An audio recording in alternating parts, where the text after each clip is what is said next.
How we doing? We got audio. We got audio. What's up, Kenzie? Woo! Man, that was a mad dash to get this thing going. Holy crap. Holy crap. I gotta stop procrastinating until last minute. One of these days I'll do it, probably not. How you doing, Kempachi, Henry, Smackles? What's up? We got everybody. We got everybody. All right, all right, all right. So we have a lot today. First, we're gonna go through the member Ripz, explaining kind of what member Ripz is. For being a member of the YouTube channel, I give you packs at my cost. Period. You pay shipping plus processing fees. That's it. Oh, hey, Abby's husband. Wherever you... Which one is it? Who is he? Who is he? Is he with you? Or is he on his own? Yo, what's up, Derek?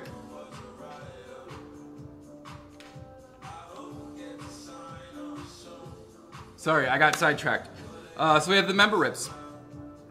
You get packs at my cost. We're running Chaos Rising and Pitch Black right now. It comes out to about $5 a pack and then shipping. There are still 12 packs available. Let me do this. There are still 12 packs available through public Ripz. They are open to the public. The price is a little bit more, but I think it comes out to about $6 a pack plus shipping. You can buy as many as you want. When the 12 are gone, that's it. That's all there is. Just kind of one of the ways that I'm trying to make being a... Don't... Shy Guy is... He's chill. He's chill. He's chill. That's my boy. That's my boy. That's my boy. Your card doesn't work, Kenzie. What are you doing? Your card doesn't work? You better call your bank real quick.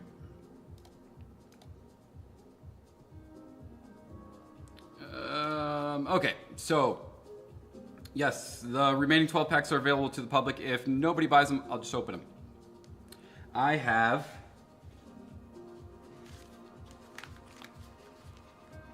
Total Domination versus Parker's dad. And if that isn't enough, which it won't be for me, I have more domination in here. We're going to do another one. We also have a ton of giveaways. I've got them all nice and neat and packaged up right now already. So there's stuff in there everywhere. We have a, if I can find them, for members, we have that generation. I pulled another one. So you get the Mudkip, the Trico, and the Torchic. We have the other part of 5L's box. We have the Trick or Trade packs. And then we have Pokey Alec and Big H Collects. They are both vendors. They're both top tier dudes. I don't know why I did this. They're top tier dudes. Let's grill them. Let's grill them. Stupid vendor. No, I'm just kidding. We love vendors. We love vendors. But I have a load of questions to ask them. And then I want you guys to kind of participate in the chat as we go as well. So if there's questions that you have for a vendor, maybe you want to know something about vending. Maybe you want to know why some of them charge way too much money. I mean, I've got about 50 questions to ask them already, but we'll do that. If you are not in the Discord, I suggest you get in the Discord. Going forward, all of my member giveaways and a lot of other giveaways will be in the Discord. Reason being, it's just a lot easier to do things in the Discord. Should I say Discord like 5 more times? Discord, Discord, Discord, Discord, Discord. Get in there. Outside of all of that, Derek, I do have your promo. I have already put it in your order. So we're good to go. We're good to go. Let's see what else. No, we'll be doing YouTube giveaways for sure. Yeah, that's what all these are. That's what all these are. All these are tonight. There's like 12 or 15 or I don't know. I can't count right now. But Alec and Big H are probably two of the coolest vendors I've met. It's always fun going to their table, and he's always reasonable on his pricing. Is the video lagging? I don't think so. Oh yeah, I got drop frames like crazy. Why? No. Hang on a second. Yeah, I'm dropping frames. Give me a second. Why? It runs fine for like 3 weeks and then it just stops. It's coming back. I think I had maybe too much stuff open. Let me go ahead and get mint price connected. I did fix that.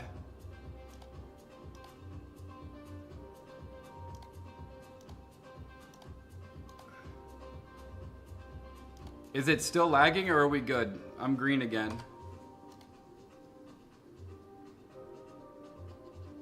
Oh, I hope there isn't like a huge delay or something. No. I don't want to restart the stream.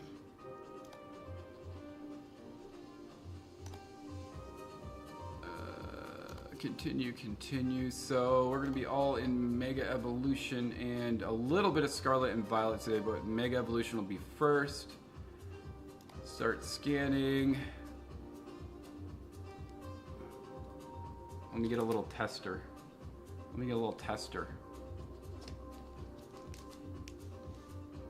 Okay, it's reading it. Good. And then, of course, the thing isn't working because I have to set that up. I found out what happened to it, though, so should be okay.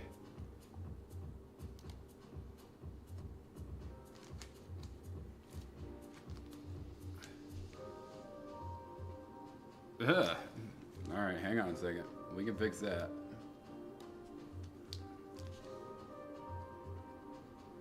Still cut off just a little bit.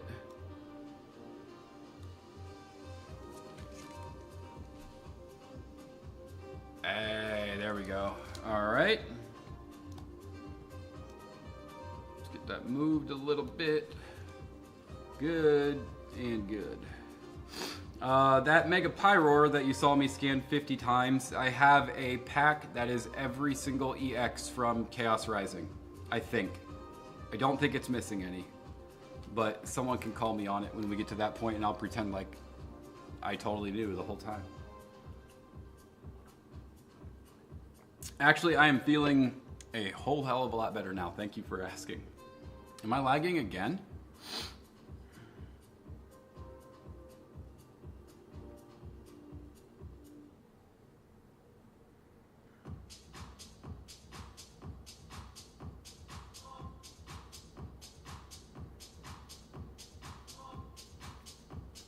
I don't understand.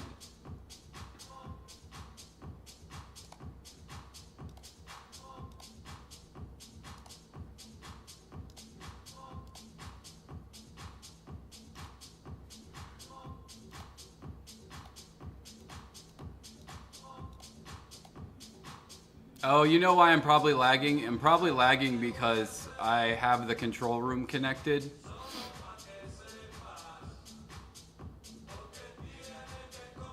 I'll keep an eye on it, but my bit rates are all over the damn place.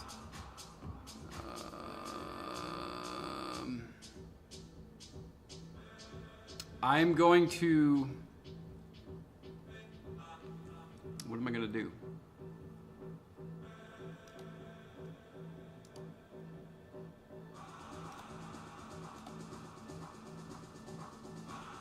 I know why. It's because I have Alec and Hunter on in the control room, and they actually have a good camera.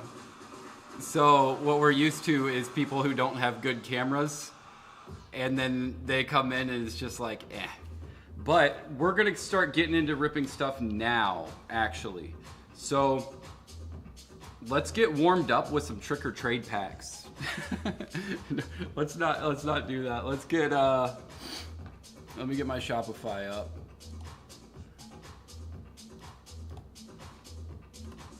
We're gonna go straight into member Ripz. So the first order is gonna be Wifey's order, and we're going in order of when you purchase, so whoever is there.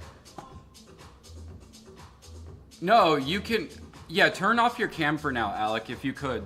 If you could turn off your cam, that would be great. I mean, I could always hide it, but I think that's what's doing it, because I'm connected to two rooms at the same time. And Hunter's got the big guns for his setup, so we're not used to that just yet.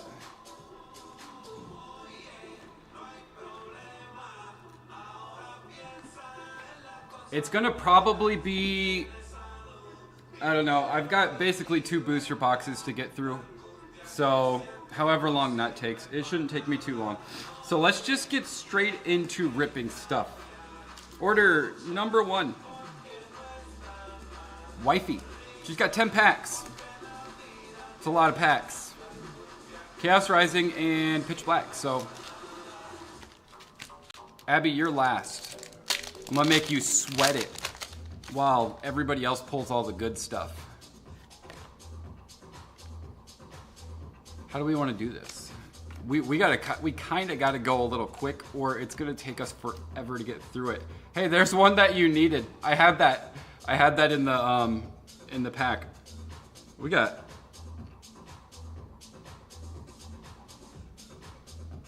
Derek, you're in trouble. I'm just telling you. I'm just telling you, Derek, you are in trouble.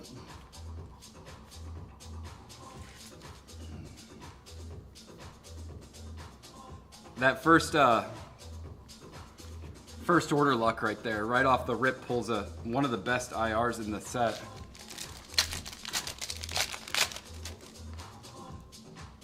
Oh yeah, we've got the mint price working now, so we're good to go. I want to give her the full experience though. Mulga.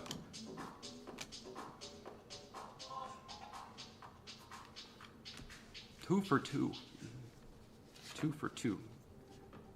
It's not lagging for me. At least it's going. It's going. Yeah, I don't know what it is, but what's up, J10? The lag is real today. There's nothing different. Chestnut, Delibird, Crobat. Okay, you can't win them all. No, I definitely did not say that, J10. I did not say that at all. I wouldn't say that. I would not.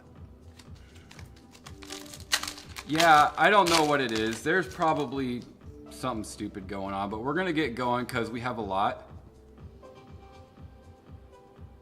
I see some texture back there. Hang on a second. Hang on.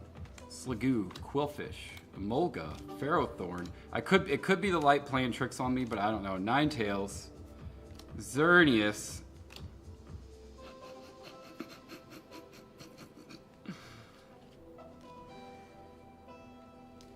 I'm gonna run out of sleeves for just Wifey's order, I think.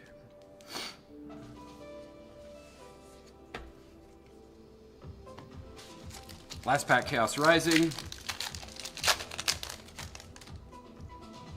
It's that first order luck. We're just going quick now. Skrelp, Garbodor, and Xerneas. Otherwise, we will be here forever. 5 packs, Pitch Black. Can she do it again? Guess we'll find out, won't we? Jinx, Wailmer, Palafin, Feeble, Banette, Fomantis, Banette, and nothing there. By the way, my AC is not working, so when I start sweating, I'll do my best to not get it on your cards. What's going on, Millen? Charjabug, Finizen, Sea King, Jet, Palafin, Mavistiff, and Bastiodon. I might have to like take a break and go get my fan at some point too, because it's been brutal. It's like I mean, it's only like 75, but I also have a light here, here, here, and behind me. So it's probably closer to like 80. Yeah. Oh, hey, there's another full art. I mean, Wifey's hit 2 full arts, an EX, and an IR already. I mean, for 10 packs, it's not my hands. If it was me, I'd be pulling nothing. We all know how this works. I get all the good pulls for the members. Yeah, I'll be a sweaty bish, that's for sure. Gwyn, Palafin, Pick-a-Peck, Primeape, Chiyu. Alright, last pack, and then we will move on to Derek's order. Alright, we'll slow roll the last pack. Do we... I see texture again. I see texture again. Are you kidding me? I could be wrong. Could be my lights mess with me, but... Rust Syndicate Grunt, Gwyn... Okay, it was EX texture, but... I mean... 10 packs you got. That's crazy. That's crazy. That is crazy stuff. So I'm going to keep this nice, neat, and organized. Yeah, we got to save some hits for everybody, except for Abby. We don't want Abby to get any hits, so I'm going to need y'all to clean up by the time we get done here. All right, Derek. You got 5 packs Chaos Rising, and I'll show everybody. You got a little Charizard promo. I think it's cool. I think it's cool. Save some hits for the grill. Well, if there were any hits left, we know who's getting them now, right? Incoming gold card. Oh my god, if someone pulls the gold card out of Chaos Rising today, I'm gonna be pissed. Wimpod, Quillfish, Xerneas. The gold card is the only card I haven't pulled from Chaos Rising. The only one. I'm not gonna be mad. I will be very happy for you.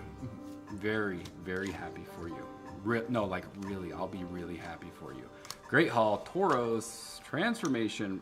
I like how I said I was gonna go fast and then I'm just going slow through everything. What's up, Roro? We'll just go fast through the rest of his then. Litleo, Sligoo. You got a Sligoo. Lindsay, you're not super late. Congratulations. 2 more.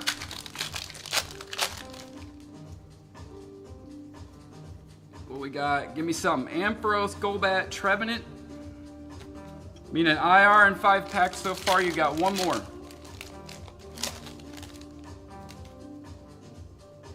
You got an EX. Maybe something else? Avalugg, Sudowoodo, Roxy, Beldum, AZ, Mega Pyroar. Not bad. Not bad. Actually, let's do this.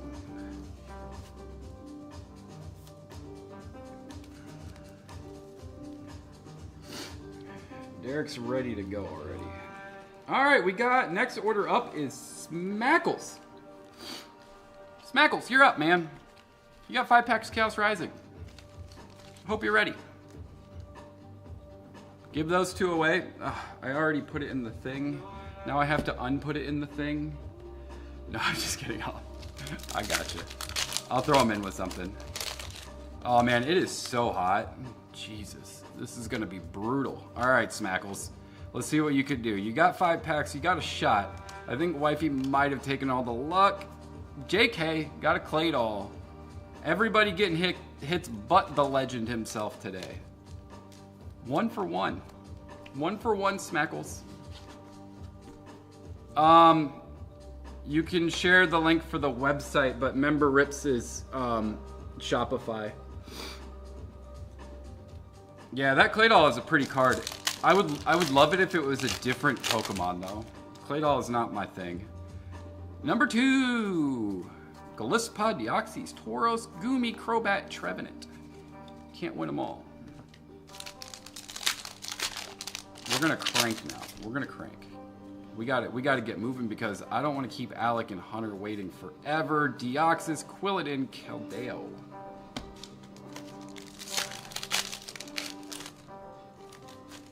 An Umbreon would be cool. An Espeon, a Glaceon. I mean, it's a water card, so... you got an EX at least. Roxy's, Remoraid, Metang, Mega... Where am I at? Learn how to hold your hands. Last pack, Smackles. Last pack. We'll slow roll your last pack. Quilladin, Ninetales. I'm juiced tonight. Ho-Oh, Nitro Energy, and a Xerneas. Not bad. Not bad. 5 packs, 2 hits. Pretty solid. Pretty solid. I'm lagging like crazy tonight. This is awful. Oh well. Hey Alec, can you stay in that control room and I'm gonna leave it for now and see if that fixes it. I can come right back in whenever. It's my room, so it's fine. If I have to invite you back, then I have to invite you back.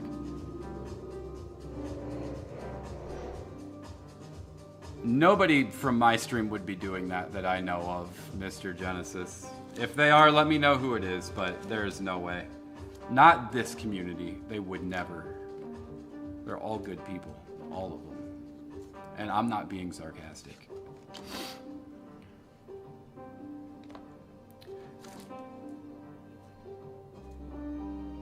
Smackles?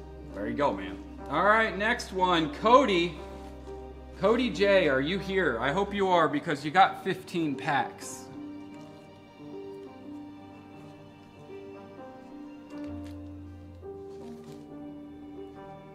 That's a lot of packs. All pitch black. Where you at, Cody? We're gonna go fast through his, especially if he's not here. Tremendous Bomb, Slowbro, Zarude, Bronzong, and Spiritomb.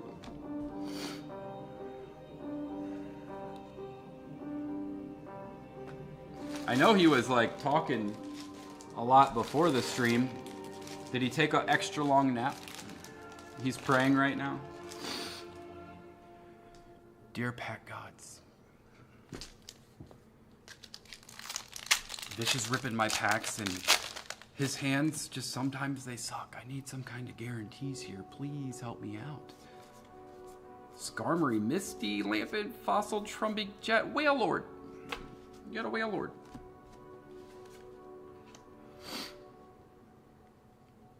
Oh, well, you're pocket listening to your packs right now, Cody. These are yours. Poltergeist, Mastiff, Slowbro, Misty, Sizzlipede, Poltergeist, Primarina. Cleaning and pocket listening. So do you just want me to scream really loud if you pull something crazy? Cody! Slowpoke, Toucannon, there's an IR.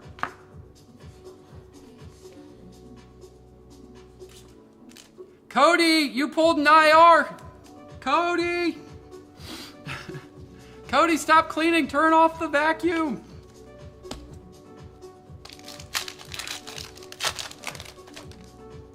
Cody's gone. Skarmory, Poplio. We just skipped everything. Dang, Cody, you got another one, Cody! Cody, it's hot! Cody, get in here!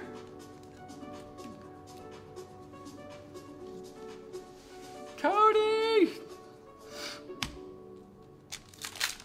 We need to see an SIR, though. We haven't seen one yet. Hopefully somebody gets it. Oh, there's at least a Mega Darkrai back there. Palafin, Type Null. Oh, hey, look, it's a Mega Darkrai. Pretty bad when you've opened up so much of this, you can see the side of it for a split second, and you just know what it is already.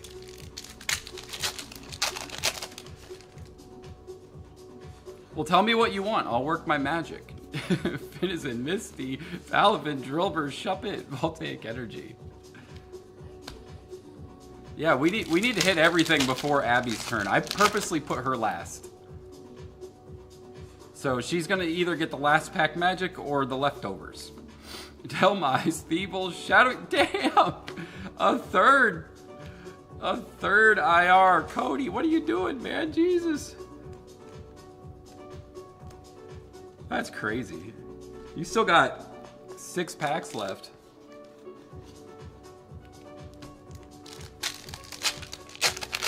You had to move your stuff just to watch the stream.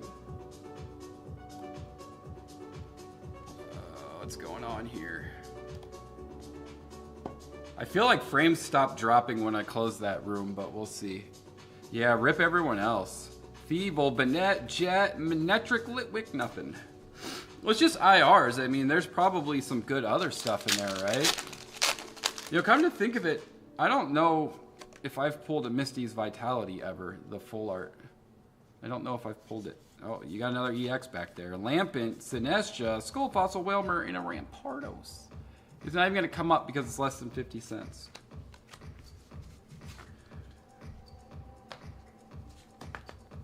Five left. 5 left. Ooh, Slowpoke. That's a good pack right there. That's a good pack. You got Slowpoke in the front. Sea King, Vikavolt, Tropius, Mandibuzz. Cody! Cody, dude! Dude. No one else is gonna want to play. You keep hitting everything. No one else is gonna want to play here. Yeah. Yeah, rip now. It's okay, there's not a lot of Pitch Black left after this set needs to go anyway.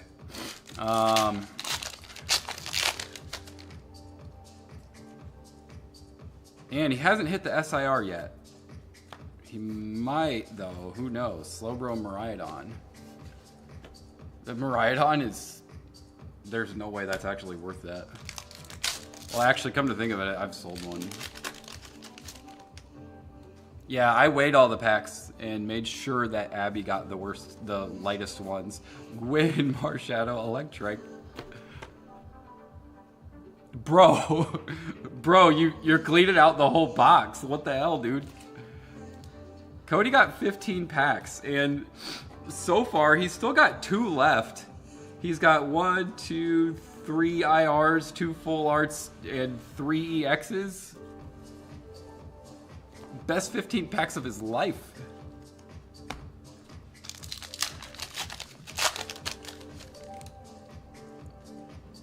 Best 15 packs. He's got another EX in here. Holy crap, Megatel Fox. What? Either this box was just really crazy or Cody just got really, really lucky. Yeah, K0 is an Avon for the most part, but not always. Shielded Marshadow. Okay, finally something, a pack without something in it. K0s in Avon is where I go for the most part. That's where I got these booster boxes from, at least. Some card shops are good for some things, some card shops are good for other things.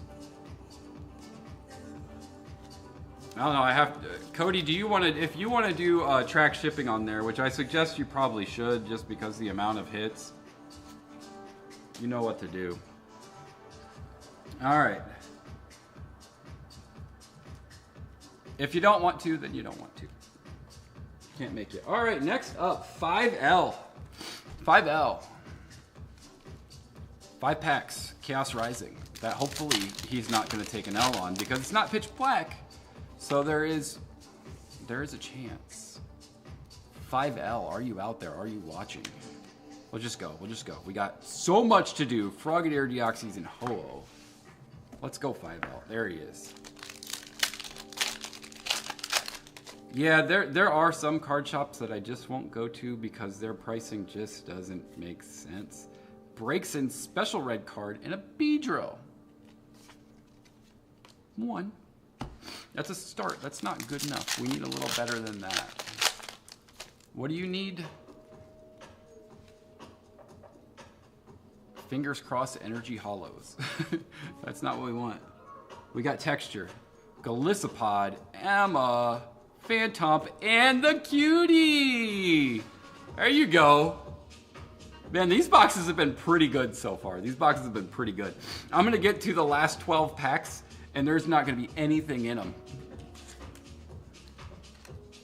That's a good one. That's a solid one.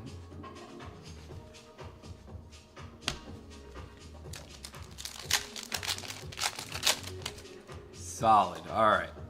Let's see. Can we get anything else? Is there texture? No. AZ, Donphin, Adversity, and Crobat. Yeah. Making Abby go last is hilarious, isn't it? No, you can still buy 5 more Chaos, but it's at the public pricing now. Meowstic, Garbodor, Tauros, Golisopod, Baltoy, Magnetic Energy. It's on the website, vicioustcg.com. Was that all 5? That was all 5. If you want tracked shipping, because every order is PWE default, since you have a bunch of hits there, I would suggest you switch it over. You just got to go to the website and pay for the track shipping option.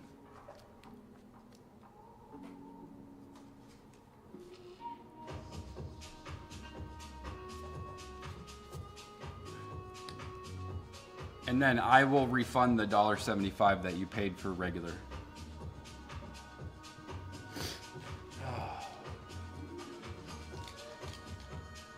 Let's not start doing a bunch of trades and stuff. This is hard enough to keep organized as it is. And you already said give them away. 5 packs of Pitch Black for Eloy Avalos. Yeah, that's fine. You can do it tomorrow.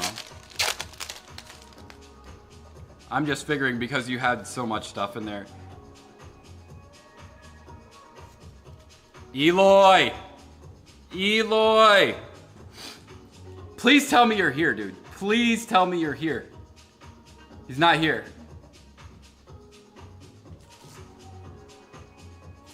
Mandibuzz, Litwick, Bombardier, Manectric, Rustic Grunt, Toucannon, Jinx, Eloy, there you go, man. Look at that, sick. I love that card. That card looks so cool. It is off-centered as hell, but it looks so cool. There it is. The centering is way off.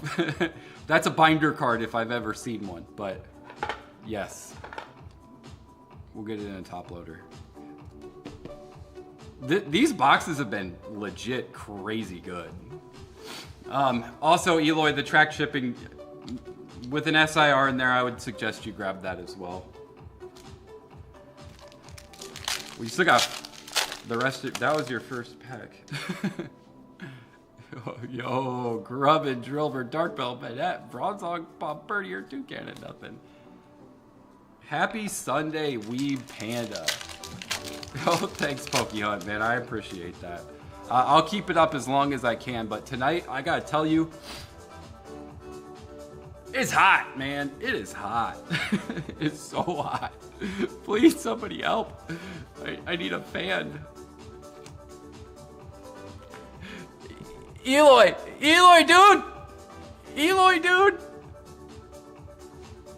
Hey, Abby!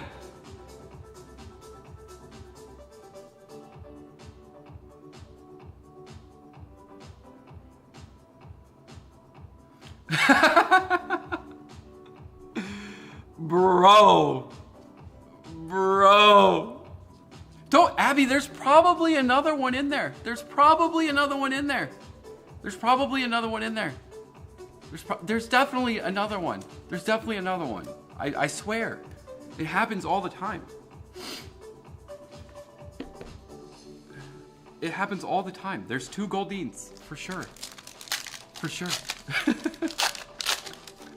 That's crazy. That's crazy. Dude, Eloy, you're killing it, man. You got 2 more left. What else can you do?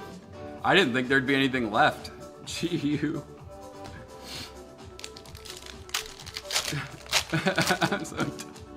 You're not done. Stop it. Stop it. You love it. What we got? Now that Toucannon, Bronzong, Slowbro, Dark Bell, Chi-Yu, nothing. Well, you got a Goldeen and you got a Mega Sorora.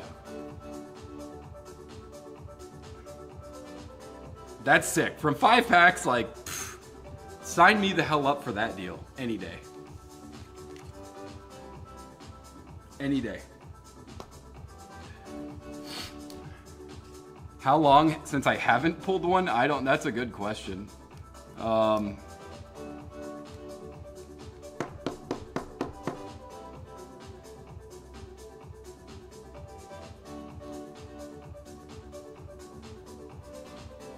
I don't know. It's been a very long time. I mean, I don't think I've ever not pulled one.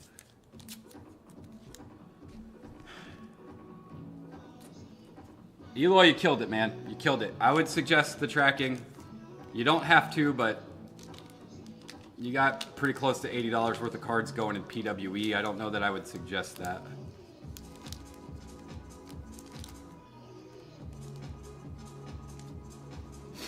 Next up, Poke Hunt. 5 packs of Chaos Rising. And then we get to the giveaways.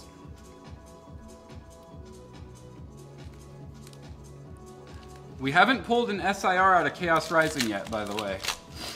We have not.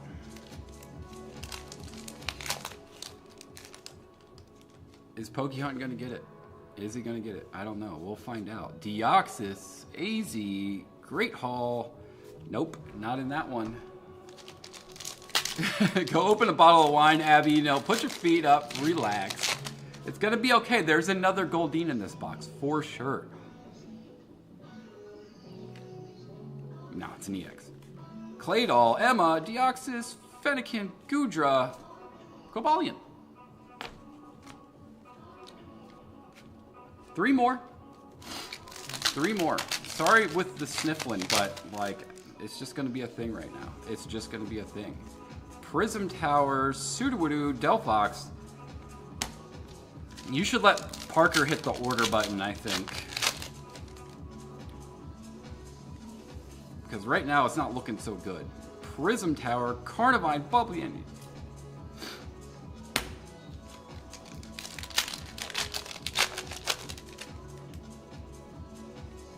no one's pulled an SIR out of Chaos Rising yet. No one has pulled it yet, so there could... JK. Some last pack magic, maybe? Maybe? I saw something. I think it was that. I think it was that. Deoxys! Bang, baby! Let's go! Dude! These boxes have been freaking fire! Are you kidding me? Didn't you need this one? Didn't you need this one, Poke Hunt? Yeah, there you go. Man! Let's go, dude. Man, I feel bad for whatever's in my Destined Rivals packs now. This is gonna be brutal. I pull all the heat for you guys, and then I get nothing. I bet you were sweating that a little bit. I bet you were sweating that a little bit because you had an EX in the first 4 packs. Talk about some LPM. Whew. Again, you might want to update to the tracked shipping. Yeah. No, I just pick the packs out and open them. That's all.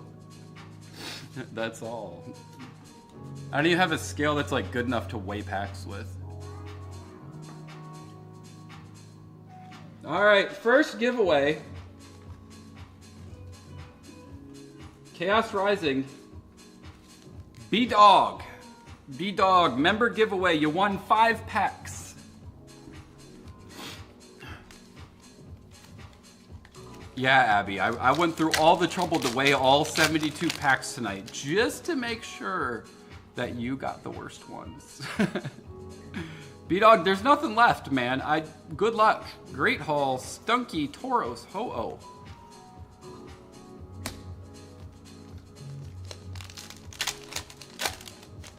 Everybody wants to know what Abby's gonna get now because it's gonna be nothing. Skuntank, Froakie, Delphox. Come on, B-Dog. You gotta do something with your free packs, man. You gotta do something with them. I can't just give you free packs with nothing in it. No, there wouldn't be another SIR, right? Chespin, Vampy. Not even an EX yet. Abby's got Pitch Black. She's got 5 packs of Pitch Black, so we're gonna see. We're gonna see. Come on, B-Dog. I need you to pull something. You got a Watch Hog. You got a Watch Hog. That's at least an IR. It's at least an IR. Is it a good one? No, but it's an IR. You got one more pack. Hopefully we can deliver on the last one.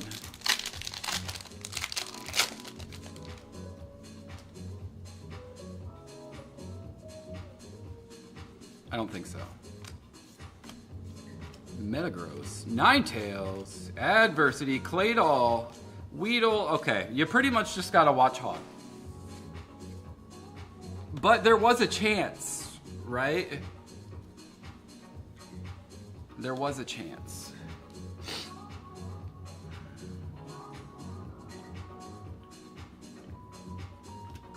It's more fun to peek when you open it this way. B-Dog, congratulations on your Watch Hog. I would not suggest that you pay for tracked shipping. Yes, Kenpachi, there is going to be a lot of giveaways tonight. I've got a lot. A lot.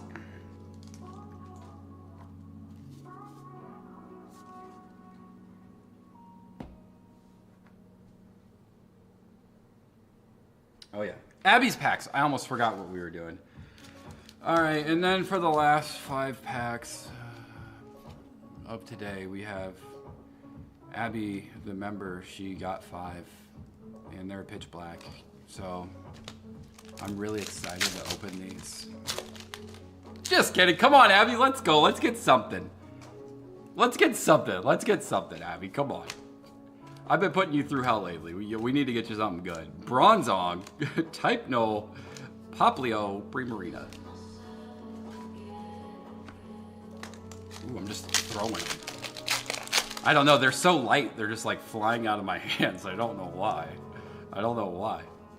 Bastion, Big Pack, Slowbro, Missy's Vitality, Banette, Lampin, Sinestro, nothing. They're just flying all over the place. I'm just kidding. I'm just kidding. I'm just kidding. I don't have a skill that can weigh packs. I just don't. Marshadow, Relicanth, Residicant, Finizen, Vikavolt, Spiritomb.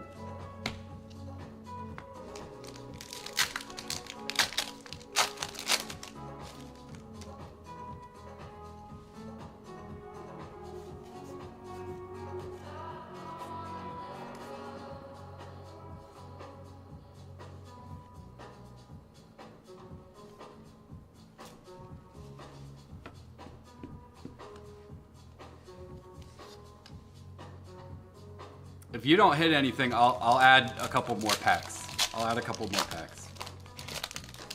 Maybe. Maybe. Last pack. Last pack. Is it a sign? Is it a sign? Because there has not been one single pull. Evil. Mankey.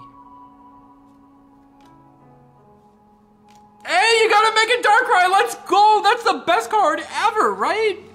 Right? Right? Right, Abby? No, okay. What do you guys think? Should I give her a couple more packs? Should I give her a couple more packs? I'll leave it up to the community.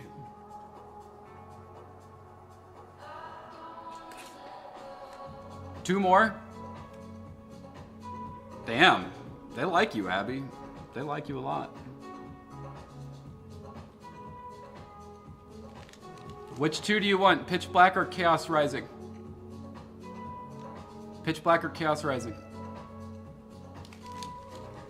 I've already sent her a Goldeen B-Dog. I literally have already sent her one.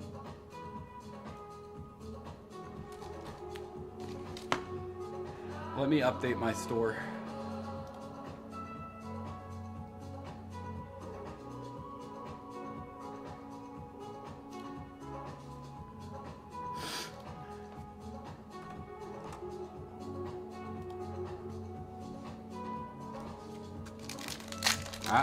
I got her 2 Pitch Black. 2 Pitch Black.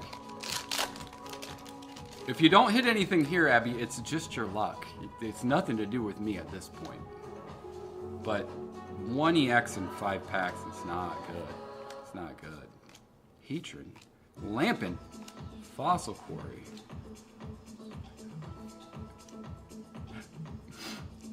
No, Reverse Goldeen. And a Zarude.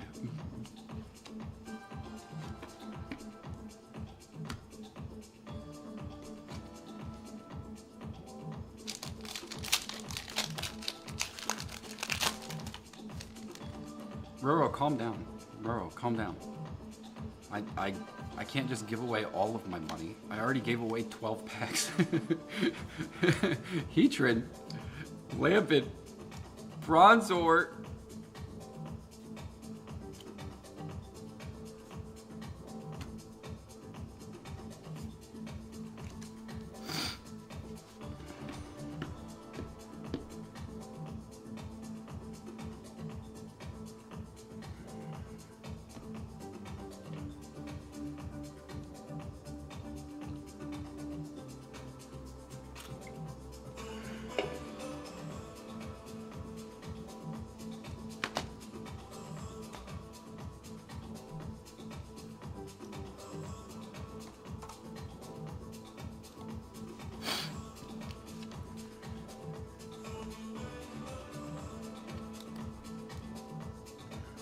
Two more?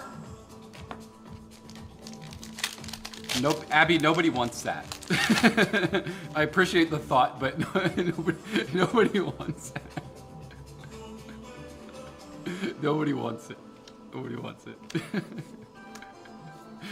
Tell Mize. Come on, we gotta get her something. Like, something. Malamar. Armarouge. Hey, it's a Lurantis! Another EX. There we go. There's two. You got 2 hits.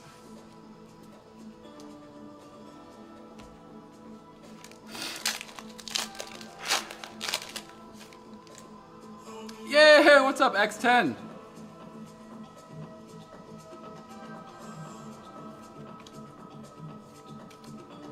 Eloy had all the luck. He had the Goldeen and the Zorora. Cody just got all the other cleanup.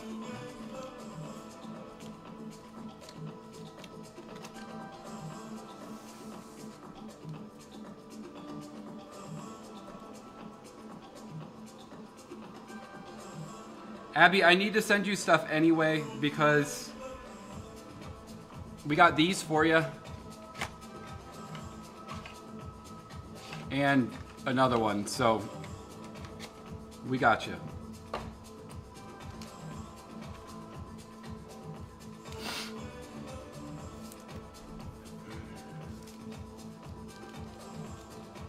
That's it. For the public, there are still 6 Chaos Rising and 2 Pitch Black. They're up on Shopify if anybody wants them. But I'm gonna take a quick bathroom break, and then Alec and Hunter, when I come back, we will get moving on. Wait, do we want to do that? Or do we want to do the pack battles? Pokehunt, do you want to dial in while I go potty? No, your Charizard SR is not out for grading. He's just being covered up by the vibe. He's being covered up by Abby right now.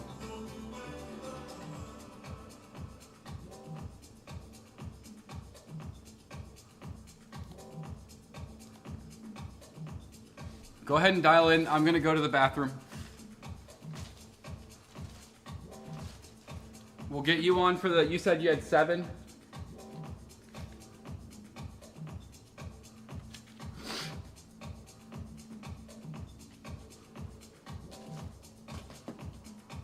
Hey, it's crazy how fast you can fly through 2 booster boxes though. Holy moly.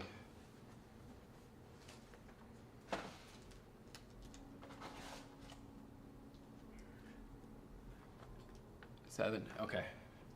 I shall return.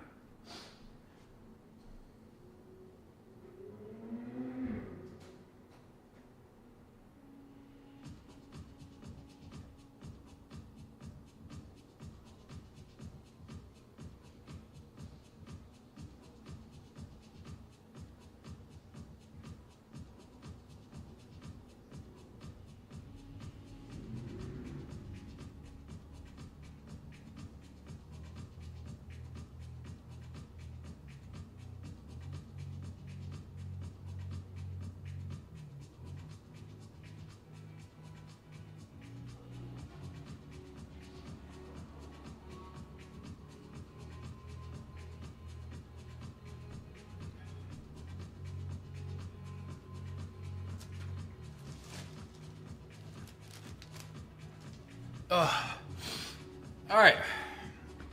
Oh, you're not dialed in. Why are you not dialed in?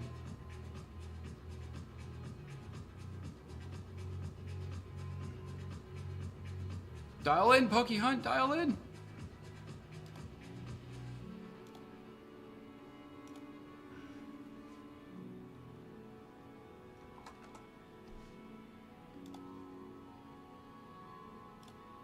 Am I missing something?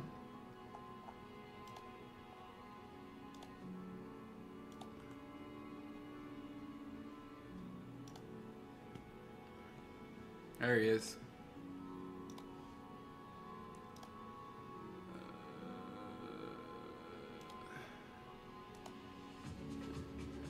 Oh no, he brought Parker. Crap.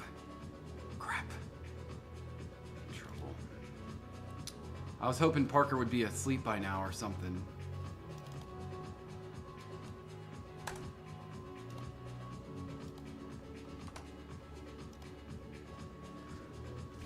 All right.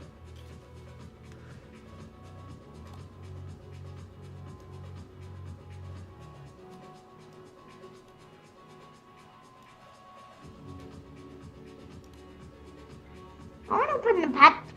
What is this size? Bubba, no. Their daddy's doing this against him, okay? Me. There he is. There he is. Let me get my headphones on so I can hear. Can you guys hear him? I don't know how much hits. It was a lot, though, Cody. It was a lot. You got, like, freaking 10 of them yourself. I don't know how much hits. It was a lot, though, Cody. It was a lot. You got, like, freaking 10 of them. It was a lot. Oh, I got it. You got, like... All right, you can hear him. I can't hear him. So I'm just going to talk a bunch of crap, and we're going to go from there. I want to stop.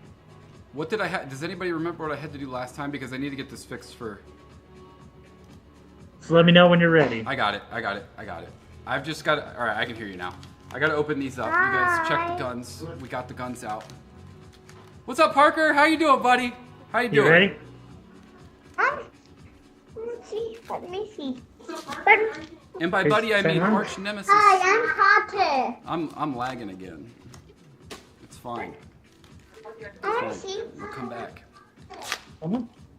I want to see that one. Okay, hold on. Yeah, 2 SIRs, an SIR in each booster box. That's crazy. That one. And then Eloy, congrats, man, for sure.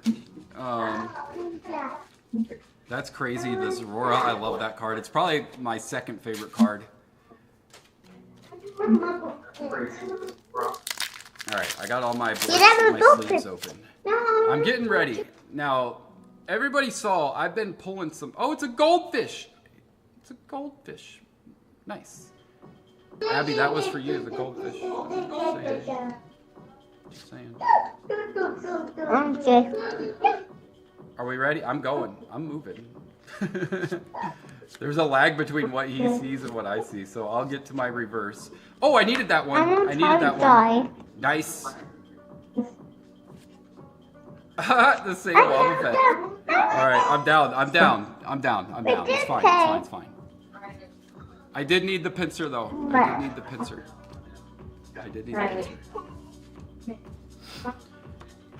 Pack two. I need that reverse hollow pincher too. Yeah, I know you do. Yeah.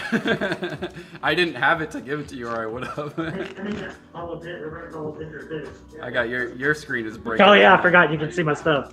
Yeah. Yeah, you got a lot of cards coming your way. Don't worry. I can't see his at all. Yeah, you got a lot of cards coming your way. Don't worry. I can't see his at all.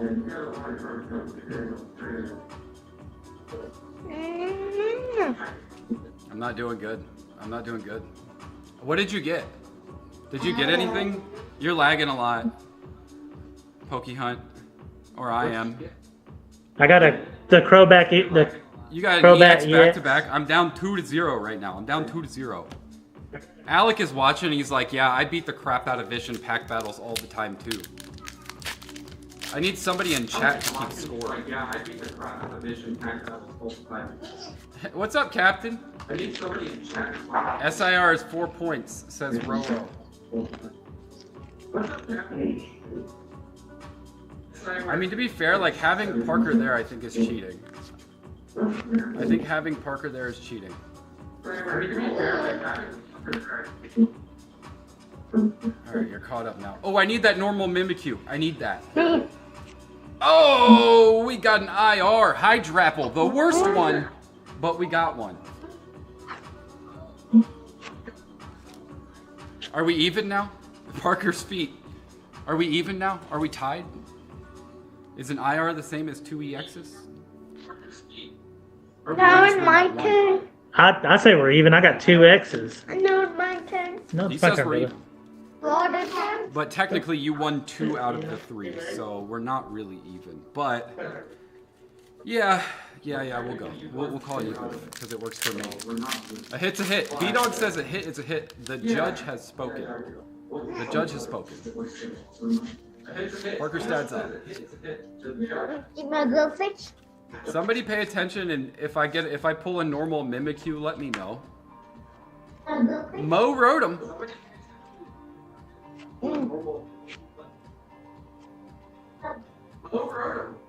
I think I needed this one too. Oh my god. Brutal! Come on. Come on, we need something, Pax. We need something. Parker, come on. No. No. Now it's my turn? Why? I'm You doing have a this really against hectic it. day to day, so yeah, it's fine, Captain. Just lurk. That's alright, man. Just make sure you stick around for the Okay. giveaways. Come I on. want to do that.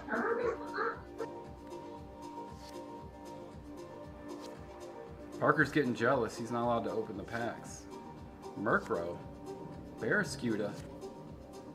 Watchtower. Great Ball. There's another Let me get that, man. I need one. I got another IR. What is it? Ooh, the Orbeetle. 2 IRs.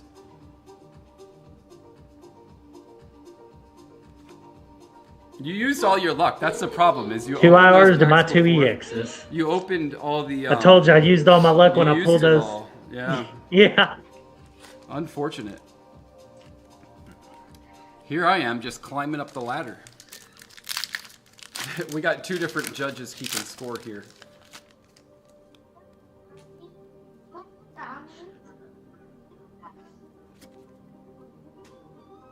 Alright, I'm feeling a gold card. There's a lot of gold cards here. We need like 5 of them. Rapidash. Scrafty. You want to do? You want to do that today? Don't do that today. How much of a lag are we dealing with today? A lot of one. Alright, last pack. You're gonna need some heat here because if we end on a tie, I'm taking the tiebreaker with some IRs.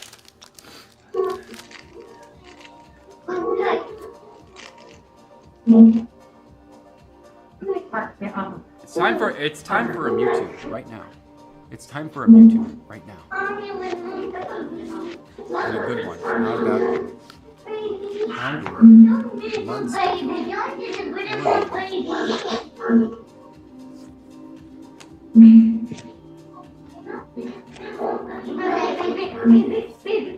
Oh, with the tiebreaker, let's go.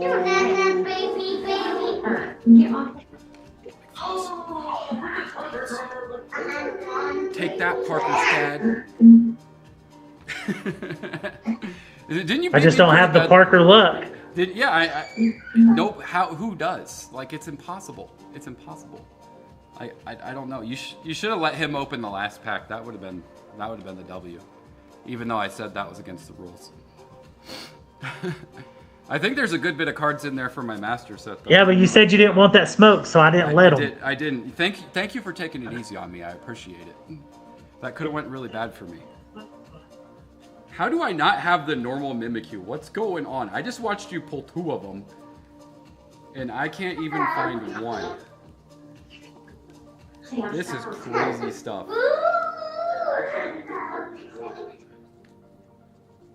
I got a lot of cards I didn't have either. Did you add all those cards that I sent you in that zip file to your thing? But alrighty, thank you, sir. Yeah, I'll go add them while I'm sitting here watching you. Sick.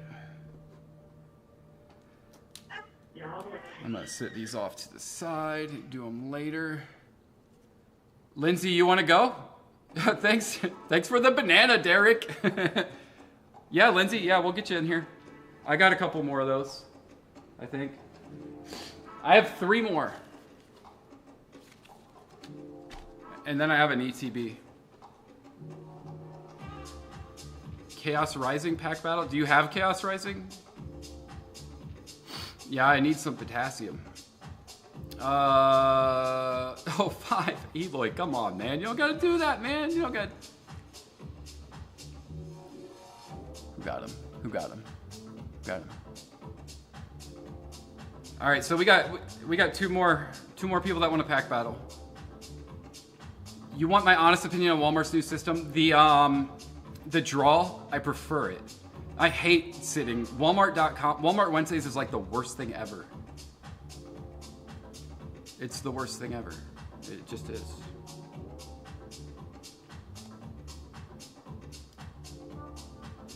Holy crap. Okay, Roro, I'll try and make sure that you get one next month when I get my free 10.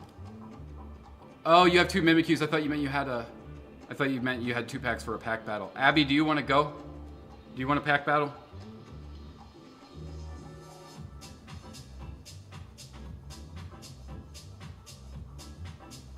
All right. Do you still have the connection? No, I mean, I've got plenty of packs left. I'll definitely pull it, right? Like, I'll pull one myself.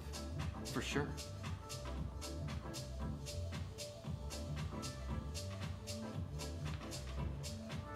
I'll just send you the link again.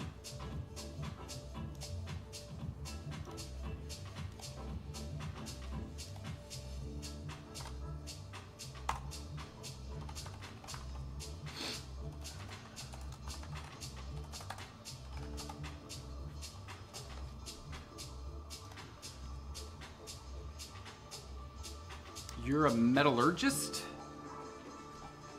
Abby, do you want to battle against my my pitch or my Destined rivals, or do you want to battle against my my packs that didn't sell? I'll let you pick. You said Chaos Rising. If you're doing Chaos Rising, I'll do this. We know I'm gonna lose because some people already got all the hits. So.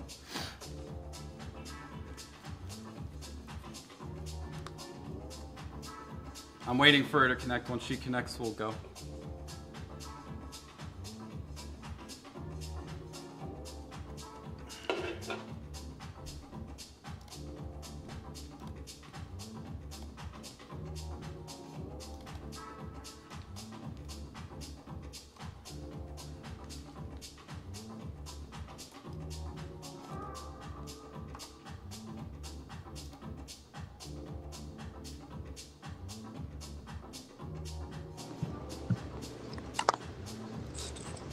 Fresh out the shower, ready for a pack battle. You need some redemption. You need some redemption. Yeah, because the 5 packs you gave me sucked. Damn. So she's gonna bring a whole. You're gonna bring a whole booster bundle out. And you got 7, okay? I can't. Baby, can you put your volume up because I can't hear it. No shower battles. We're not doing that, Captain. Well, it's rigged because all of the stuff, the good stuff out of my box has already been pulled. I don't get it, though. Please, I don't get something here, I swear. You're getting something. Okay. All right. We'll see. I don't have a good feeling about whatever I have. Trevenant. Samesies.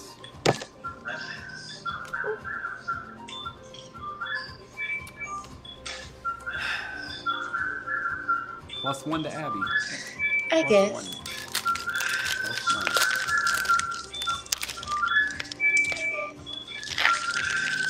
Oh, I just showed mine. Whoops.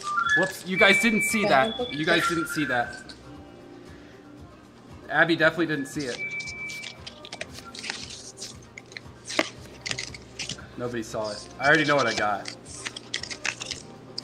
Reverse. Oh no, I didn't. Oh no way! Oh my god!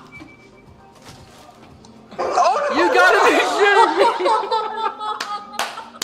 Let's go! Let's go! Let's go! Yes! Well, hey, by the way, I got a full art that I saw. That it's ruined now! I threw my headphones. That's ruined now. Honestly, who cares? Who cares anymore? There's more packs, but nobody cares. Abby wins. I know I can't pull an SIR because whatever. She's already gone. She's left. I'll open my last one just for fun so y'all can see that I got nothing in it. Hold on, give me a sec. I need to get a sleep. Oh, I got a gore, guys. Hold on, give me a sec. I need to get a sleep. She's taking the victory lap. I mean, can we get some likes on the stream for that? At least for Abby, she had a crap giveaway and then pulls the top chase.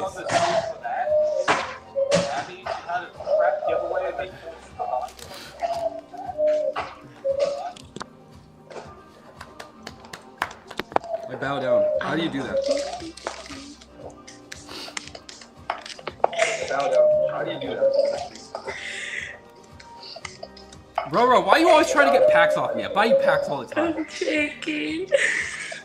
Roro, why are you always trying to get packs off me? What's the price on that now? Is it still over 200? Roro, why are you always trying to get packs off? What's the price on that?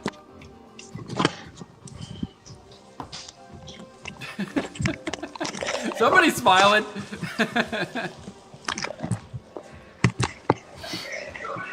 Yeah. That's an L. That is a big L for me. That's a big L for me. Do you want to keep on going after that? I don't even know if it's... I know that I don't have an SIR in my packs because it was already pulled. I'll pull my last 3 Destined rivals. That way I know I have a chance. Okay.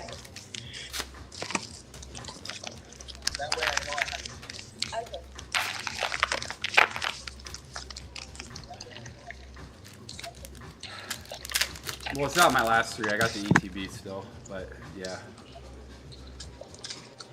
Whenever you're ready. Whenever you're ready. Crazy.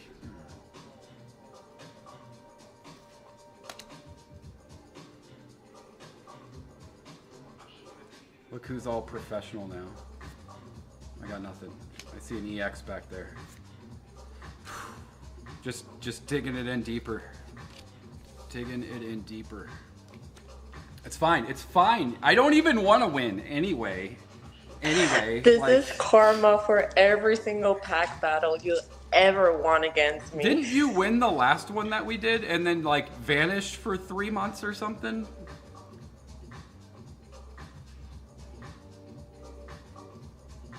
Isn't that what happened?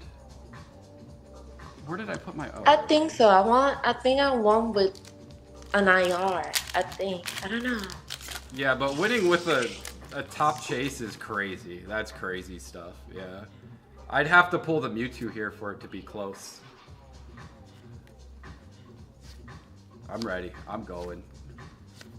I'll just get to the... You are so not allowed to pull that Mewtwo. That I need cannot it. Now happen. I need it. Now I need it.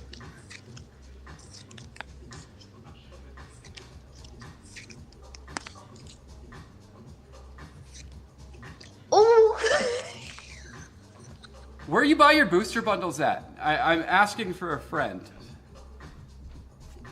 Oh, hey, I got a full art. That's even. That's an even. That's an even. I needed it. +1. +1. +1 to the master set, not +1 to anything else. I got one more. Are you on your last one? I'm having the time of my life. That booster bundle is crazy. That booster bundle is crazy.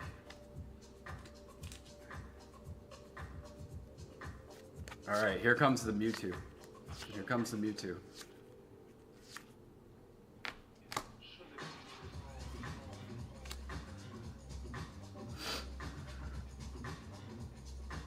If she pulls a Froakie in this one, I quit. I'm done. I don't have a Mewtwo, I can tell you that much. Nothing. Well, Abby, I gotta say, like, you beat the crap out of me. You beat the crap out of me. Not even close. I might retire after that. Hang up the cleats, you know? Not even close. You know what? Just for the fun of it. Just for the fun of it. Just in case. You know what? You got another one? You're just gonna... Oh, you had another one? Not even close. I have another one. You got another one? You're just gonna... Oh, you have... Another one? She just wants to keep digging. There's no SIR in here, so there's no way I'm catching up. I'll wait on you.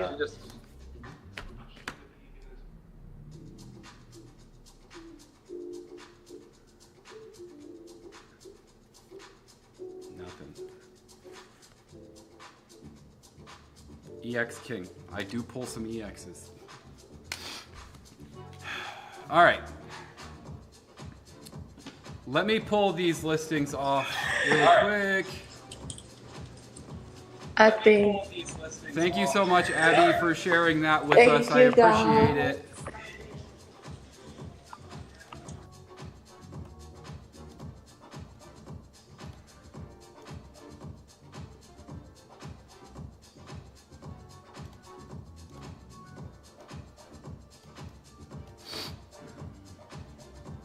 Now that's me.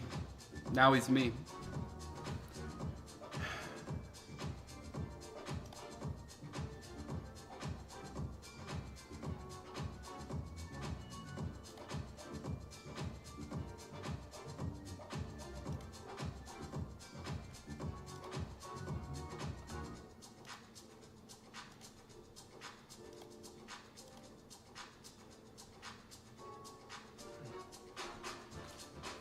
I'm gonna clear the rest of these real quick, and then we're gonna get Alec. Alec, are you still out there? Alec and Hunter? Nothing, nothing, nothing.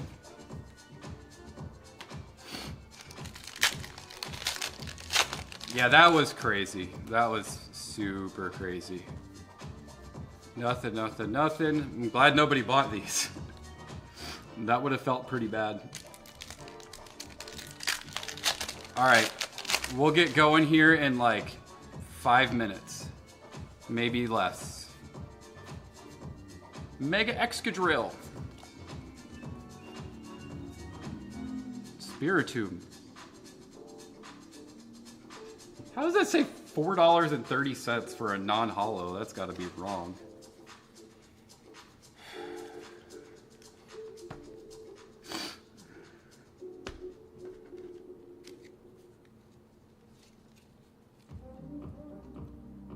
Put my goal at night. What do I even have a goal? Oh, all right, last pack from the booster boxes. Can we get something? Nope. A normal Spiritomb doesn't seem like it'd be worth more than a reverse. Maybe that's one of the ones from the Build-A-Battle deck, and it's only a holo. I don't remember.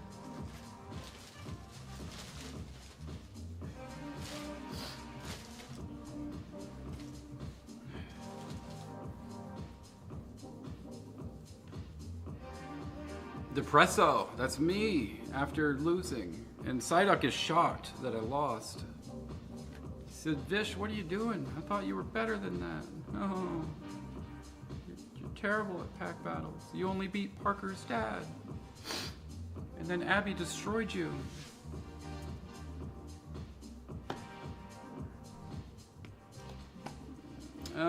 Let's do... I'm gonna have to figure out sizing here because I don't want it to be like... Hunter and Alec, you can turn your thing back on.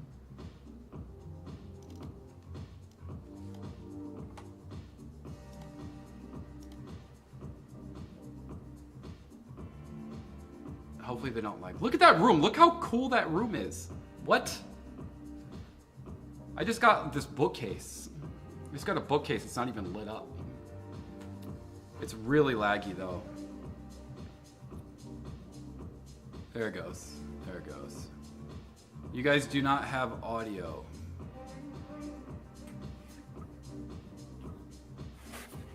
I'm not gonna do it. There you go. Turn the mic on. All right. Pull it up. Let me pull up my questions. So I'll give you guys introductions first, and then you can tell everybody else a little bit about yourself. So this on the guy with the hat on. His name is Alec. He is a vendor / card show organizer down in Bloomington, Indiana, and pretty much everywhere around Indiana in general. I don't think there's a card show I've been to that I haven't seen him at. I don't know. Are you guys at all of them? Like, is there any that you don't go to? And then we try to hit all of them pretty much. Yeah, I mean they're at all of them. And then we have Big H. Yeah. That's Hunter. I don't know if you guys can tell which one's Big H out of the two of them, but both of them kind of work together. They run a booth. Both really good dudes. I don't think I've ever had an argument with either one of them, but it helps if you know pricing a little bit and you understand how vendors work before you go to their table. And that's going to be a lot of kind of what we talk about today. Let me pull up my email. Make sure I'm asking you the same questions that I sent you. All right. So, how heavy? Oh wait, no. You guys introduce yourselves. Go ahead. I almost skipped you. Go ahead. You guys go ahead. Can I go first? Yeah. We're just experiencing a little bit of delay on our end, Vish. So I don't know if you have any suggestions. There will be a little bit of delay. We should join maybe. Okay. But yeah, my name is Pokey Alec. What's up, chat? Been vending for a little over a year now with Hunter. I originally got back into the hobby. We both got back into it during COVID, which was the freshman year of both for our freshman years of college. So ripped a bunch of evolutions, bunch of Sun and Moon era to get us back into it, and just kind of been in and out ever since. So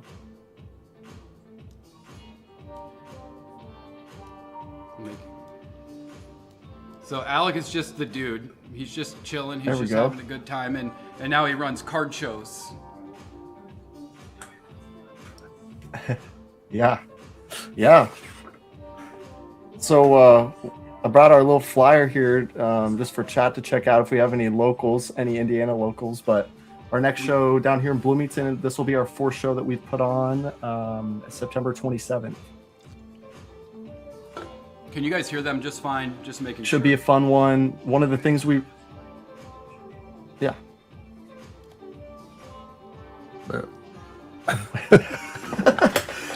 The delay is throwing me off. I'm not going to lie, Vish.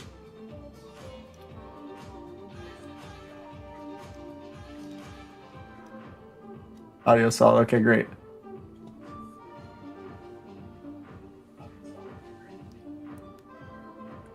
All right, Big H, you want to Yeah, go okay. next? I think we're back. Wait, maybe? We're You're still back. frozen. You're good. Everything's good. Go next, just so I introduce myself.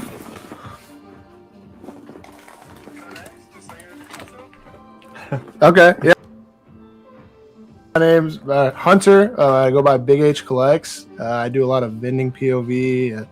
We try to hit shows every weekend, so it keeps me pretty content loaded, luckily. Pokemon's our main hustle, side hustle, but like our main thing we do.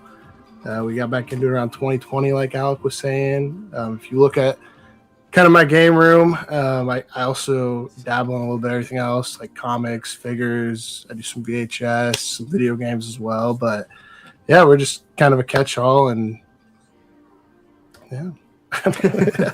The echo's throwing me off.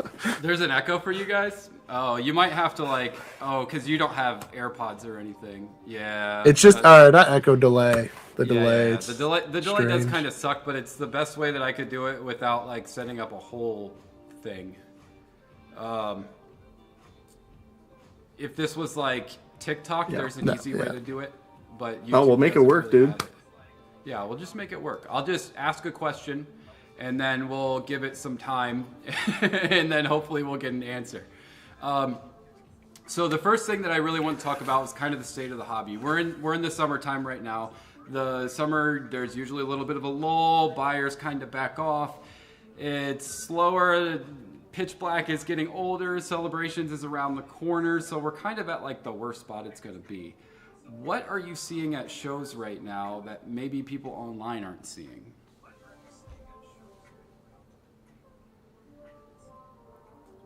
Yeah. Hunter and I, so just a little disclaimer, Vish isn't hitting us with any of these questions just out of the blue. So we did have a little bit of time to bounce some ideas, but this was something that we were both talking about just a couple hours ago. I think like the biggest thing that folks online and content aren't seeing right now, one thing we talked about was the amount of vendor to vendor that happens, especially at some of these smaller shows, that aren't as well advertised, as well attended by the communities. From the vendor side of things, it definitely does keep things afloat and keep things going, because there's definitely a lot of shows that we've done before where we've been like, did the amount of money that we made truly, like justify us spending our time on the weekend and table fees, gas, food, whatever, all that entails in doing one of these shows, if it was really worth it.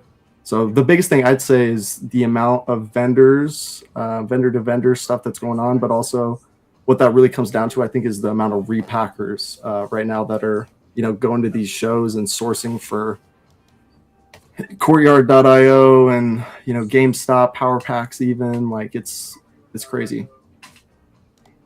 Yeah, I don't know, Hunter, if you have anything else to kind of maybe a different thing. No, I was just saying the other thing too is, online, like it's really glorified with the big sales and all that. But honestly, like right now with the current market, you see a lot more trading than people actually buying. And you see a couple, big trades online, but I feel like most of the time currently, like the last month or so, it's been more trade dominant than anything, rather than, actual selling clips, which isn't a bad thing. Like we love trading, you get in new stuff, which always is a pro in vending, having a fresh stock. But yeah, I just feel like that's something they're not showing a ton of, is how much trading's really going down right now. Yeah. And Alec, you said something that I preach to everybody a lot. You said how much time you spend. Time is something that I talk about a lot. You have to value your time. Yeah, the table can cost you $140 or $150 or $300 or $3,000 or whatever. But if you're giving up 8 hours of your day to be there, like, you got to be able to put some value behind that as well. And I think a lot of people don't really appreciate that as much. I can tell you, with doing the YouTube and doing my full-time job and doing everything that I do, I don't have time. So if I'm going to be doing something, I need it to be definitely worth whatever I get in return from it. Let's see. So another thing, you said like people are trading less. 100%. I totally agree. I think it just comes. Sorry. Go ahead. Sorry. Go ahead. You're good, bitch. Something about a delay. Are you good? Okay, all right. I'll ask the next question. So you said that people are trading less. Do you think it's that they're trading less, or are they just being a lot more selective with what it is they're trading for?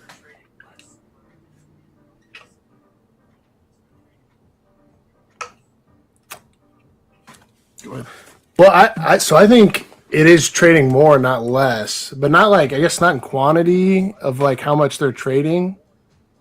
It's just like the amount of time that they're trading. Like it seems more likely, more than ever right now, is that people are wanting to trade rather than buy a card directly. Even though things are lower and, everybody was waiting for the big crash, if you will, to start buying, a lot more people are wanting to trade than anything is the big thing. You think that's because that online has become a lot more prominent in card sales?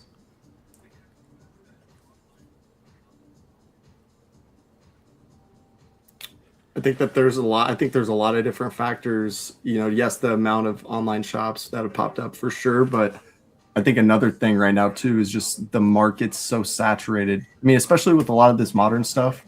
I mean, Hunter and I especially, and you know Jake too, who we vend with. Like a couple months ago, we had a conversation just about how much modern stuff walks up to us on a daily basis in terms of us doing these shows. And you know, sometimes I think we're all guilty of it on the vendor side. Of we get caught up in it sometimes.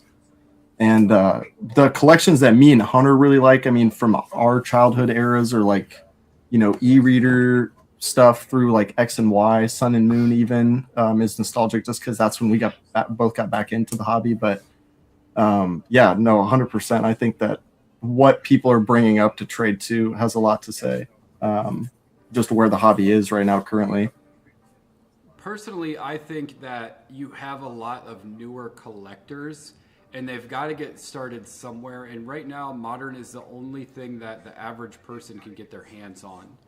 All of the older stuff has gotten to be so unreachable on price. Like I did a short a couple of days ago that was a Celebrations box.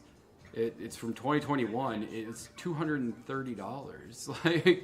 Like the average person just can't go out and get that anymore. And that sucks. But I think that's probably why you're seeing so much Modern. Then in return, Modern prices tank like crazy. Like you see cards go from being $400 to being $180 in days, like days with Modern. So like personally, I tell everybody when I open up Modern, when I get some of those first ones, it's a volatile market. I sell it immediately. As soon as I pull it, I sell it. So when Celebrations comes out, everything I touch is going straight onto eBay. And then when I open up more a little bit later on, then I'll either start buying the cards that I want or whatever. But vendors don't want those cards anyway. Like you bring those new sets to a vendor, they're like, I ain't touching that. No, well, give me a couple of weeks so we can see where the market lands. All right, next question. So, do you think what we're seeing... Sorry. You're good. You're good. I was just gonna say. No. You're good. All I was gonna say, Vish, was I felt like you just basically led us into the next question. I kind of felt like what is like the hottest kind of like niche right now in the hobby in terms of us on the vendor side. It's definitely the cheap cards for sure. Like 10 and under right now, all eras. Vintage through Modern, that seems to be what a lot of people are, you know, that's what they feel the most FOMO over, I think, right now, because they've seen all these small cards pump to go to crazy amounts. Like a lot of these trainer galleries, Galarian galleries, I think specifically like from Crown Zenith, like all of those used to be just a couple bucks, like a year, maybe a little over a year ago. Like it's just crazy what the market can do right now. So yeah. I mean, if you look just in the community that we have here right now, just about everybody is not like I'm going to go spend $5,000 on a card. It's, I can fill up a binder full of 1 to 10s, make it really cool, make it really good art, and not break the bank in the process. But there's been such a separation between big money and regular people now. It's tough. Which is kind of also leads into the next question. Do you think what we're seeing right now is a healthy correction, or do you think it's going to keep going down?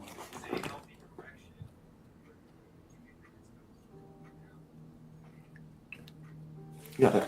I was just saying, I definitely think it's more of a healthy correction, if you will. I mean, some stuff, kind of like we were talking about earlier, that Modern could maybe go down more because we are seeing, you know, that being printed in like masses and a lot of that coming, you know, into the pool, if you will, of stuff going out as well. So you could see that stuff going down. But I mean, that's the only stuff that's been taking the big hits. Like that Mid-Air and Vintage is stayed strong. And I think, you know, especially as we get to that 30th anniversary, that you're still going to see stuff start to go back up slowly. I don't know if it'll go as big as it was, you know, a couple months ago, but I definitely feel like it's just a small correction. I don't see this, you know, tanking anytime soon. That's for sure.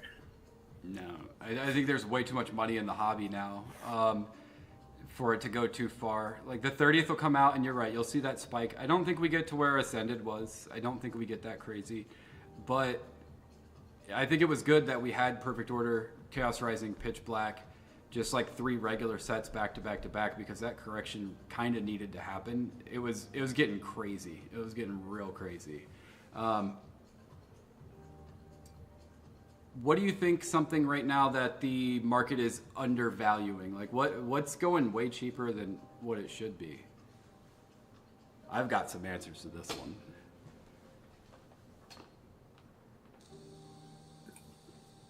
I mean, I'm a huge believer of like you collect whatever you like or you love. For me, my inner child still is in like the Diamond and Pearl era, because that's what I remember ripping the most of. So one of the first things when I got back into the hobby, I set out to try to collect all of the Diamond and Pearl era holos. In particular, recently I've been a little bit more picky and choosy, because the cards, like everything in the market that isn't, brand spanking new, it's, started to creep up. But I love collecting specifically Diamond and Pearl era holo bleeds. I think, even though it's a more common air card you can find out there, it's still cool. So me personally, that's what I think is undervalued and what I'm kind of putting some money into. But, good buddy of mine, Jake, he told me this months and months ago, and it definitely has stuck with me. You could throw, if there was every single Pokemon card imaginable on a wall and you could throw a dart, inevitably that card will go up at whatever card you were to hit. It's just a matter of how much and how quick. So, yeah. What you got, Hunter? Anything on that one? Hunter, I don't know if there's anything. Something that I think super undervalued. I don't know. I mean, the things I really liked were the foreign languages, those exclusives, and you're seeing those come up now. Yep. The niche thing I kind of collect are like the horizontal line holos, which is still from that like kind of XY era that he was talking about. But yeah, I feel like that, that pre-2020 and like that the 2010 to 2020 stuff in there is still very affordable, and people sleep on it. Like I've posted TikToks about it, and people have said like, "Oh, that's older brother cards or like Unk cards," and it's like, oh, like they're still cool. And they're underrated, I think, in my opinion. But we both, we're mid-era guys. That's what we enjoy, and so any of that stuff, there's definitely stuff creeping up, getting big. Like we've seen the primes start to kind of take off. Then I think like, what is it? The legend cards just got a recent bump as well. So like stuff's getting there, but there's definitely still some sleepers within those areas that I think people should look at. Like we still see new mid-era cards almost every time we go to a show that we've never seen before. And we're like, dang, like that is sick. Yep. And typically we'll pick it up. Yep. Yeah, I agree. For one, Japanese cards I think are Big H got undervalued. Largely undervalued. The fact that you can get these Japanese cards for a fraction of the price of the English ones, and the print quality is typically better every single time, that's crazy to me. It just kind of shows like a disconnect in the market, that people are just buying it because it's in English and not in a different language. I think that's more collector speak or investor speak than it is anything. Vintage, pretty much anything that isn't like your Charizards or anything like that, all of that I think is extremely undervalued. Like from base to base set 2 to whatever. Like I was looking, I mean, I have a lot of cards, so I see pricing on eBay all the time. Most vintage that isn't your big 3, Charizard, Venusaur, whatever, they're like under $100. And they're only going to go up. So that's another thing that I think is really crazy undervalued. Sealed wise,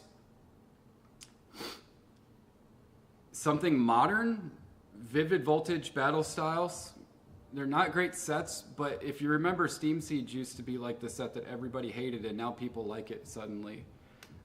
That's another one. But anything that's like Vivid Voltage or Battle Styles, you can get your hands on them for under $10 a pack. It's usually a pretty good investment if you want to invest. And then I guess the one that I would say, like the big obvious one, Hidden Fates ETBs. If you're into collecting ETBs, Hidden Fates You can pick them up under 500, somewhere between that and 550. The promo alone is almost 200 bucks. So you got a pretty good shot there. I could talk about just this portion forever, but we don't have that kind of time.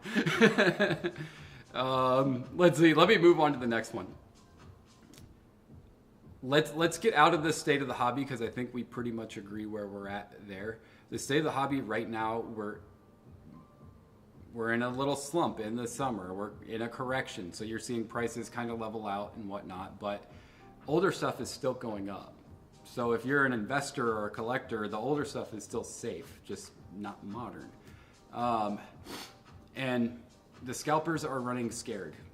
They are. I know, because I talk to a lot of people on Facebook Marketplace. It's where I get a lot of my stuff, and most of them are sweating hard. And good. We want them to, right? We want them to, because they're the ones making this stuff unreachable for the general population. Let's see. What makes you immediately interested in buying somebody's collection? I can answer this one too, because I do buy a bunch of collections.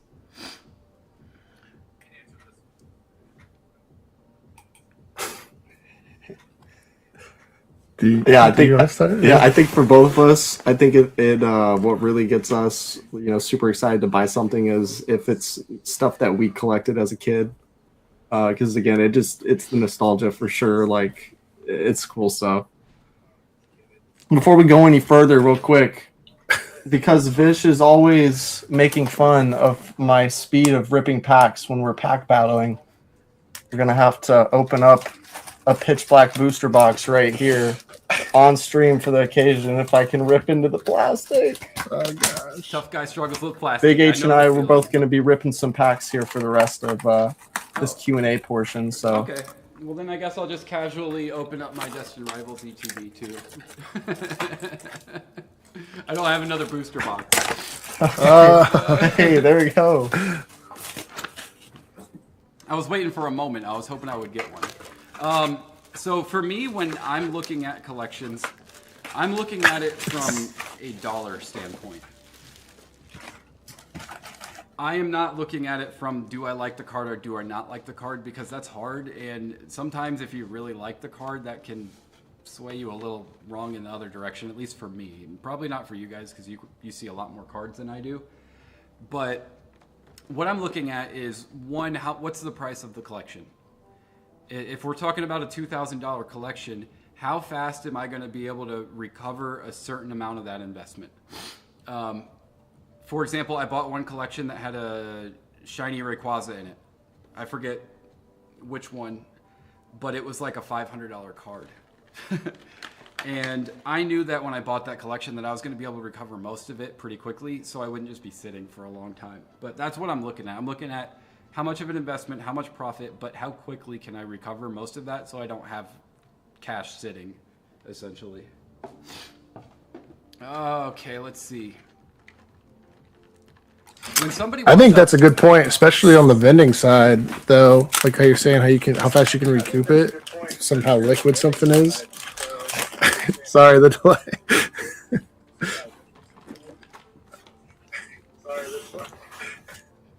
But yeah, I mean, that's definitely a big thing we look at. Obviously, we like seeing our personal treasures whenever we're looking at collections, but we can't pass on things that maybe we don't like as much, but we know that other collectors really enjoy. I think that's a big part of vending as well, not only seeing what the market really likes, but also just hearing the people that you're seeing each week, what they personally collect.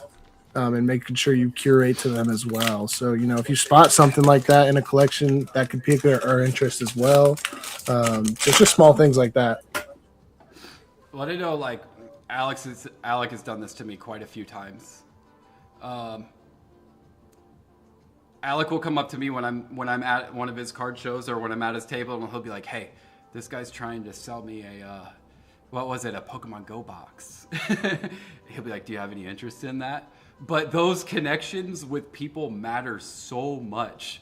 They matter so much. Like, and that's liquidity right there. If you got Vish out here who wants to buy anything, 151 or whatever, you're a lot more willing to spend maybe a little bit more on something than if you didn't have anybody lined up for it.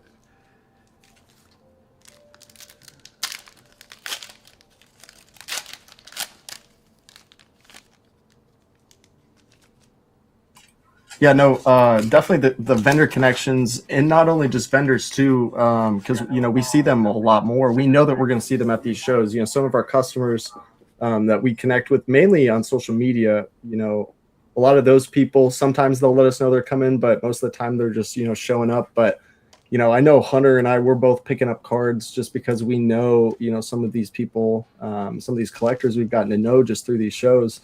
And we know their PC so well, like we know when we see a card, we're like, oh my gosh, so-and-so, they're definitely going to want this one. So the amount of sales that I think that both of us have done, just having a good memory, one, and two, just making some, solid connections in the hobby, has definitely served us well. Abby wants to know how she can take advantage of you guys.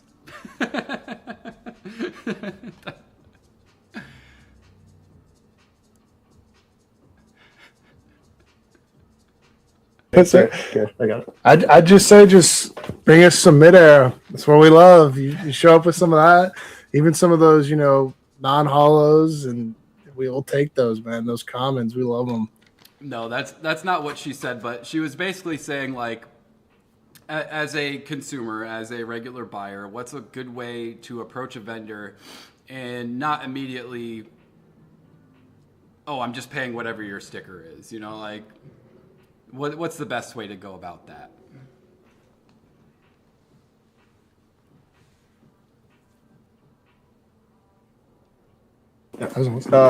Basically, I understand what you're meaning now by that. But my advice, yes, Abby, I saw you, somebody in the chat. Yeah, personally use cash, buy more than one card. They're usually more likely to haggle.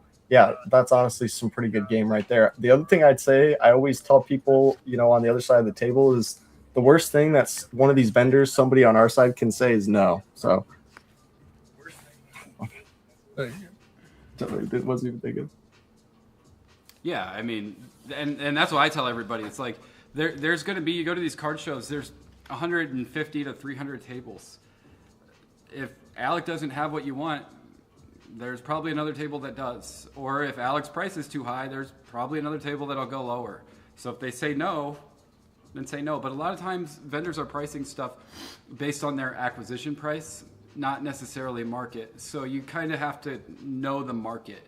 I would say knowing the market is the best way to ensure you get the best deal. Oh, the Megas Aurora, another one. Another one. Let's go. Man, two heat right away. A question that PokeHunt had: what is the best way to go about getting product if your closest shop or your LCSs are all just sky high on prices? I can answer this one too.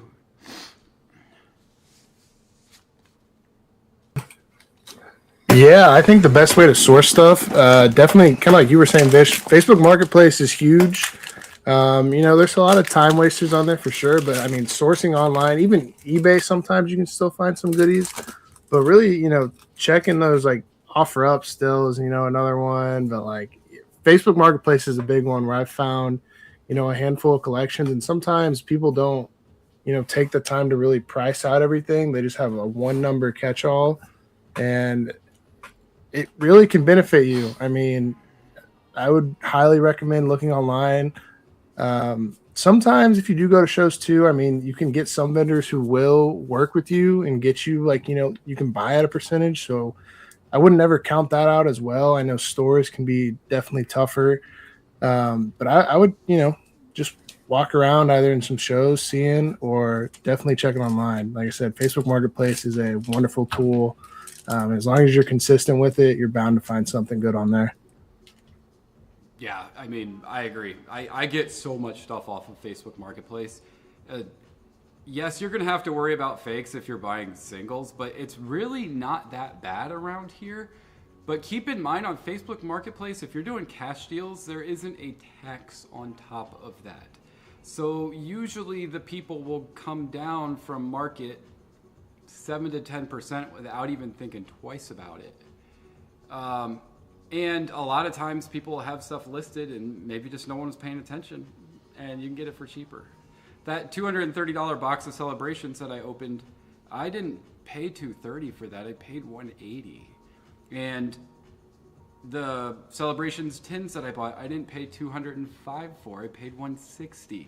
So Facebook Marketplace is by far and above the best, and then card shows, and then your LCS. Your LCSs probably won't have a lot of older stuff. It'll probably all be modern.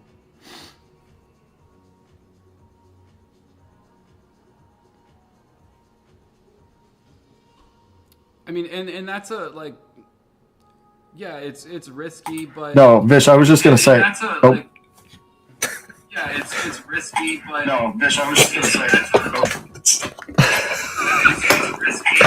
No, I'm sorry. Okay. All I was going to say real quick about just like, sealed and, vending and stuff. I think a lot of people, if they're not willing to move on their sealed stuff, especially at 90%, that kind of just goes to tell you everything you need to know about that vendor. So, like, I can say, for me and Hunter's part, like a lot of the stuff that you've seen sealed, for example, Vish, since you're the only one that's probably seen our setups and stuff, all that stuff is walking up to us at a percentage. If you're just starting vending and, you're really trying to get your numbers up, like it is just very, I think, apparent right now where we're at on the vendor side to tell, who's out there for the first time or the first handful of times and they're scalping, which, my personal stance on that is like, you got to do what you got to do, I guess, to an extent, but also like if you're just trying to act like you're not scalping, that's what I have a personal issue with, when you're trying to act like you're not scalping and you're still scalping. So I think generally, going back to that question, how do you haggle these guys? Like, honestly, if it was my own little brother or somebody, like, and I was trying to give them, solid advice, go up and literally just start offering 80, 85, 90%. And, people who aren't going to budge, honestly, are people you don't really, in my opinion, want to do business with. So. Yeah, I mean, I totally agree. And you can spot those tables once you've been to enough card shows like that.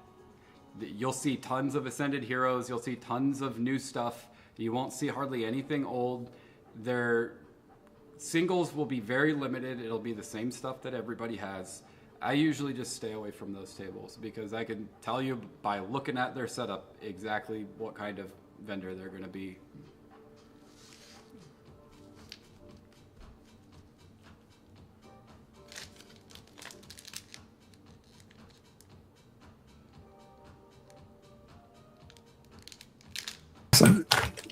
Go ahead. Oh, I thought you were on that. No, basically on that note, I think that a lot of stuff, in my opinion, if you're really trying to rip right now, I think that stuff that's in print, you should, if you can, at all costs, try to buy at retail, which I think so many people, you think of the big retailers, Target, Walmart, online retailers like Pokémon Center, all the big retailer websites too. It is just literally man versus bot right now. Like it's kind of crazy. So if you do have some luck online, unlike myself, best of luck to you. And yeah, I'm kind of a little bit jealous, but definitely I think the best way right now, if you're trying to rip stuff out of print, local card shops generally will mark stuff up on the out of print stuff, especially like 10-20% on average, I'd say. At least in our area, that's how it is. Probably the card shows is going to be the best way, because odds are that vendor has probably been sitting on it for a month, 2 months, maybe even half a year. Heck, maybe they're in it for retail and they've just sat on it for 5 years. And to an extent, even when you're doing stuff like that, like you're scalping, you're just waiting to sell it. So definitely get stuff out of print at shows, stuff in print. If you're really trying to rip, try to buy as much at retail as humanly possible. Okay. I have a question from J-Tin that he's asked me a couple of times to ask. What would you do differently or wish you knew when you first started vending? He's about to have his second show ever.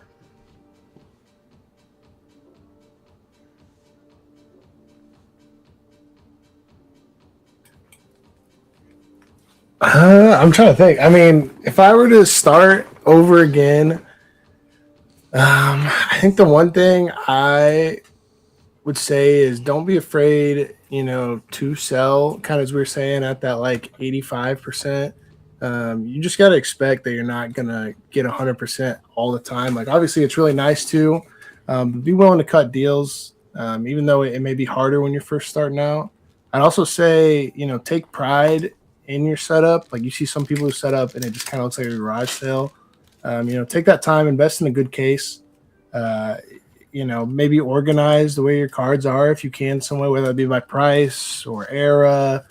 But I think it goes a long way to do those things, and I think people notice, even though it's small things. But when you're doing those, I feel like it's helped me, and that's something I didn't do at the beginning. It was kind of just like I had my case, my cards were in there, and sales were still made, but definitely would. Nice. I like organization. I think that helps, and then also not being afraid to not necessarily take a loss, but not make as much. Yeah, and something I was just gonna say, I think that your brand, like Hunter kind of talked about the presentation. I think that if you have a full-on brand, you have a logo made, everything. Like Hunter, he commissioned one of our friends, does graphic design. Shout out to Grant. I saw you in the chat earlier. That really does, I think, speak wonders to, your customers, your possible customers, because that just legitimizes yourself as a business. Right. And so I think that's huge. Like, I know Hunter, for example, a couple months ago invested in a buying banner. So it just says in all big caps, we are buying singles, sealed, slabs, collections. That has been a huge game changer because in some of these big shows that we've done, 100, 200 plus tables, sometimes if you're not like a huge multi-table operation where, me and Hunter, for example, our biggest show here, I think, especially in Indianapolis, is Pokepalooza, at least monthly. And, for that one, sometimes it is, even though it is very busy, it is very populated. And, it's probably been the best show to us. It was the first show that we ever vended back last would have been, I think, it's been a while now. Yeah. July of 2025, June or July. And so, that was, I think, like a huge upgrade for us because sometimes we were feeling like we kind of got drowned out by some of these bigger operations that, we're buying. And so I think another thing too, I just wanted to emphasize, going back to, that original question of like, what would I go back and do differently or better?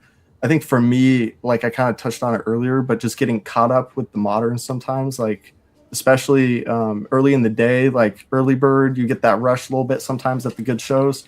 It's sometimes hard to say no to some of those modern bangers, but I've had it happen to me too many times where I've just had this person's collection walk up and it's like I've spent like all the cash and money that I'm trying to, spend for that day already just on the modern stuff. So I've just kind of lived and learned a little bit, like, we all have to. And so, that would be kind of my biggest piece of advice. Yeah, I think that's another big thing that you stated was don't get stuck in the modern. You'll see it, especially if you walk around shows. Like, so many of the tables have these same cards, and it's a lot of these same modern. So even though, it's a big card or there's some nice cards, you're like, oh, yeah, this would look good. I think really having that diversity of some of the modern, and then, you get your vintage and your mid-air in there. I think that really makes you stand out a lot more. So don't be afraid to, even though you may not know a ton about it, to kind of, learn about it and get that in your case. Because I think it draws more attention, especially when the whole room's got, all the same modern as you, which you will, like I said, see a lot at these shows. Yeah, and I just want to touch on kind of what they said about brand.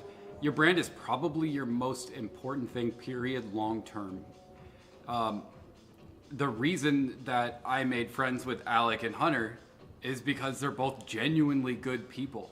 There are a lot of vendors that you go that won't move $1 or $2 on something. And that's crazy, right? Like, no one's that close to their margins that $1 or $2 is going to break them. But if you're going to build a relationship with somebody, like, for example, me, who goes to every card show, and I usually buy something at every card show, just be a good person. That's pretty much it. Be willing to take a hit on some things every once in a while, because usually that same person is going to come back at the next show, remember you, and then they're going to be more willing to come up on their pricing. That's not all the time, But I mean, I could tell you the amount of things that have worked out for me just from being nice to people. It's crazy. Like all these Destined Rivals packs, not these ones, but the blisters, I got them because I was nice to somebody. And that's just how it is. All right, let me move on because we're going to be here forever and I could do this forever. All right, here's a question then on the same thing. What would you rather buy? One $1,000 card or 50 $20 cards? I think we've already answered that, but yeah. Do you want to go first? I think if I had to guess without asking Hunter this question before, I think I can speak for him. I'm pretty sure I know what he'd pick too. I think it just goes down to, again, that conversation at the beginning of this, like, what is your time worth it to you? It's going to take a little bit more time and effort to move 5 $200 cards or $20 cards versus one $1,000 or $100 card.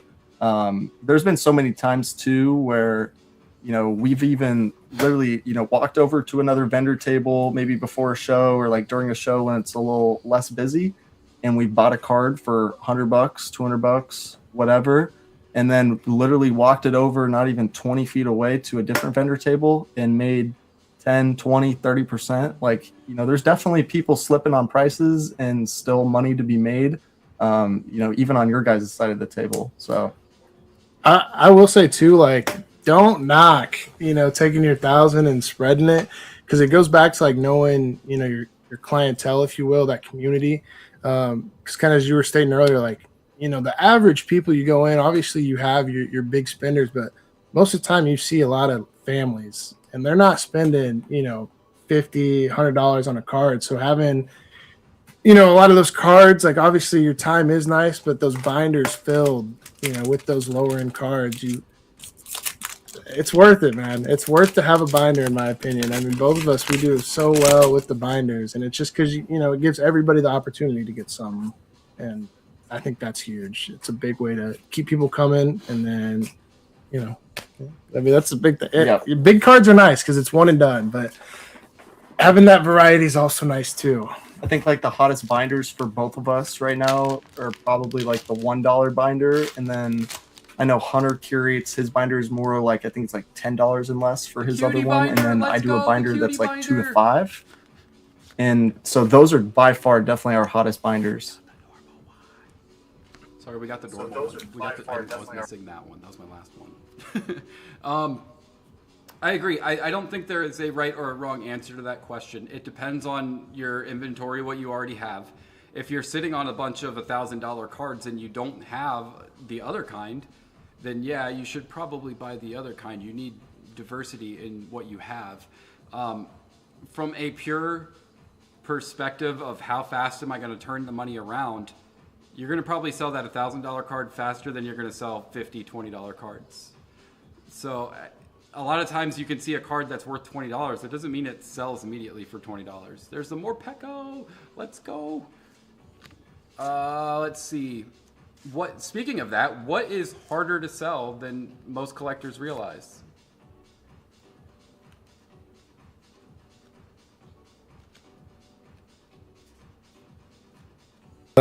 Yeah, I think like the hardest thing to sell is just worse conditioned cards. You know, as we were talking about on that note, definitely for the collector's pocket, you know, and I think a lot more people we've seen trend this way, especially in the past 6-9 months, is they're willing to take an HP or damaged copy, just because some of those cards, for example, like Charizard, any of the Evolutions, Gengar, any of the fan favorites, nobody's able to afford those LP and near mint copies, right? And so I know also we saw a question in the chat. Somebody was asking about if it was good for asking for an artist. Yeah, 100%.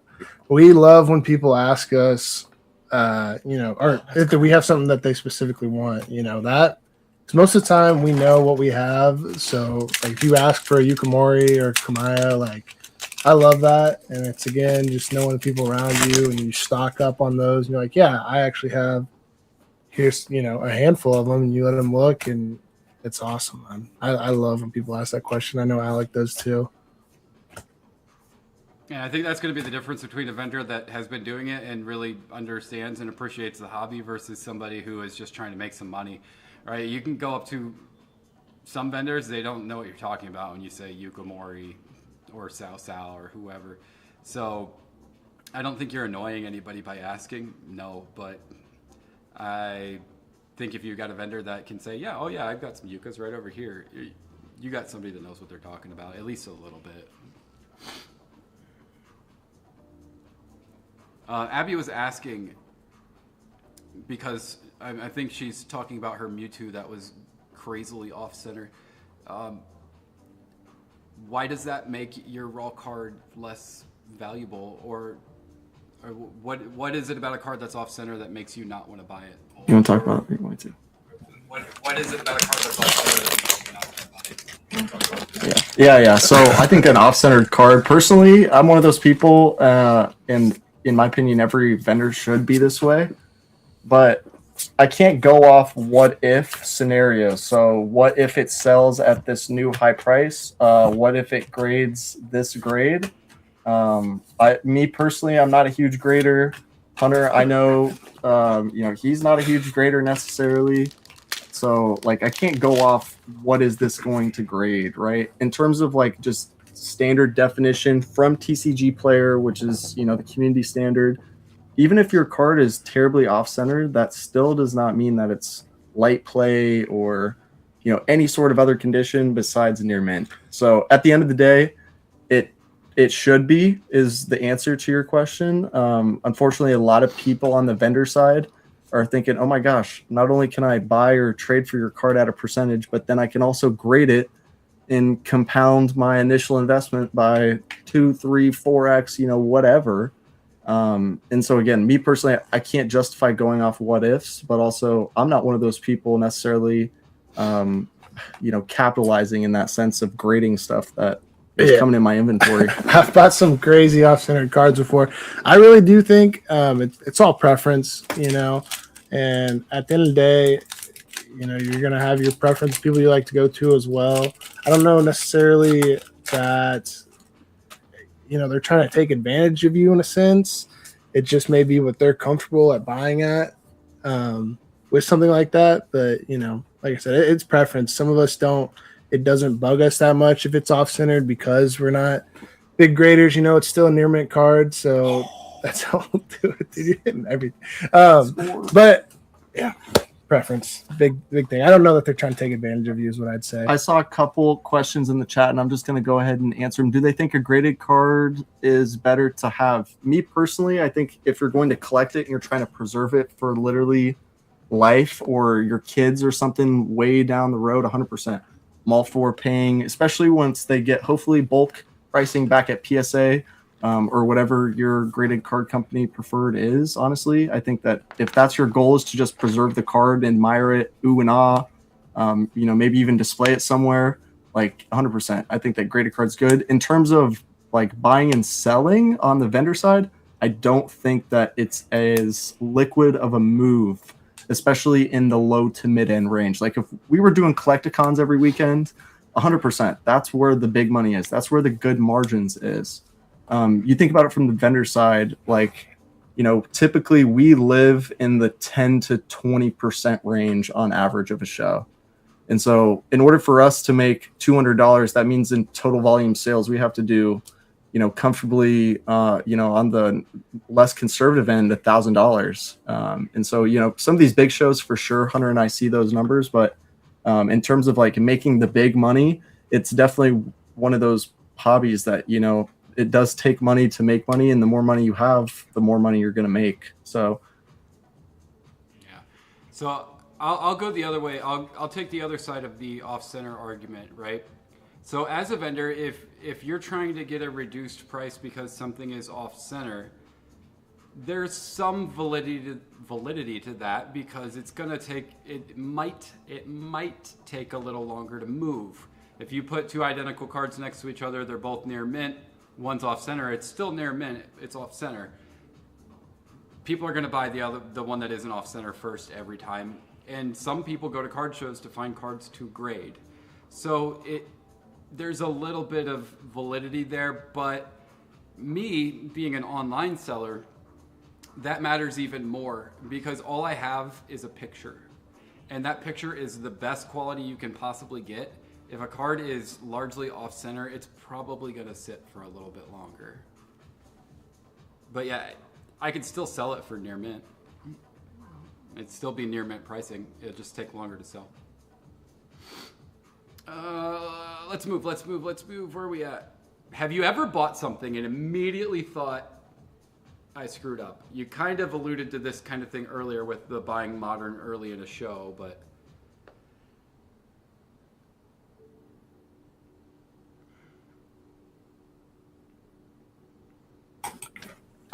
Yeah, I mean, like you said, Modern is obviously an easy one. Like in recent memory, I bought the gold Greninja from Chaos, and then at 240, even though it was at a percentage, and then the next week it went down to 190, and this was probably, you know, almost a month, if not a month, into the lifespan of the set. So that's a recent one. I've done a couple others where, you know, like I bought a base set Japanese Charizard, or I traded into it, and I instantly got worried because you know it's a big card, it's pricey, but I almost had that buyer's remorse because I was like, man, it's the Japanese Charizard. Charizard's a big hit, but you know if people are going to spend that kind of money on a base Zard, they're going to go for an English one. Luckily, I was able to get out of it, and I still made some money on it, but it was definitely one that had me pretty nervous. It looking at it in my hands is like, oh, it's a really clean base set Zard. I want this. And once they walked away and I was really holding on to it for a second, I was like, man, I don't know if I should have taken this. So, I mean, it happened. Yeah, this dude's still got a ton of packs left, by the way. He's killing it right now. Yeah, I mean, we kind of talked about that with Modern, with how quick the prices drop. A lot of vendors just don't want them. And it's for a reason. Like, it could be worth $400 right now, and next week it could be worth $180, and that's just real. That's not like an exaggeration. That happens every new set, every single time. Let's see. What's the best deal that you guys ever made as a vendor?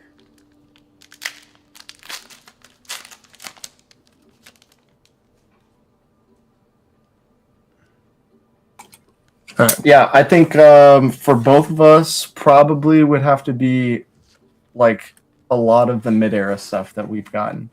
One, just because, like Hunter was talking about earlier, everybody's got the Modern stuff in their cases and their binders, their inventories. Everybody's looking for, like, for example, a character master set with Eevee, nice Blaziken, nice fish. Maybe somebody's looking for a specific evolution or, whatever it may be. I think that just a lot of people have gotten the Modern stuff already. There's so much of that out right now in the market. It's the mid-era stuff, and especially the clean mid-era stuff.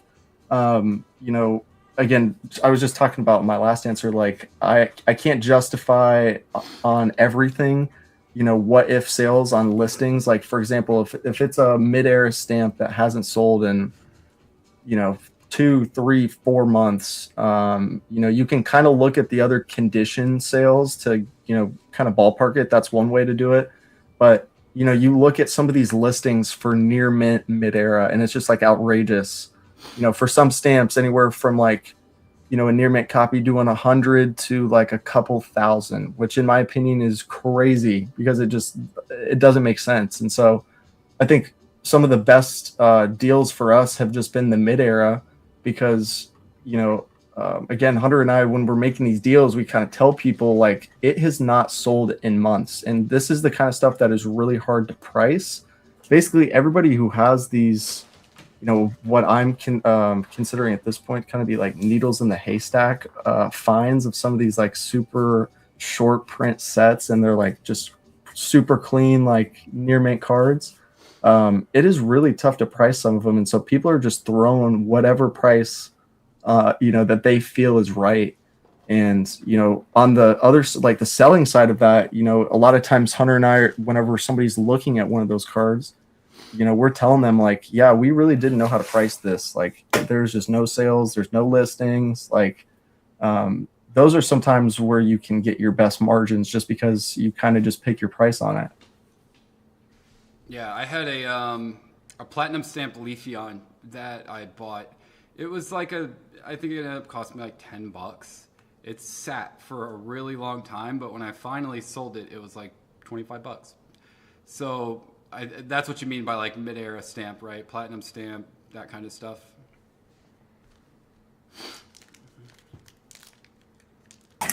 Yeah, and also like pretty much everything EX Nintendo era. Like another thing I collect are the silver border EXs. So pretty much anything like fire red, leaf green, all the way up until I don't even know what would be the last set of that. Maybe Crystal Guardians. Maybe I don't know why I want to think that, but I mean, yeah, but there's stamps, you know, through 2007. Yeah, the Diamond and Pearl era stuff was pretty cool. That one specifically you're talking about, Vish, was a Burger King promo, so the platinum stamps were a little bit more high volume than some of the other stuff.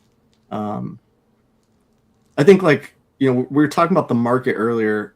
The stuff that is really investable, I saw this question earlier in the chat. I believe it was Lindsay that asked this. What is like a great low end buy right now for new investors and collectors into the hobby? Collect some characters or arts or artists that you like, specifically from the e-reader era. I don't think that you can go wrong buying into any of those cards right now, because there are still definitely a couple of them that are like $2-3 near mint, and you can find them. You can find a lot of them, specifically e-reader sets from Aquapolis and especially Skyridge.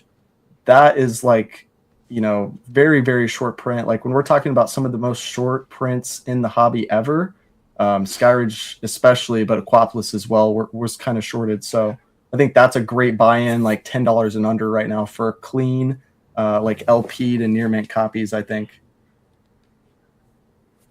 And then what about sealed?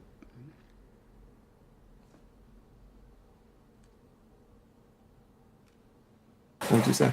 Sealed? Sealed. I think a handful of the Pop Series stuff is still pretty affordable, and it goes back to that mid-era that, you know, that we really like. So that's stuff we look at, and you can still find some packs. Like I think you picked up one fairly recently. Pop Series 8-pack for $20. Dude had it stickered for $25. So some old stuff that's still affordable, and you know it's not being printed again. So I would never tell you what to invest in, but those are things that we're definitely looking at that we like personally, and we see that are creeping up. I got some things that are kind of what they're talking about. So like things to kind of think about. Some of these are a little bit more expensive, but Pop Series, this card is not dramatically expensive, but that card eventually is going to be a ton, right? And then like as far as they talk about like artists, that's a card right there that in 5 or 10 years, who knows, right? It's $80+ now, but it's a Yuka and it's a Charmander / Ditto. And then you have like certain holos that are just old. Another Pop Series card. Heatran, stuff like that. And as far as stamps are concerned, I had to find these. I was going to show you earlier. Like a Crystal Guardians stamp, maybe with a more popular Pokemon on it. I'm flexing right now. You see it? You see that, Alec? And then I'm trying to just give you guys some good examples. Kind of like this stuff. Your old promos from way back in the day. Yeah. These promos aren't very expensive. Yeah, I have my Discord up. I'm not looking at it, but I do have it up. Let's get going because it's already 9 something. Yep. That's basically this whole stack is all stuff like that. And then,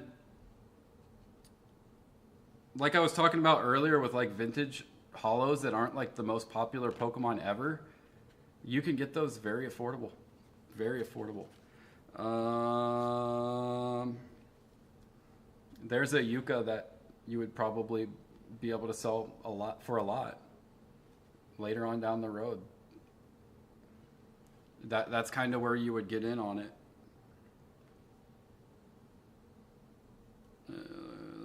Yeah, I think cut it there. I've got more. You want to talk about like e-readers? Hang on. Yeah. I've got more. Real quick, Vish, I just saw this question in the chat I didn't want to forget about. What's the best app that we use to look up comps while we're vending? Hunter pays for Collector Pro, which definitely has a really awesome scanning feature. Something that's free that I've been using the past couple of months that I think is pretty accurate and I've liked the interface of it so far is called Rare Candy. They're just quick pictures you take of a card. I'd say Rare Candy maybe like 85% of the time is right, and I don't have to go back through and scan a card, just depending on the lighting situation. But yeah, Collector Pro for Hunter I know has been very much so worth it. So the good thing about Collector too, I will say, a lot of people get kind of caught up on Collector. The modern stuff is very accurate. When you go to do conditioned on some of the older stuff, that's definitely where you got to do more of your own research, because the conditioned prices on Collector are typically pretty off, I'm gonna be honest with you. But that is definitely two of our apps we like to use a lot. Yeah, Collector is getting better. They're getting better with their pricing. I just saw another question. Would a sealed promo that has card dividers be good to keep sealed, or is it just better to open it? I think, I mean, for me personally, I would say that it's still a good investment, the amount of sealed promos that you see out there. I mean, like, I think of the most probably notable is the Ancient New from the first movie. 100% there is such a thing as sealed tax that people will call it. Like, for example, we were at a huge show up in Fort Wayne about a month ago called Collector's Capstone. And it was a huge show. I think it was like 300 or 400 tables. And we had this guy walk up, him and his son, an older gentleman, and he had over 60 WotC sealed promos that he was trying to sell. Unfortunately, me, Hunter, our other buddy Jake, that normally wheels and deals in a lot of the WotC stuff, we did not have enough money to justifiably pay the man, but we were able to point him in the direction of one of our good buddies that does wheel and deal specifically in the WotC era, and was able to pay him very well for that. So somebody asked about grading companies. Here's the deal. There's three main ones right now. You have Tag, you have Beckett, and you have PSA. Beckett is owned by PSA or the other way around. I don't know which way. As far as the market standard is concerned, PSA is the go-to. They're going to be the grading company. Personally, I prefer Tag, and I just like the subgrades. I like to see why it got graded something. It is what it is. Beckett is for the collectors / investors. Beckett is just the higher you get, the more it's going to be worth. So it's really up to you what you want to go with. We're seeing prices on Tag and PSA become very comparable. Did he get a Goldine? He got a Goldine! He got a Goldine. Hey, it's Abby. Abby, are you still there? Yeah, but I prefer Tag. I just like it more. I don't know you. And it's still Valley right behind it. Abby just pulled the Greninja SIR earlier. She should be fine. She should be fine. She'll be okay. It's that card that keeps eluding her in this set for whatever reason. Okay. Let me see. What's your number one complaint as a vendor about card shows? Other than the ones that aren't busy that they don't advertise, because we all know that sucks. That was going to be your answer too, wasn't it?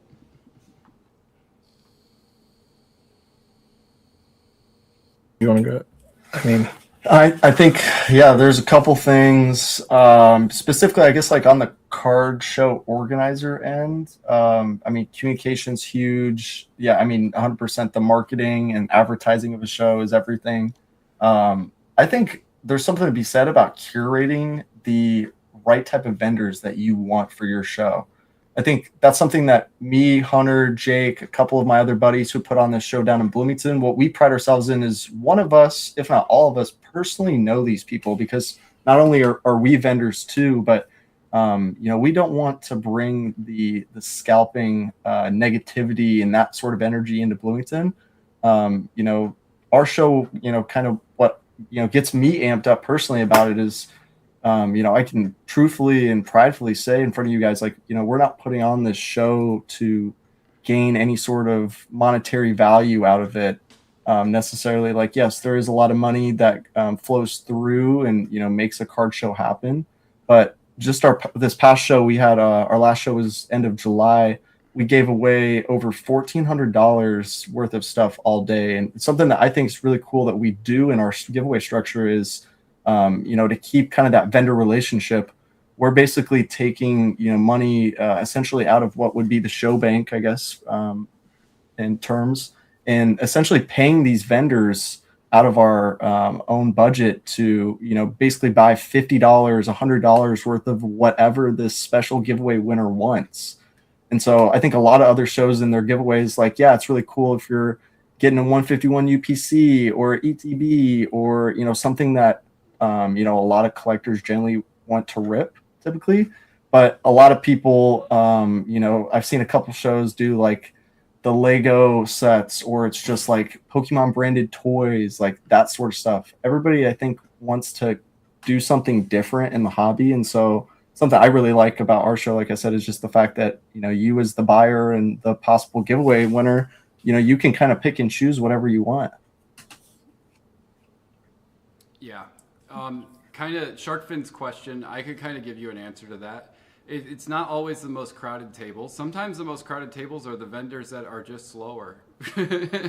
I look for their energy. I look for their energy. How are they interacting with the people? If you go up and you got a vendor who is, looks like they want to be there, that's generally what I look for. If you got one that looks like he might be a little combative, screw that, I'm good. And yes, it does suck when people who attend card shows don't shower and it gets really stinky. That'd probably be my number one complaint, is some of those card shows can feel like you're, it's hard to breathe. It is very hard to breathe sometimes. So common ground rules, make sure your personal hygiene is good before you go to a card show. Another question that somebody asked, what is the most annoying thing that happens to you regularly from the consumer when you're vending?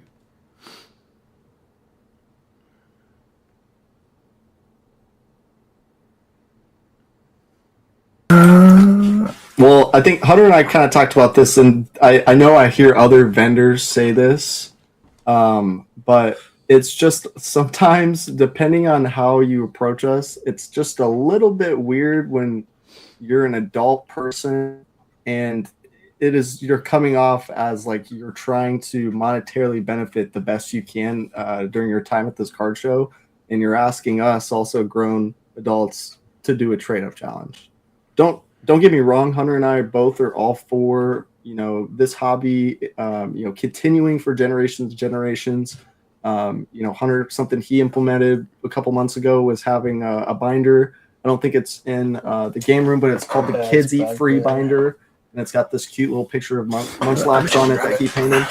But that's just like one way. We're all for giving the kids free stuff and trading with them in their trade up challenges. But definitely, if you're a grown adult doing that, for the most part, we won't engage. That's nice. Yeah. Yeah, I mean, trade up, be an adult and trying to do a trade up challenge. I mean, come on. What are you trying to do here? You're not even, you don't even have a camera on you. You're not even making a video. Like, you're just trying to make money, and that's it.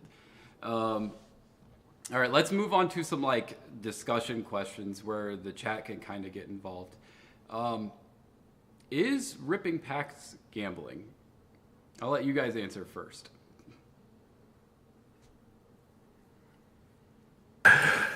I think we both agreed on it. It's definitely gambling, especially with how many, avenues there are in today's world to go get these cards, and it's a lot cheaper.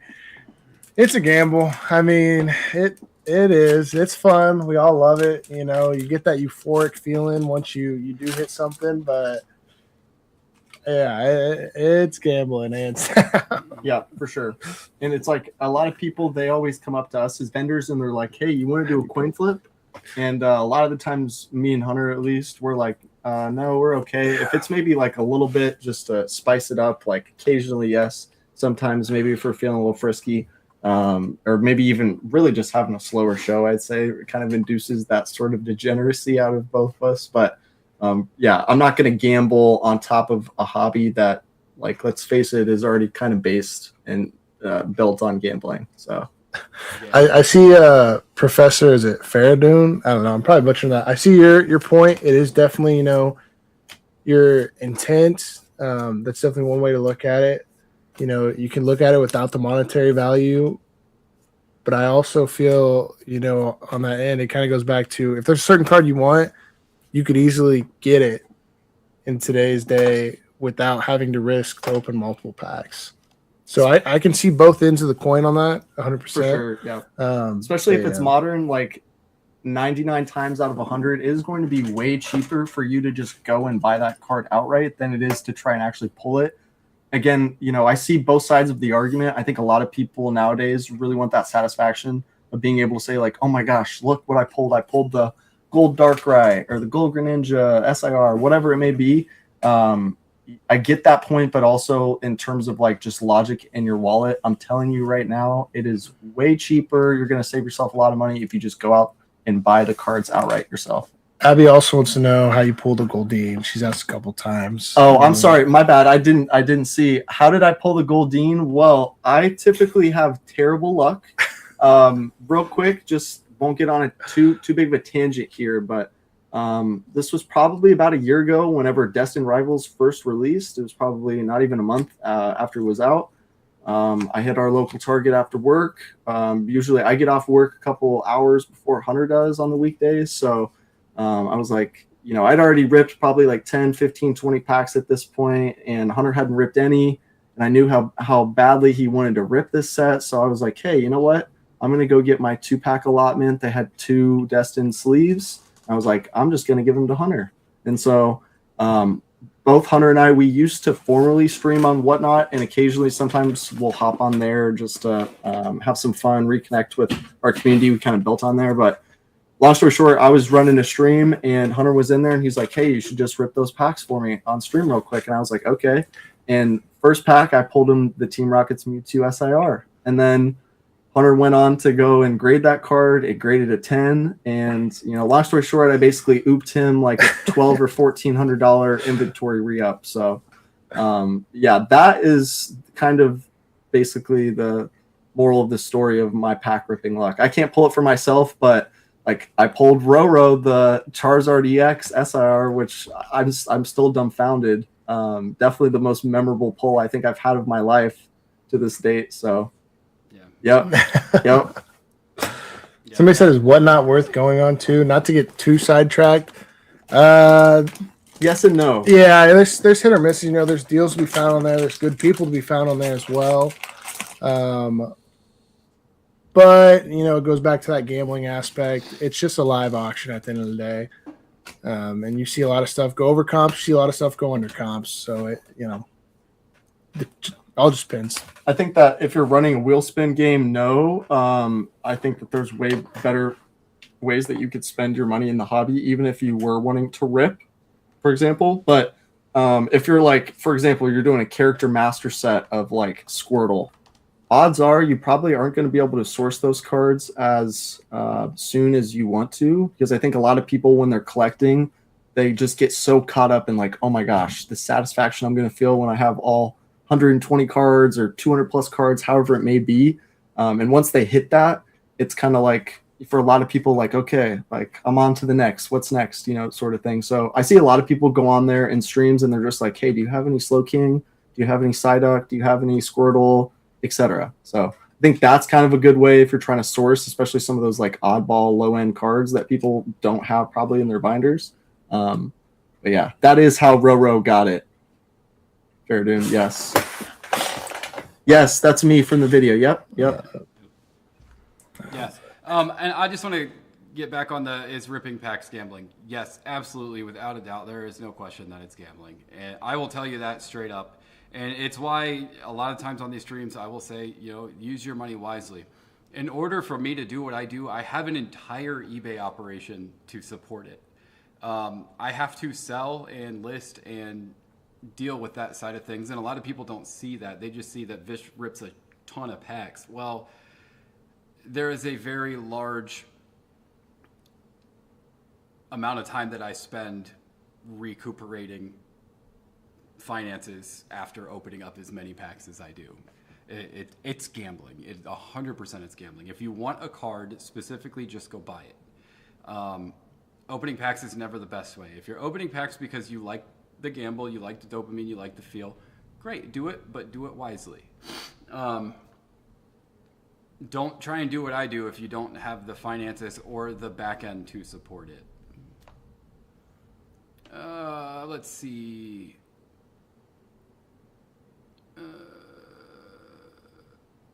What's worse for the hobby, scalpers or breakers?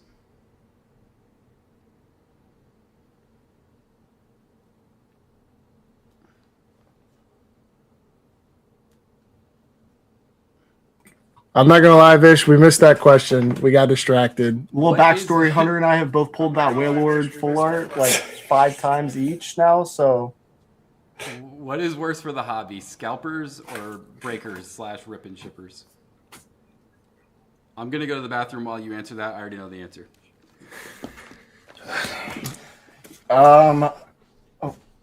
What do you? I mean, scalpers are pretty rough because it takes away from people. I think breakers or rip and shippers. They could be called scalpers too, depending on if it's a small operation or not. But it's tough, man. Scalpers definitely hurt folks more than anything, I feel like, just because, like I said, it's taking the cards away. And the rip and shippers and the breakers are breakering. Like, if it's more, breakers are more in sports, I'd say. Sorry, I got sidetracked. Just when you're breaking a box, essentially opening up a box, booster box. You can do it in Pokemon too, but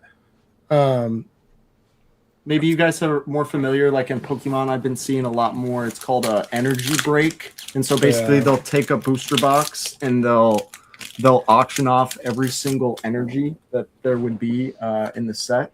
And so basically every single pack, it depends on which ones you get is what energy was in your pack. So yeah, my personal opinion would be the same as Hunter's. I think that they're both equally as bad. I mean, when it comes down to it, there would not be scalping, there would not be money in breaking if there weren't still people out there willing to pay prices that are just outrageous. So, we basically, because Hunter and I saw this back in 2021, 2022, whenever Revolving Skies came out. It was post 25th anniversary celebrations. Fusion Strike had just came out. That was when you really saw the hobby tank, and Pokemon Center basically put their foot on the gas pedal and said, we're going to print everything to the ground. I mean, I think a lot of people who are newer to the hobby, they don't realize how much Evolving Skies and Fusion Strike and Chilling Reign, that also included too, they printed. Like, they turned it on max. And from what I can tell for the 30th anniversary, I think it's going to be another reiteration of that. But what's different this time around is the amount of diehard collectors. And Vish, you kind of talked about it earlier too, the amount of people that just have thousands, hundreds of thousands, maybe even millions tied up in this hobby now. That is what's keeping it afloat. That is why the bubble will never truly burst. I'm seeing Abby's comment too. Abby, I think that's two different things. I mean, I know they can be looked at in the same. She's saying like she likes to actually collect some of the sealed. Yeah.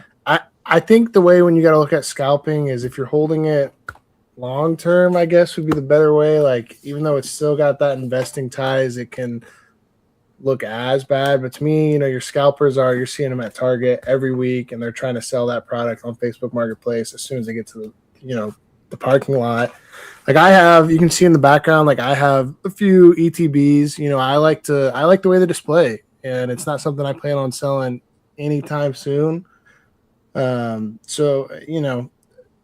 definitely, you see a lot of that, of people buying multiples, maybe one to rip, one to hold, and that's just two different sides compared to scalping. Even though it can look that way if you're going to the store and people are just seeing you buy a bunch of product. But yeah, I was gonna say Smackle's 30th is going to be crazy. I've also been seeing a lot of those content creators talking about the numbers of supposed like print runs for each product. Yeah, millions and millions for a lot of them. Like I think I saw it was like over 70 or 80 million UPCs are slated to get printed, which is crazy. I still don't think it's going to be enough, though. I think, unfortunately, with this 30th anniversary set, if anything, honestly, I kind of expect it to be worse than what we've seen the past 3 sets. So I think Pokemon Center kind of intentionally put Perfect Order, Chaos Rising, and Pitch Black all back to back to back to back because something else that I think isn't talked about enough in the vendor space is kind of the buyer stamina. No, not everybody, like Hunter was talking about, a lot of people that are coming up and visiting us, especially the people that are coming back over and over, they're families, they're, like young adults, 30s, 40s maybe, and, they have multiple kids that are like 10, 12 and under. And they just really enjoy us because, we're obviously we're genuine people, and we're, giving them some free stuff, cutting them some deals, yeah. Just going back to that, I think the 30th anniversary, unfortunately, for a lot of collectors, we're really going to see people like come out the woodworks to unfortunately scalp this one.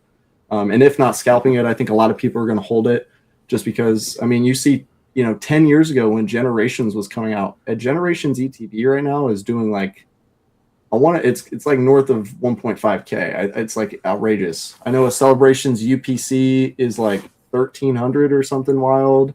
Celebrations ETB right now, I think it's came down, but it did eclipse like 5, I think all the way up to 600 just about a month ago. So, there is something to be said, not only from the collector side of like just wanting to ooh and ah and, put it up on your wall because it is a cool display piece for sure, but also like it will appreciate. Sealed is one of those things that it's never going to go down. It will always appreciate. So from the investing side of like that versus singles, I think that you can definitely make that argument. I caught the back end of your answer for the scalpers versus breakers. I think I pretty much got the gist. The breakers don't really exist if the scalpers don't exist to a degree. The part that I think the rip and chippers are worse is because a lot of them get distribution. And when they get distribution, you will see some of these breakers, they can open up. I was watching the other day, Pokebank. He ripped 450 packs of prismatic straight to one buyer. Your average scalper, or even most scalpers, aren't going to be able to get their hands on that much product. But because people can't find it out in the wild, they go to those breakers. So if you could find it, you would never need it. So they kind of feed each other. And yes, 30th, from everything I've seen, is going to be printed into the absolute ground. Is it going to be enough? Probably not. But like Alec was saying, if you look at Celebrations right now, it's at about 390 to 400. It's only going to go up. If there was an investment opportunity, that would be one of them, in my opinion. Because not that long ago it was close to 600. It's dropping because a lot of people decided to sell what they had when it peaked. So supply and demand, right? There's more available right now than the demand says. This is when you want to get in my opinion. Don't spend that money on it if you don't have it for any reason. I'm not a sealed guy. I don't like keeping sealed. There's no sealed anywhere around me. I ripped the last of it 15 minutes ago. But in my opinion, Hidden Fates and Celebrations right now are the two plays for ETBs. Let's see. And you kind of answered some of the other questions. We already know that. All right, I'll ask the last question here. If you had to sell everything in your entire collection except for one card, what card would it be that you kept?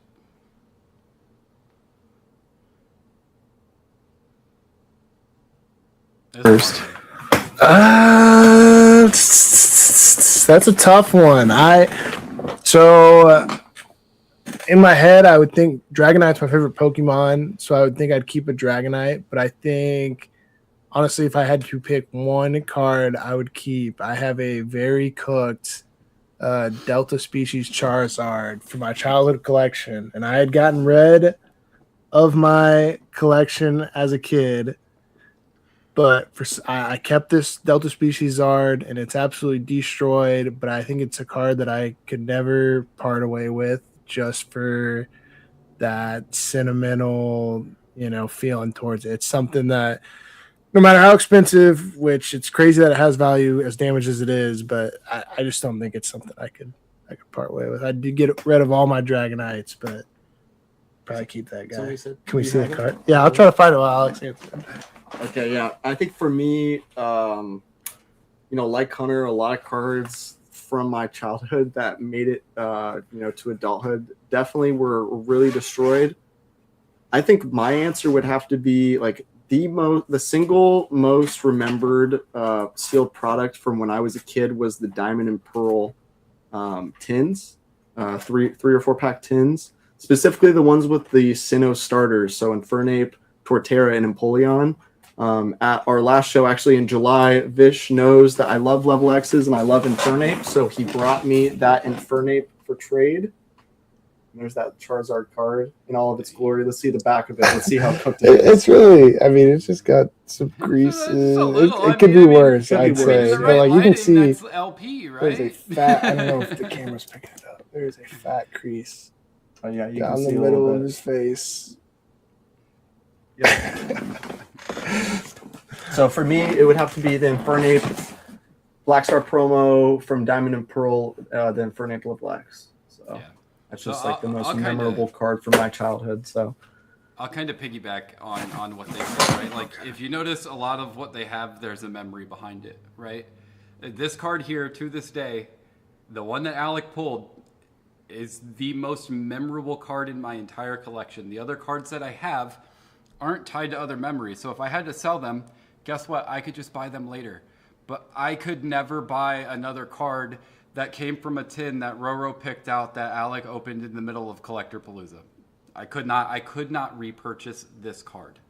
So that is why I would keep this card.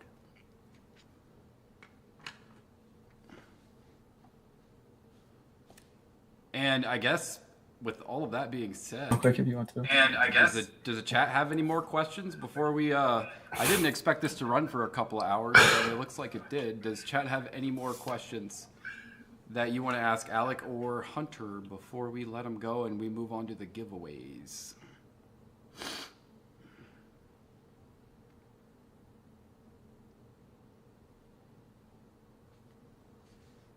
Question, comment above.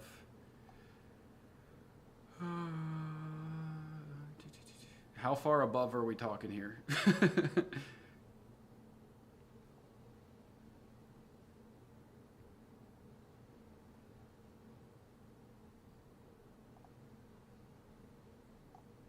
I don't see it. No. Oh, okay. If you reseal the ripped plastic. Oh, so you're talking about like how do you feel about stores that rip the plastic on stuff so that scalpers can't do anything with it? Personally, I really like that. But I am a ripper. I don't collect the boxes, so. There you go. How do you feel? I mean, I think there's something to be said about it. I've heard of some shops absolutely, going and opening the pack for somebody. I think ripping the plastic off is one thing, but I have heard of shops fully, starting to open that pack, and I think that's a little much, personally. Like I'm buying it, and you rip the the cellophane or whatever. I'm going to open it, so you don't have to open my pack for me. In a way, that takes away a little bit of the fun. But yeah. I get it. I get why they're doing it. I think they just need to keep it at, if they are going to do it, just the plastic and not try to do that extra step. Yeah, like one of our local card shops that we really like here in Ellettsville, it's called Card Craze. for any of you local folks, but they have been for now. I think the past 3 drops. I think it's been since Chaos. They've been ripping the cellophane off of like ETBs and booster boxes in order to sell it at retail. And then if you don't want the cellophane to get ripped, then you pay the market price essentially. I see both arguments of it. I will say I know Targets. Some Targets were doing it recently. I saw, but then I saw this other corporate message go out like a week and a half ago. Basically, Target upper management saying like to quit doing that, and that a lot of those products, especially in the big retailers, they're not products of Target or Walmart or Best Buy. They're from MJ Holdings, which is a third-party vendor company. Their own employees are the ones that are coming into the stores and actually stocking the product themselves. So in reality, a lot of people that are doing that, unless it's a local card shop, it's really destruction of property, like in the simplest. And MJ Holdings, they're definitely not happy about that. So I see both arguments of it, especially being somebody that also collects a little bit of sealed tastefully myself too, just to display. Like, that's definitely a no-no. So yeah, I agree with that standpoint, right? Like a question: when people buy multiple, do you think first 1 or 2 can be sold, but the rest will be open wrappers? I was just saying, I agree that it can do that. It can make it to where you're destroying somebody else's property. If I had to pick, leave the ETBs alone. Let the collectors have those. The price per pack on those is ridiculous anyway. But when you're talking about like booster boxes and stuff, rip it off. Who cares?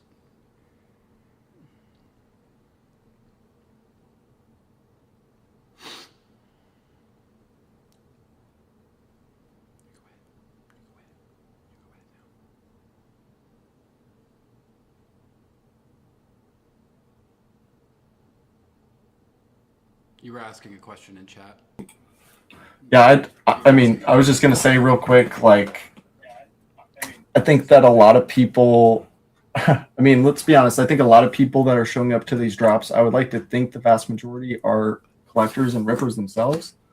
So hopefully, it sucks, but it's obviously, again, it's not been a deterrent. Like I was kind of getting to a little bit earlier with the scalping market, like, yeah, if you resale it, will it devalue it? Yes, 100%. And there's definitely some really good reselling methods out there, because I've definitely seen some of my fellow vendors get the bad end of a deal on something that was resealed. Like just a couple weeks ago, I knew somebody that had, I think, bought a couple months ago. He said it was one of the Costco Paldean Fate, like 5 packs. And dude went to open it and came back to his table and was like, hey, they were all empty. Yeah, Zard, I will say, even if the box is untouched, I mean, if somebody notices that just that plastic over has that reseal on it, most of the time they're probably not even going to be comfortable like trying to buy it, because they're just going to assume the whole thing's been touched, even if you try to plead. So I think resealing is just, I would not at all. I think it's just going to make yourself, make it a lot more difficult for you. And if it's in the box, leave it in the box, without the cellophane, especially if this becomes more of a normal thing. You're going to see a lot more people being understanding to a point about that. Mm-hmm. So I would not try to reseal anything. Would it be stupid to buy a couple thousand slab cards just because you like the art of it and not for investment purposes? Yeah, 100%. I mean, like I was saying earlier, I'm all for collecting what you like, and especially if it's stuff that will never leave your personal collection. I'm all for grading just to preserve. Like, I think so many people get caught up for like the ROI and stuff and grading, and that's a whole nother part of the hobby that, yes, there is money in, but again, it's just specifically for me and Hunter and what we do. We're not huge graders, so typically like the grading stuff that we're doing for ourselves personally is more so just for like PC. Even going out and buying slab cards too, that's true. So in the case we are talking, you better be off trying to sell singles. I say find your niche. We have one of our good friends, he goes by Darkrai TCG. He primarily sells slabs, and they do well for him. We don't really do slabs, and when we have in the past, they do okay. They're slow moving, but our singles are really hot for us. We have our buddy Jake, who we've mentioned in the past. He does both, and both do very well for him. So it really is find your niche, curate to that. That would be my best bet to you. I think different things work for different people, and you'll figure out what you like moving more if you were to get into vending.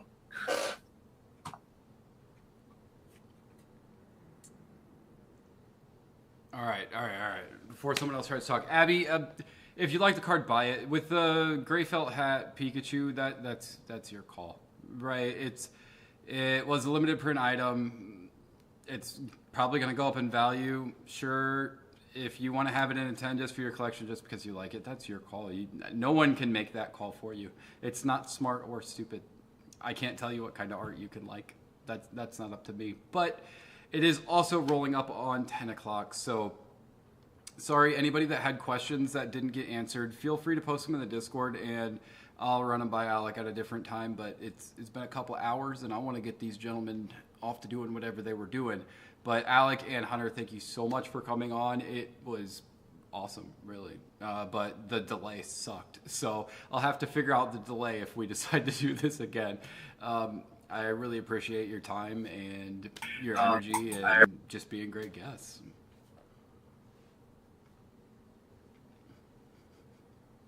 Yeah, no, we really appreciate the opportunity, Vish. I think we both had a good time with it. We love talking with everybody, and we'd love to do it again. We'll definitely figure out something to do with the delay. But yeah, we thank you guys. You guys were awesome, and we appreciate you asking us these questions, having us, and taking a little bit of what we had to say. So yeah, and real quick, just shameless plug. I'm not going to plug my account or Hunter's here even, but I just wanted to show chat. This is our show flyer. Our awesome friends Jake and Grant, they both cooked up. But in Bloomington, Indiana, Monroe County Fairgrounds, we got 85 plus tables of some of the best vendors in the Hoosier State. Definitely come by if you guys are in somewhat of a proximity. I know last show I met a couple people from Cincinnati, from a couple from Louisville, Kentucky. We had a couple people from up in the Fort Wayne area, which is like a 3.5 hour drive. So I know lots of people. Definitely, it's one of those shows, like I said, with the amount of giveaways we're doing, it is worth the drive. I'm telling you, there are not many shows out there that are giving away this much this fast. And so, yeah, thank you, Vish, again, for having us on. Me and Hunter, we both love to do it. And sorry again about the delay. I think it's a little bit user error, and just Hunter and I both getting used to it too, because we don't do live streaming a whole lot. So, but yeah, it was a great time. And no, you're good. Yeah, you're good. But we appreciated your time as well, Vish. And yeah, it was awesome getting to interact with chat and meet you guys. So thank you guys so much. I'm signing you off now.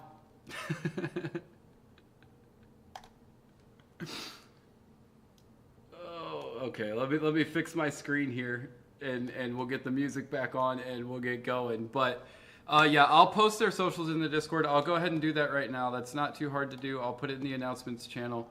You should check him out. Alec doesn't post anywhere near enough, but Hunter posts quite a bit. So make sure you check out him on Instagram. I don't know if he does other platforms. I guess that's something I could get the information for. Let me post that, and then we'll move on to the giveaways.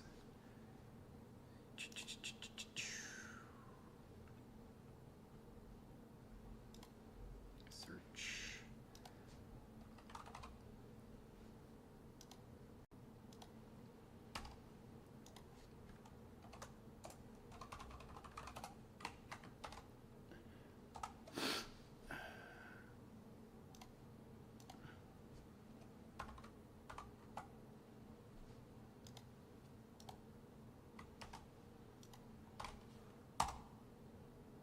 There you go. That would be their socials. And again, both really, really good dudes. It's really easy to run into bad vendors at a card show, but there are a lot of decent ones. But I'll tell you, between the two of them, they're my favorite people to go see pretty much every time. It's always fun. We always, have a pack battle or something towards the end. Oh, Abby, you're talking crap after watching 18 other people pull a Goldeen today and not you? Crazy. Crazy. All right, let's get the music on. Let's get the vibe going, and let's start giving away some cards.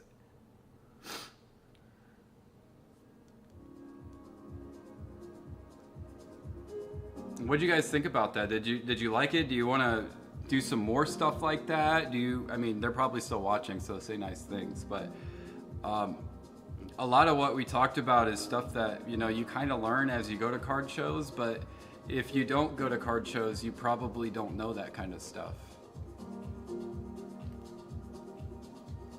Abby, I find it hard to believe that you can't bully someone you don't know. I bet you can.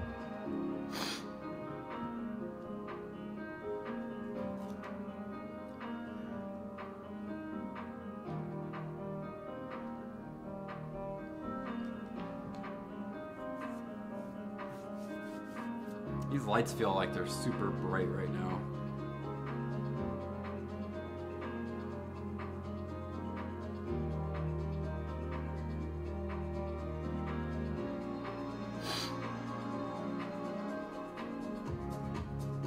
Yeah, but check them out on their socials. Harass Alec about not posting enough.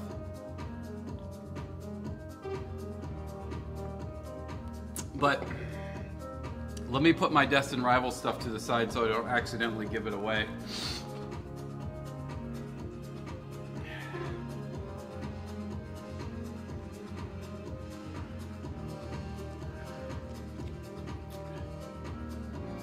They talked about an Ancient Mew. I have one to give away. It's pretty cooked, but I do have one to give away.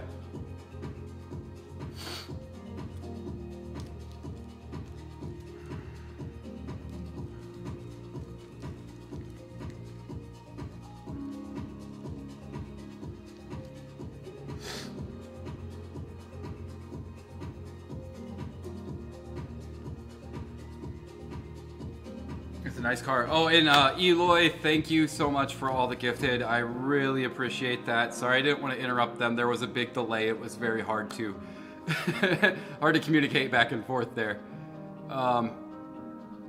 But thank you so much for the gifted. Thank you so much for the donations and the super chats in the middle of all of that.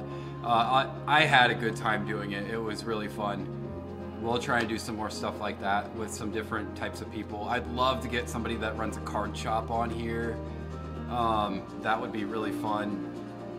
And then maybe just people from different angles of the hobby.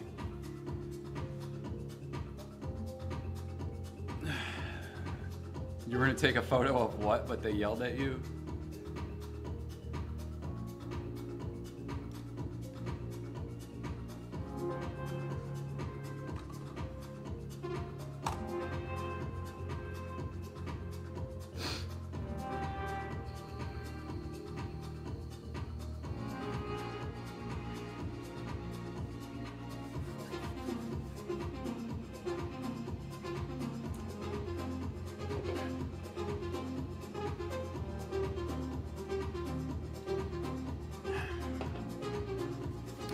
Sorry, just resetting my brain to giveaway mode. I've been asking questions for a couple of hours, and now I gotta change the vibe.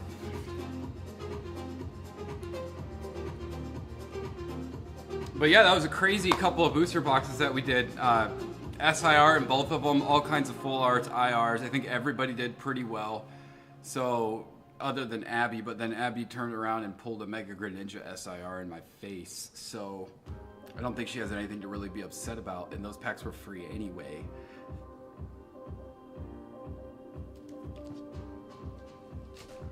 My Destined Rivals ETB wasn't very good. It was okay. It was okay. Yeah, let's get into it. So, I've already got them pre-packaged, but the first giveaway is going to be two. I'll just re-roll it right after. We've got the promo cards. We've got two sets of them, Jolteon, Vaporeon, and Flareon from the Prismatic poster collections. A couple bucks a piece, not anything crazy, but it's a start. I don't want to start off with all the heat. We got to get started somewhere. So There are 2. I will run it and then we'll go from there. Everybody knows the drill. Exclamation point Ripz to get your butt in there.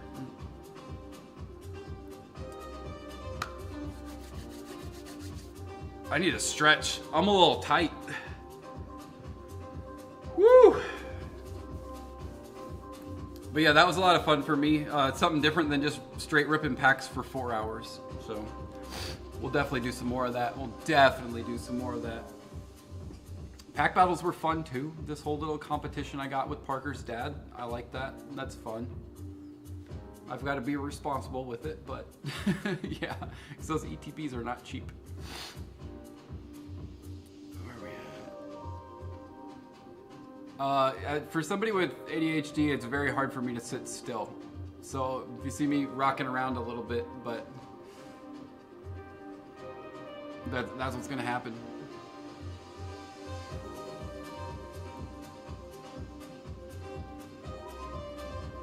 I'm not giving you my Hydrapple. I gotta recoup my cost. What, you just want me to give you the W? I can't be doing that. Yes, it has started. Get in, get in, get in. Everybody, exclamation point Ripz.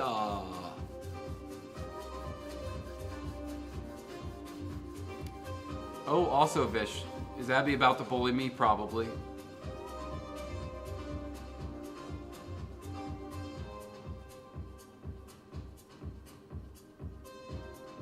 Yeah, I mean, if I'm genuinely interested in whatever it is that we're talking about, great.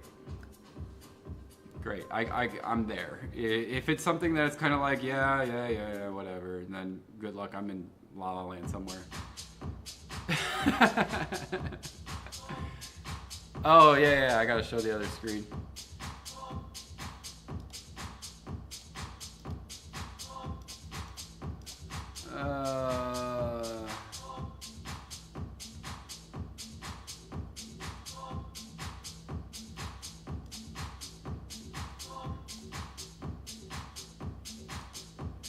I'll get it up there. Give me a second.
All right, let's get this first one going. We're just gonna go here. We're just gonna choose a winner, and then we're gonna re-roll, and that'll be the second winner. Michael Madeira.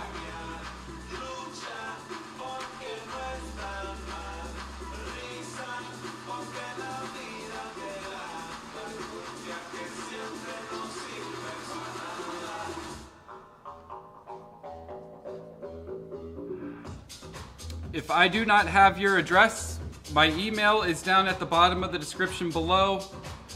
the way that I would prefer. Oh, is that your husband? Did he win the first giveaway? Oh my god. Okay, I'll just send that one to Abby.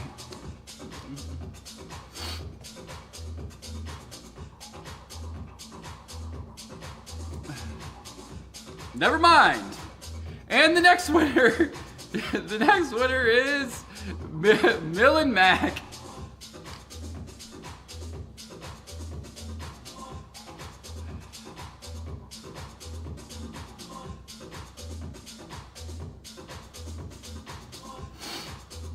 How does he join one stream and win the first giveaway? Lucky guy, lucky guy. All right, next up, if you're trying to master set Chaos Rising, we got a good one for you. I'm gonna have to ship this the expensive way because it's too many cards. We have every EX from the Chaos Rising master set. Oh, there's some perfect order in there too. Oh, it's every EX from both. Let me split them. Let me do Chaos in one and perfect order in another.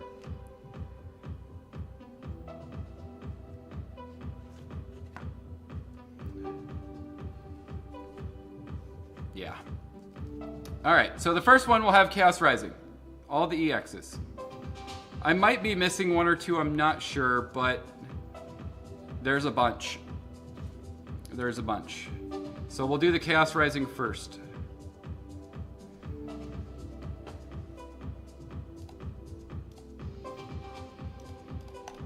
Get on in there. That card looks so cool like that in that lighting. Holy crap. It does not look that cool in person, I promise. His eyes like glowing.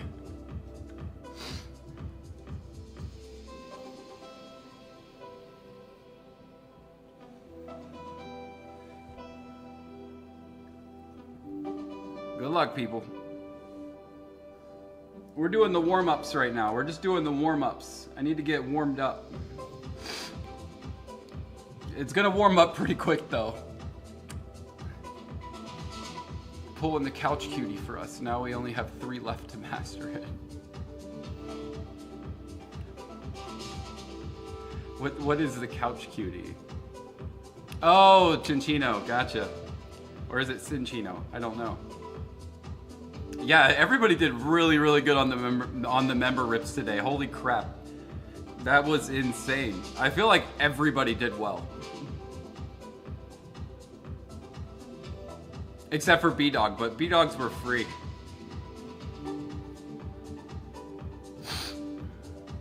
So that's still a W.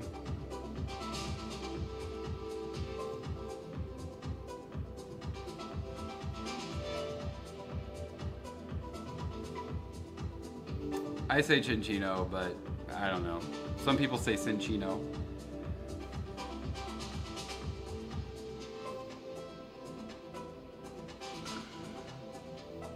Yeah, and then Eloy with the freaking Zorora.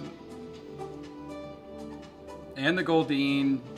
Pokehunt with the freaking Cinchino and something else. I think it was just an EX. And then Cody got a bunch of stuff.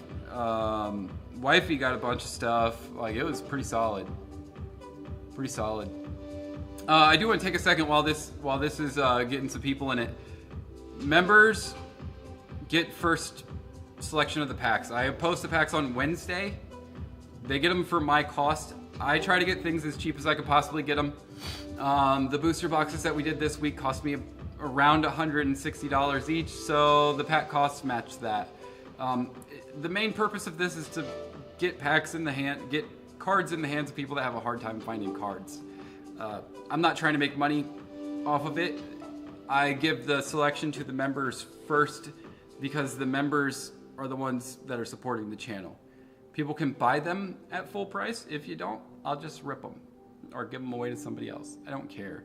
But it's just a good way to get cards into the hands of people that maybe have a harder time getting them or can't get them at the cost that I can. I don't ever really see myself expanding that program too much. If I do, it wouldn't be on today's stream. Today's stream is fun. But if there becomes a point where it's just too much to manage, I could just get rid of it altogether.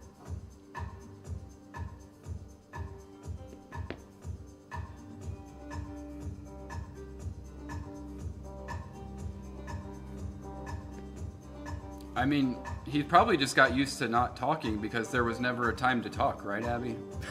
I'm just kidding. I'm just kidding. I'm just kidding.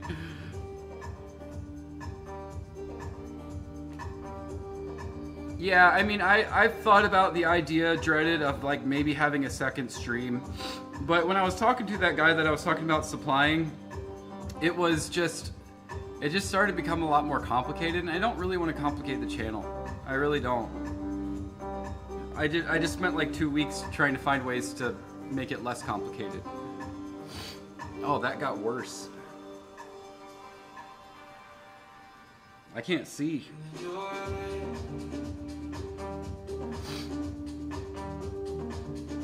No. Finding suppliers and stuff like that, it's not as easy as you think. Okay, and the winner of the EXs from Chaos Rising, Arcade Masters. He always seems to sneak in here and grab something. How does he do it?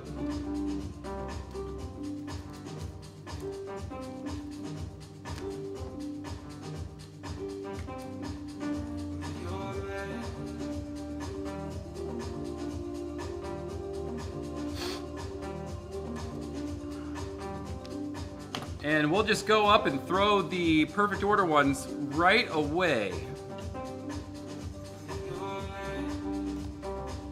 Let's keep it rolling.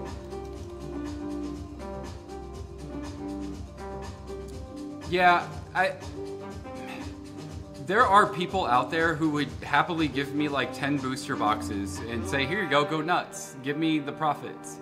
And I don't really want to turn it into that because that's just like another job for me, and I have enough jobs. I have a lot of jobs already. If I ever feel like I really need to start funding the channel, that would be the only way that I did it. Would be like an extra stream that was for like non-members and where I was actually taking like a markup on the packs, but I don't really agree with that, so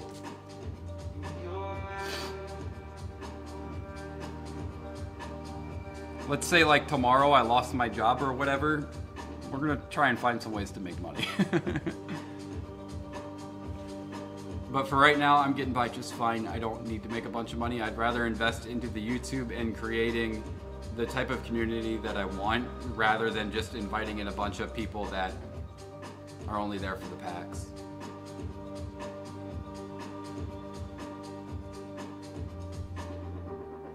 Poke Unlimited does not know I exist still.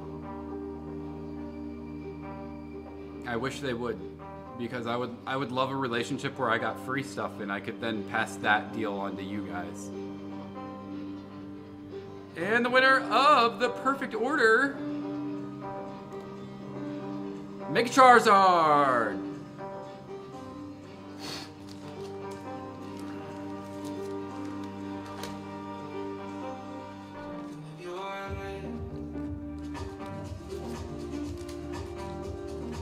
Yeah, the community piece to me is the most important part of what we do here, right? Like, that is the thing that we have to protect at all costs. It would be very, very easy for me to compromise my morals and my character and my integrity and start making a bunch of money. I don't want to do that because that doesn't bring the right community. It brings the wrong community exactly.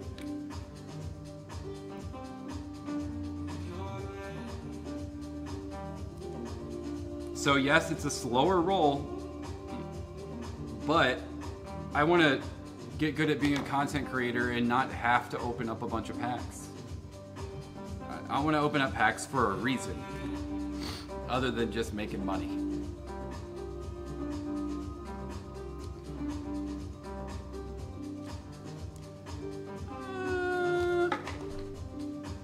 Just dropped them.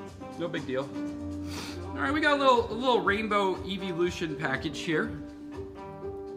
It's not from English, but it's cute. There's some cuties. You got a Sylveon, a Leafeon, a Jolteon, and then an Eevee. All EXs, all rainbow borders. We had to support the cuties, so we got some cuties.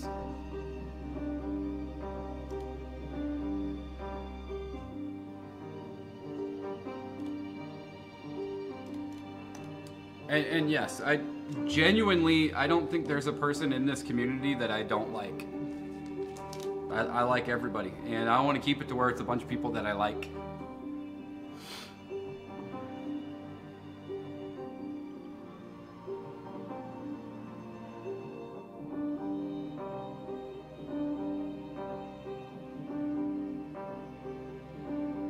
I've seen.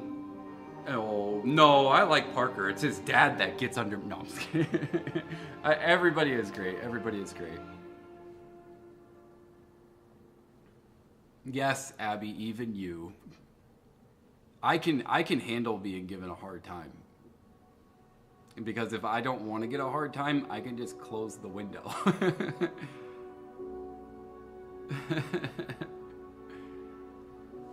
Even, I mean, the Yamper card's still sitting up there.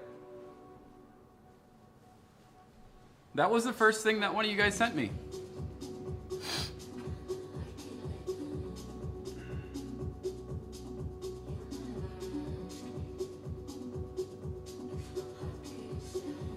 Yeah, it's really tough too, because I'll get a lot of comments sometimes and they'll be like, oh, this person only cares about the value. Well, no, in that 1 minute and 30 seconds that you saw, maybe that's all I talked about. But if you go back and watch my whole collection, you would probably think differently.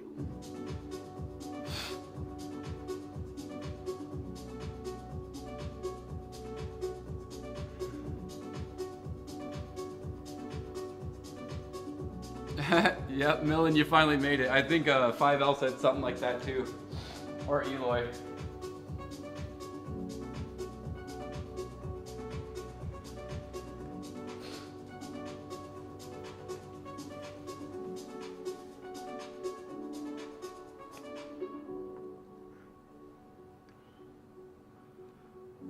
All right, let's get it moving. Cutie card winner is Kenzie Peterson. Kenzie Peterson. My bad. Said your name wrong. I apologize. I won't do it again. I might do it again. I'll probably do it again.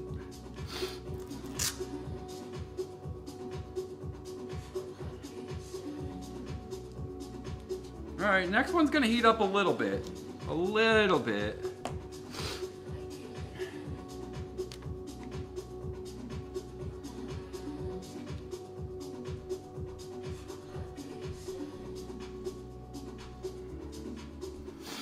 A little bit. We're still in the EX era, but I could tell you what these cards were before I opened the packs. All from the newest set. It's all the EXs: Talonflame, Raikou, Rayquaza, Mega Golurk. We got a full art Leaf. And a Malamar. Straight from the video itself. That video is doing really well, by the way.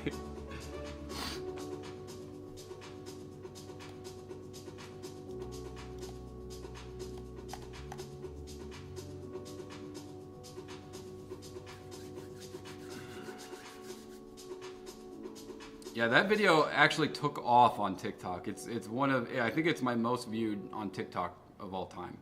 Not that that means a whole lot, but I think it's got over 80,000 views.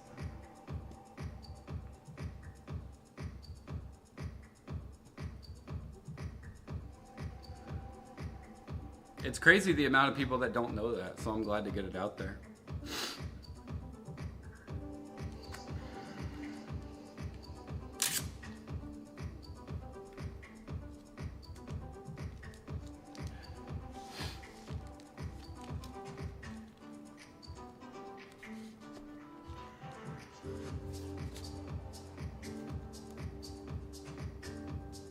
Yeah, TikTok is hard. TikTok just doesn't like me.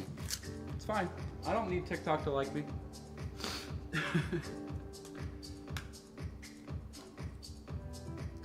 Yeah, I do wish I could have figured out the dual streaming thing, because it would be nice to be able to stream on both, but Facebook also is a little bit stingier with how they do things, so you may have 1 billion followers over there, but it doesn't ever translate into anything.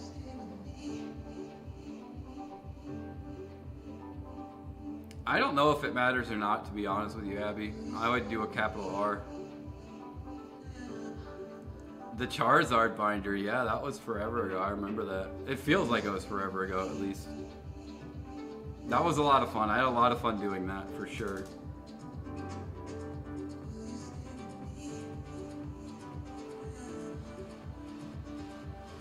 I'm curious if there's anybody that's here now, that subbed from the God Pack video.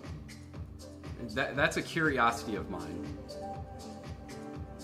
Because that video alone has brought almost 3,000 subscribers to the channel.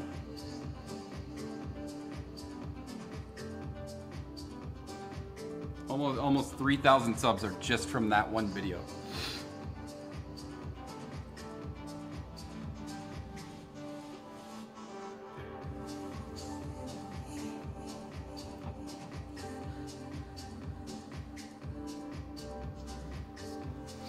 I have a theory that shorts are good for reach, but they don't really help your community that much. The Blastoise binder was a lot of fun too. That one Discord that shall not be named, yeah. And the winner is good old Henry B. Lindsay. Get you some stuff.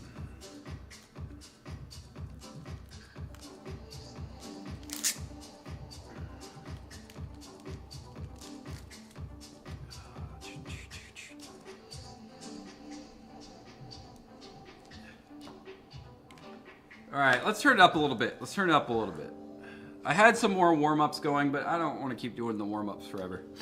Let's just go straight to that one, huh? Why not? Now you can see there's a little bit of creases in there. But it's still a cool card to have, and it still looks great in a binder.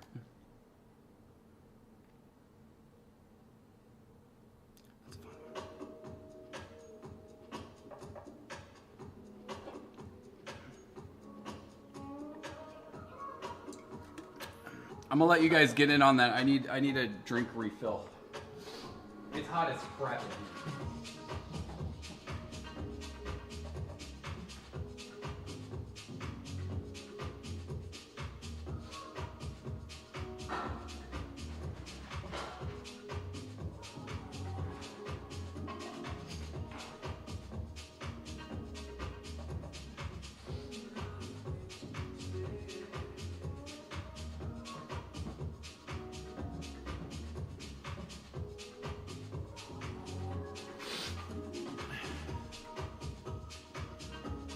Oh, did I not open it? My bad. It was open. There's 36 people in.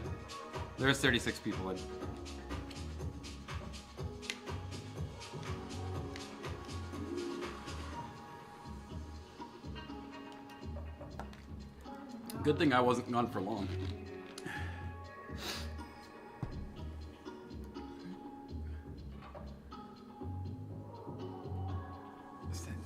Look, it's been a long day, okay? It's been a long day. It's been a really long day, all right? Ancient Mew promo up for grabs. And by for grabs, I mean it's free.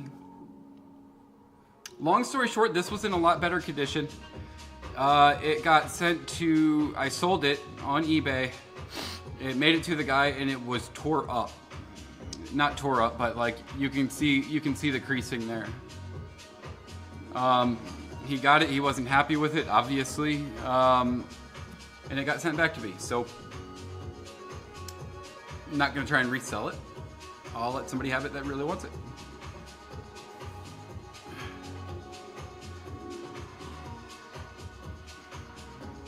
No, my day was fine. I went to work even though I didn't really need to, so that sucked, but it's not my fault. Like, I filed a claim on it and got the money back for it, but it's unfortunate when that happens. This is why we insure cards that are a little more pricey.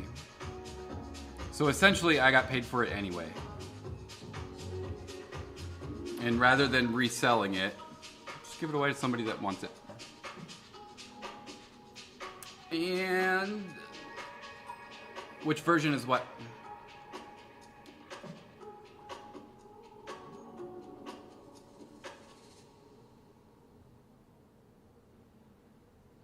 I don't know. And the winner of... it's just the Ancient Mew. I don't know. Are there different versions? It's the old one. It is the old one. Eloy is having a day. Eloy, you are having a day. Holy moly. Holy moly. What a guy. Let me put that in with your order so I don't have to worry about it.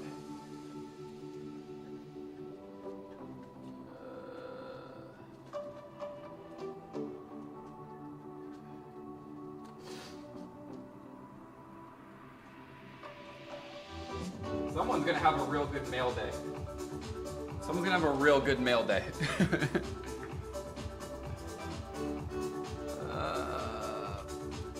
All right, now we have a collection of V cards. Zamazenta. Zamazenta again, Suicune, Machamp, Hisuian Zoroark, Zacian. Zamazenta, we're rolling. Yeah, I pulled a lot of my Japanese listings, and I figured rather than relisting them all, I would just give them all away.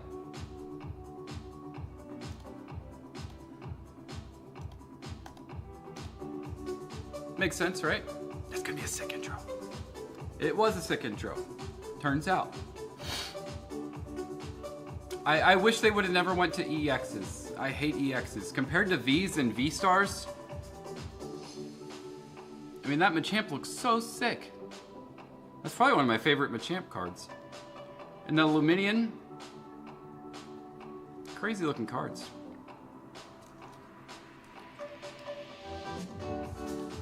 Zacian.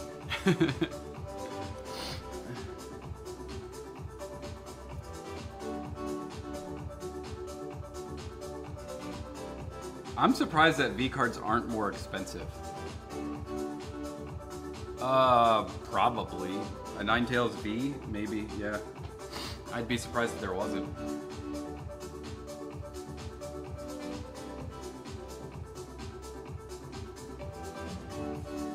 Luminion has a IR in, shoot, what set is that? Crown Zenith, I think. That is just insanely cool.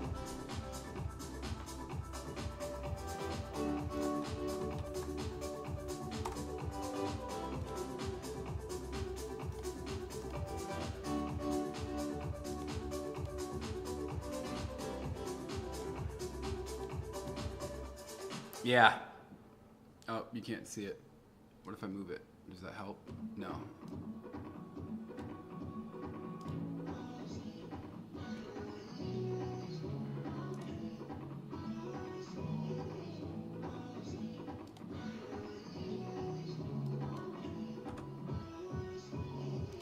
This one.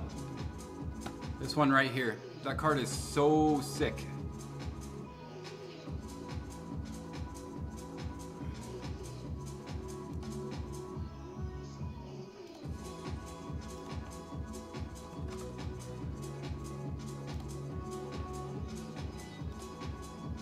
Alrighty, the winner of the V cards. Millen Mac, you already won something. You're just gonna win them all. What do you want to do?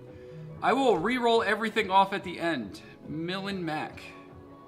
You want the V cards or do you want the Flareon, Jolteon, and Vaporeon? It's early for a decision time. Reroll this one or the Flareon? Which one?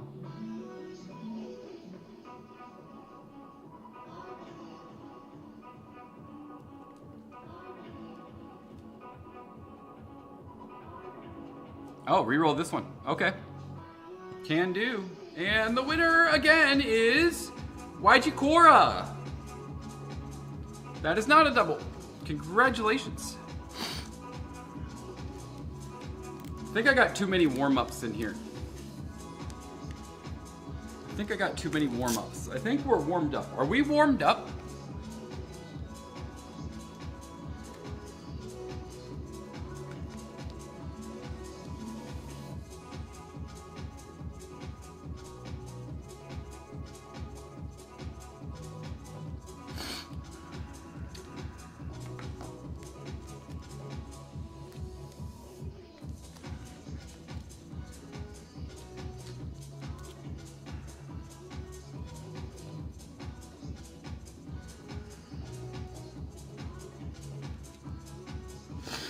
Some of you probably already know about this one.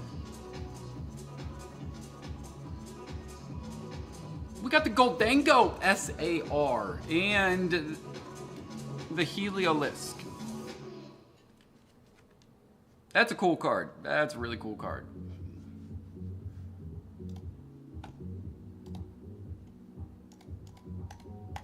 Get on in there. Get on in there. Mac and cheese. That's pretty much what it is. Mac and cheese. Mac and cheese and gold.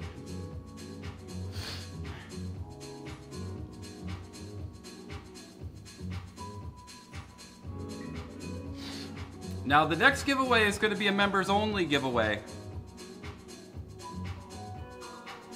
And I think you're going to like it.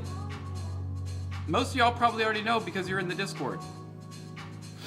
I am getting very hungry.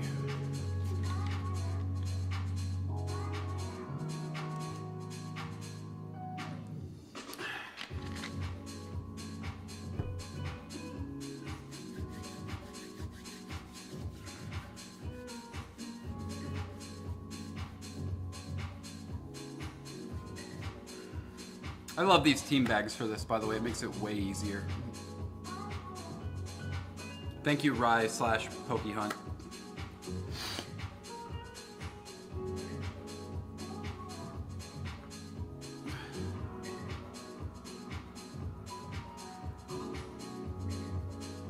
Well, if they were for Rye, I have them now, just so you know. And the winner of the Goldango and the Heliolisk. Mental Sniper.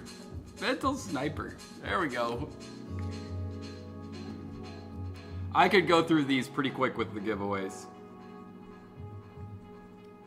And the Ripz.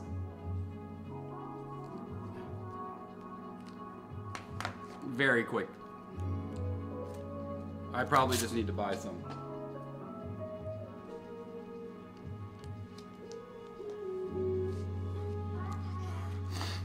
Alright, this next giveaway, let me set it up correctly first.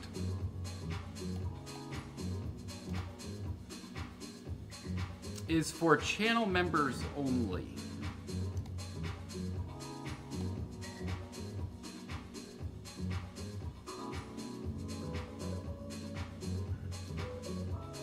Probably.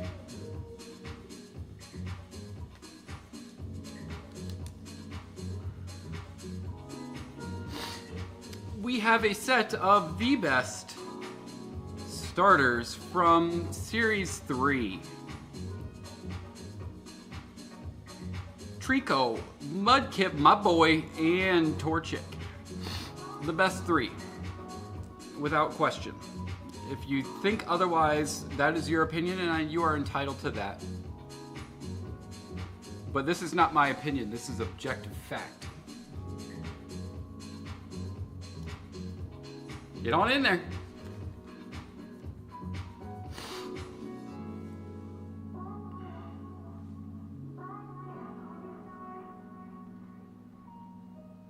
Sorry, Roro, you're not a channel member.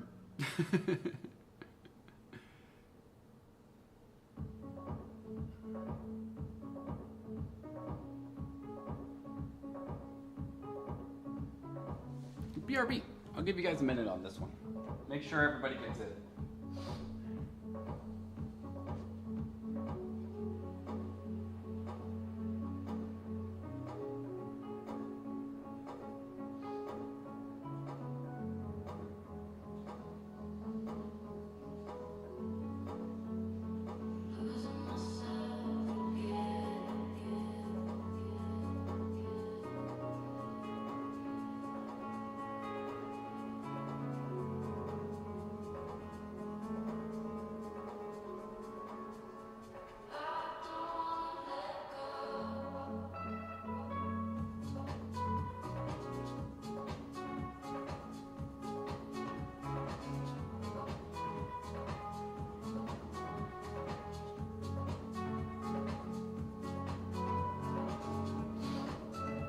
my jam.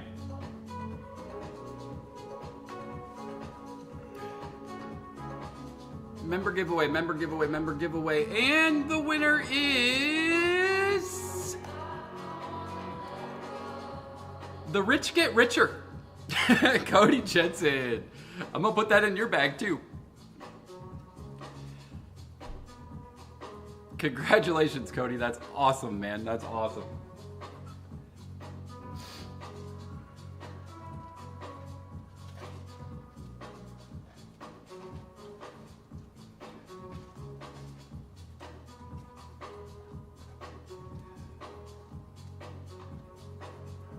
I need to bring it up again. There's a few of you that probably want tracked shipping now. Make sure you grab that because you're gonna want it, especially Cody or Eloy and the other person that got us. Oh, Pokehunt. Pokehunt.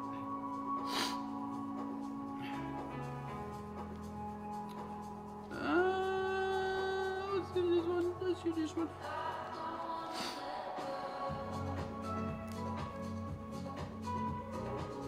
How about some art rares from Storm Emeralda? We've got the Altaria. We've got the Pincurchin. We've got the Magmar thing. We've got the Electivire.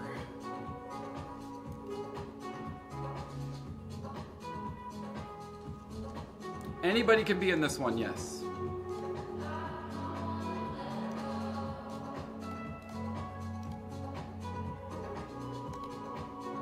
Get on in there.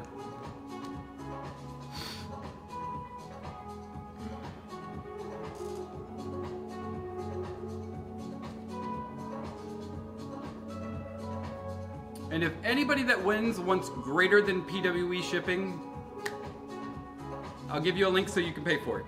Because it's like $5-something. Otherwise, it's going to PWE and cross your fingers. Most of the time it makes it there.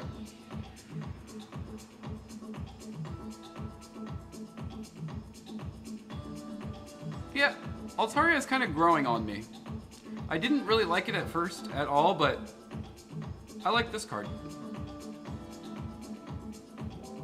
If you win, correct, Roro, there is no shipping, but I gotta walk down the stairs and put it on your desk.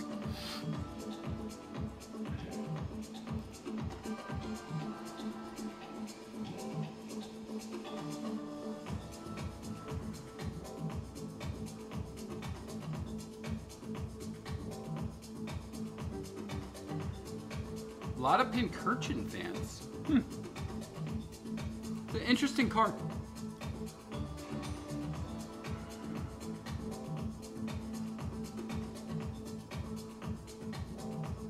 Did you say Yamper is your second favorite? You want to be my kid still? That's it. Where's his name on here? I'm banning him. I'm banning him.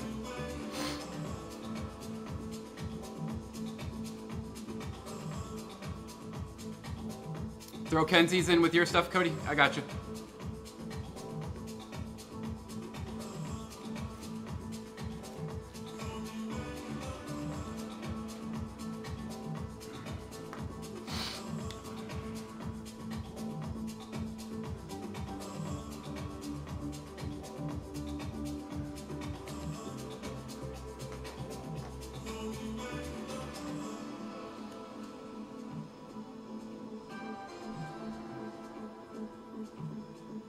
You guys have converted my son into a Yamper fan. And the winner of the Storm Emeralda Art Rares, Boy Mom 1652. Congratulations. Those are some cool cards. I really like it. I think this set's going to be insane when it comes out in English. Hopefully it doesn't unscrew the problem that we're unscrewing right now, but yeah. Please add it to Smeckles. Y'all are killing me. Y'all, who is who?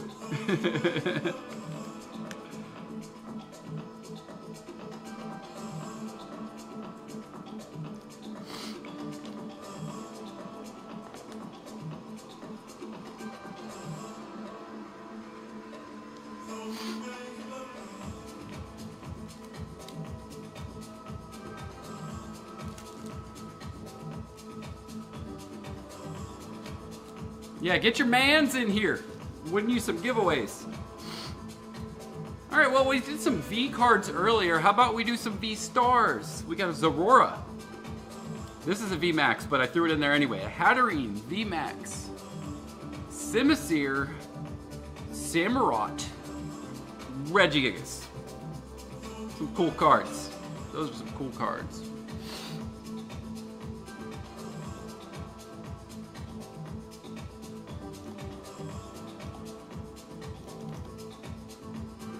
Get on in there.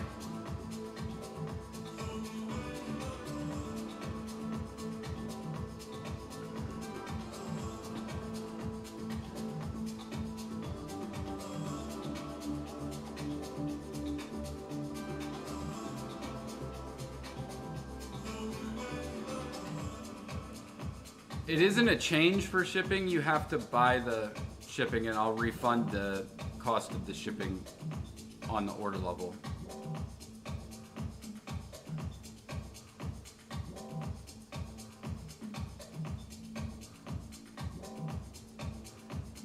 Unless you were talking about something else. Am I starting to glitch? Yeah, I'm dropping some frames.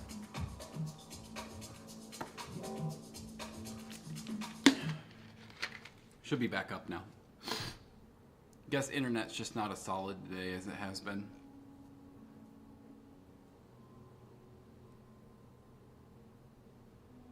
The better shipping is on my website. ViciousTCG.com, and then you go to best value, and then it's the tracked shipping option. It shouldn't say sold out. I made 999 of them available. No, it's not. It's not sold out. It's probably sold out to you because you're Canadian, and I don't have it available for Canada.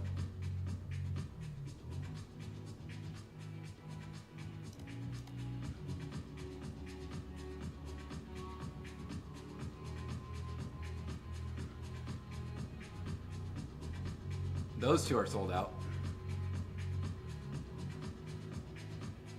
Vishiz, VISHIZ TCG.com.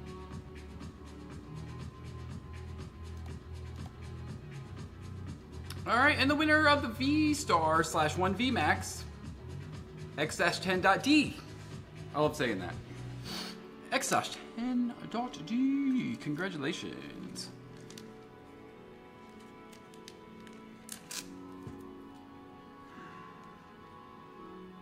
If you're not in the Discord, get in it, please. Make things a lot easier. I know X-10 is, but yeah.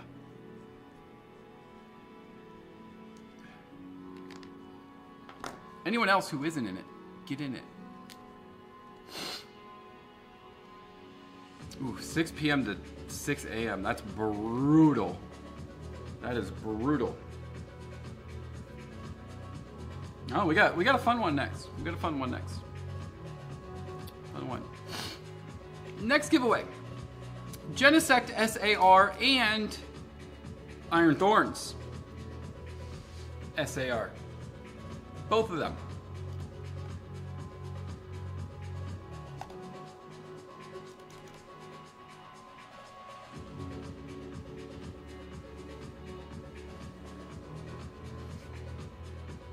Iron Valiant. Sorry, I said Iron Thorns. Roro just said it's his second favorite. I think he thinks that saying stuff like that before he wins is going to make him win now. I got you, Pokehunt.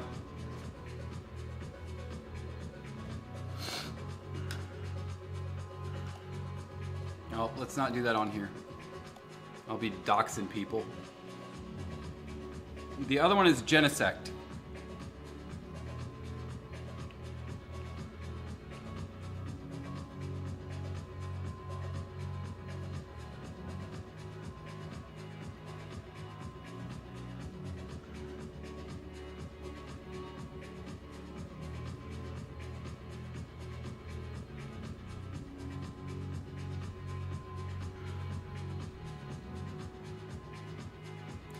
And the winner Eric Smith, wouldn't be a day if Eric didn't get something. Congratulations, man. Cool pickups.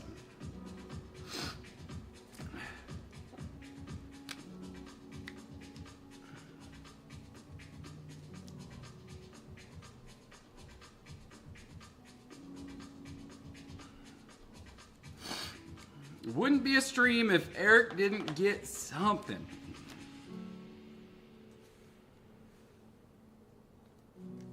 What's in here? What's in here? Yeah, it's a little fun one. It's a little fun one. It's a little fun one. All right, we got a Raikou SR from Storm Emeralda. And then we have several art rares from Abyss Eye. 5 of them: Fomantis, Toucanon, Thievel, Delmise, and Manectric.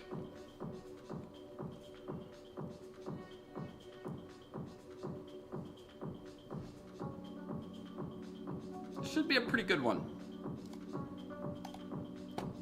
Should be a pretty good one. Get on in there. That Raikou card is sick. I like that one. Still not as cool as the Crown Zenith one, but it's pretty cool.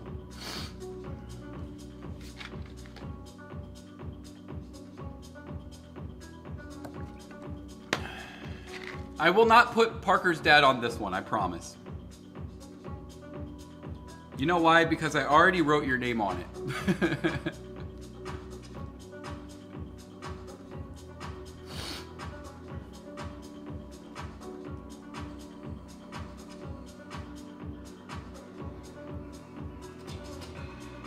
We learn, we evolve, we get better at things. Hopefully. Hopefully.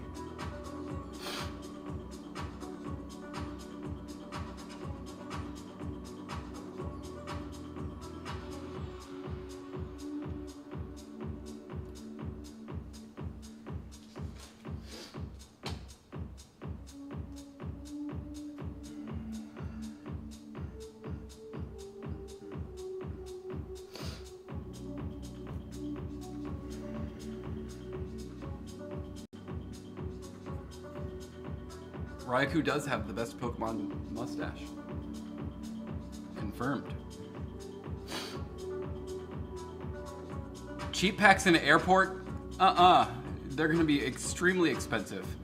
Everything in the airport costs like 10 times more than it should. Guaranteed. Yeah, no way. I would bet money. And the winner of the Japanese Art Rare / SR packs, Sriracha.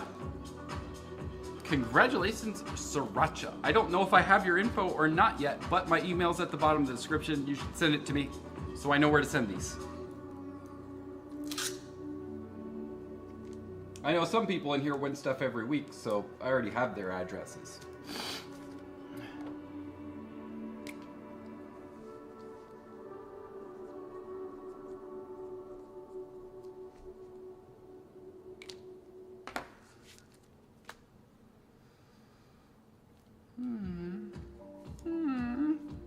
What's going on here? Well, this one is undoubtedly better than the last one was. Put it in Derek's bag. You guys are killing me. Derek, you better buy like 3 times track shipping. I'm just kidding. Mega Go Lurk SR. Another Raikou SR. More Peko SR. Dracloak Art Rare, Manectric Art Rare, and Toucanon Art Rare.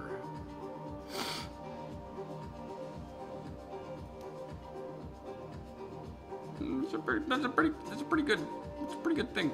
It's a pretty good thing. All pretty good. It's pretty good.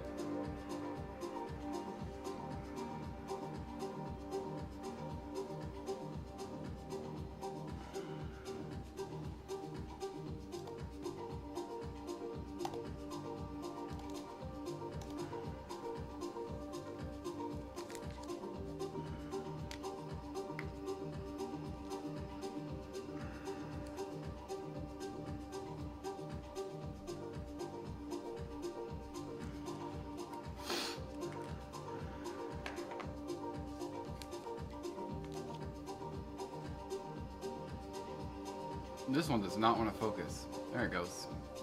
We'll get more Pecco up there front and center.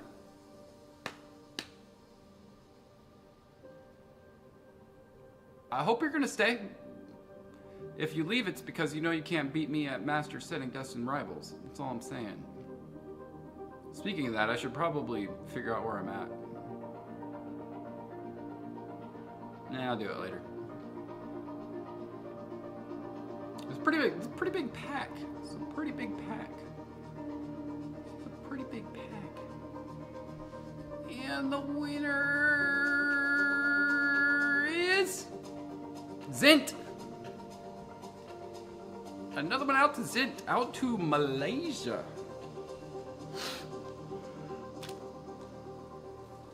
Hopefully it'll show up around the same time, or hopefully your other stuff shows up before this does.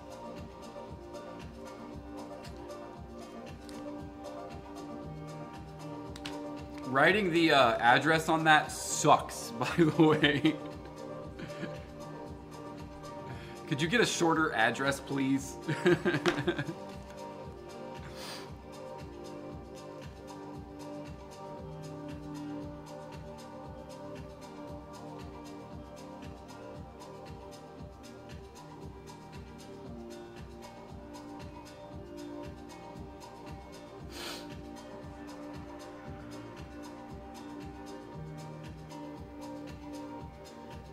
I'm not saying anything.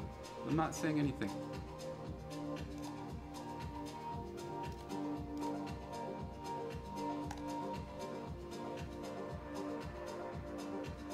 Maybe just a little SAR from the newest set, Storm Emeralda. Maybe. Maybe a Mega Golurk SAR.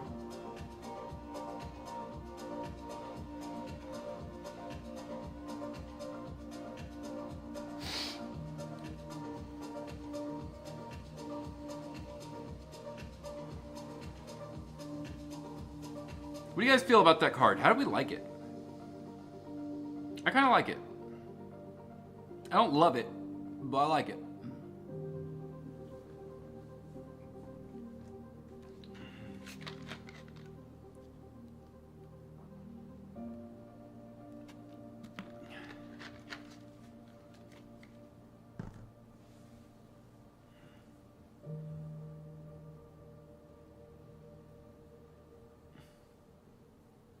There's a lot going on. There's a lot going on.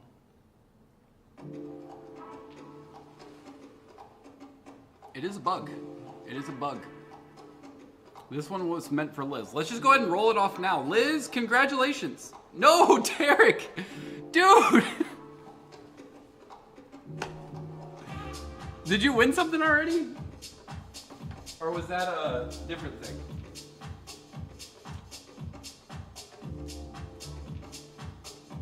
Oh, no, you didn't. Yeah, you did.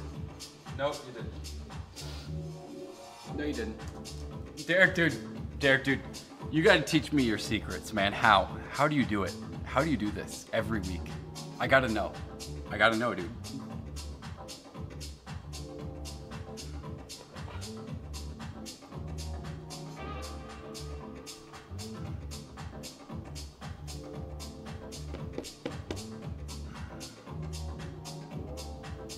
Dude is a grail chaser. He just gets them.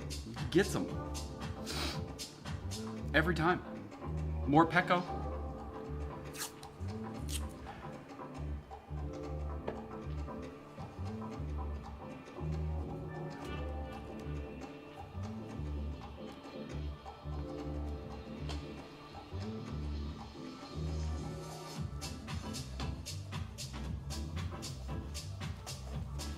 Keep this organized so it doesn't get crazy.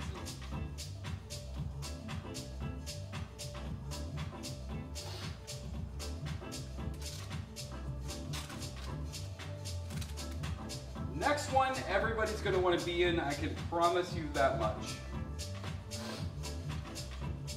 Just get your Ripz ready now.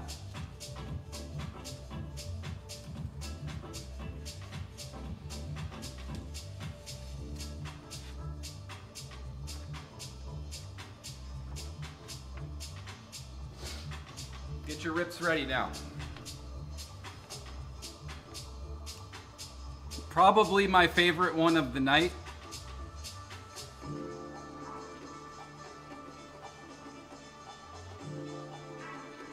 Stripper pole Kecleon.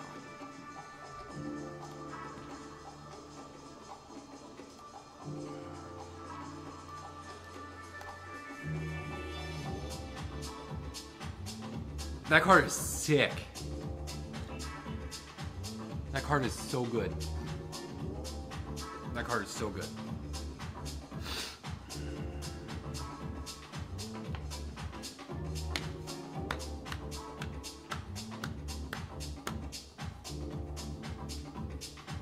That card is so good. That's such a cool card.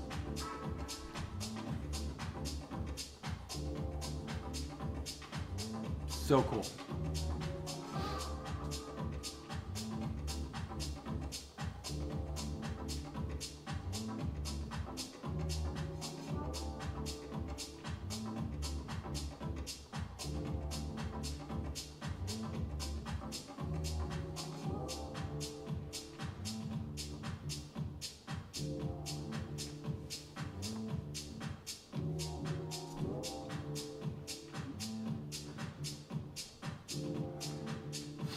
Tomokazu Kamaya. One of Real Breaking Nate's favorite artists. Yep, it's a Kamaya. Give you guys a couple more seconds. Exclamation point Ripz.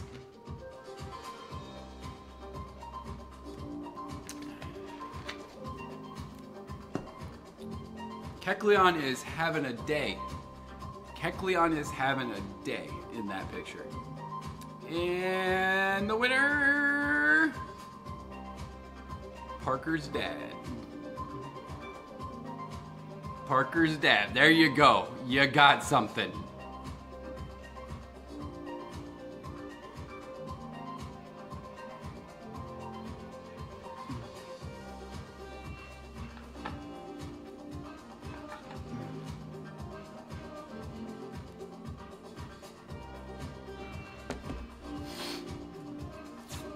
That's a sick one. But the next one, depending on your love of the game, is just as sick. Groudon art rare. That card is sick.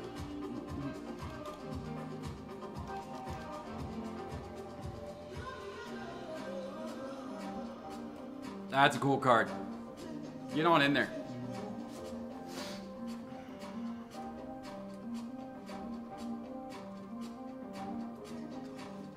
Man, Parker's dad, you cleaned up today. Gentino, Kecleon.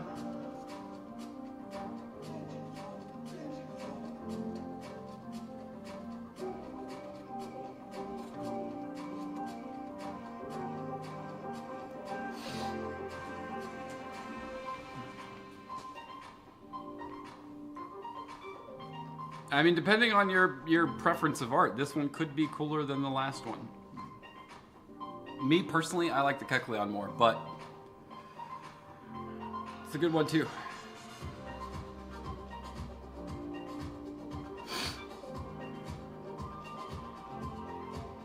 Yeah, that's why I'm saying like this set is gonna be nuts once it hits English.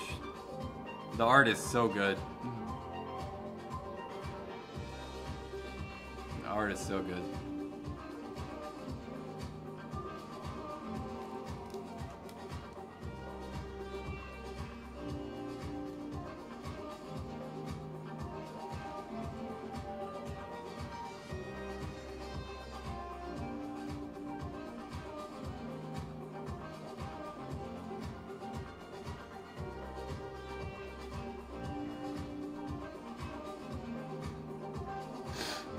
We're down to only a couple more giveaways.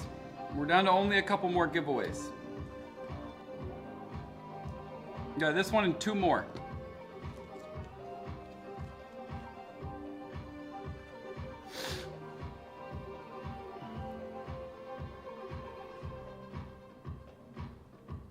And the winner. Oh, and by the way, the next two are better than this one. Just saying. If you haven't liked the stream, you better like it. And the winner of the Groudon B-Dog, there you go. There you go, B-Dog. Congratulations.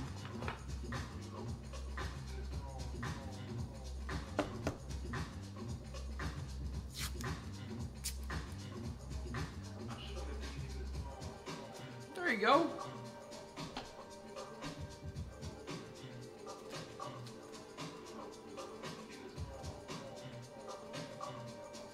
That'll make up for your free packs not being so great.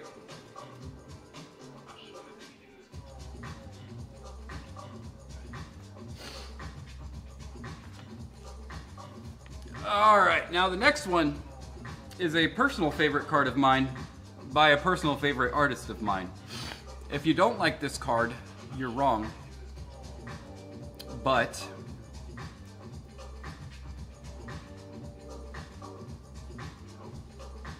I'll let the card speak for itself.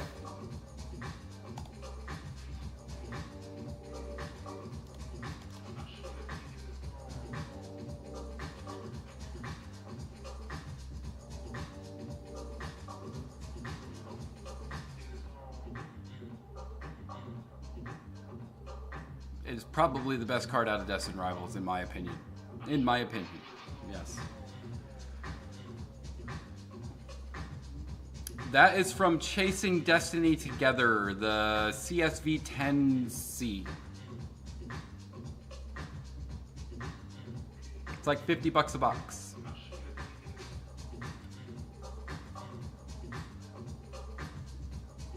Gorgeous card.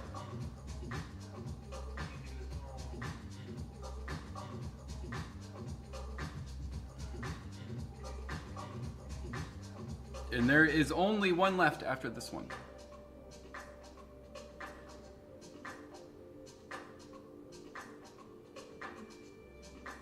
It'll be up to you to decide if the next one is better than this one or not. We'll see.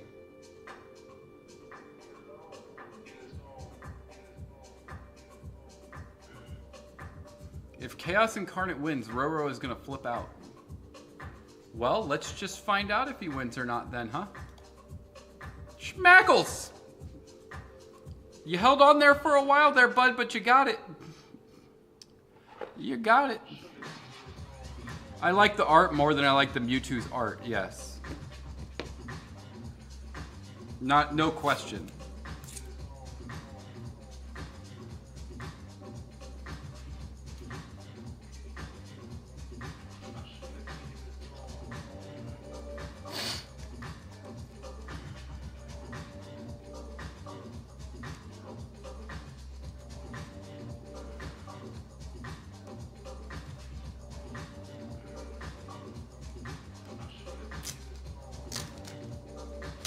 Hang on, let me make sure I have everything else kind of tied up before we do the last one.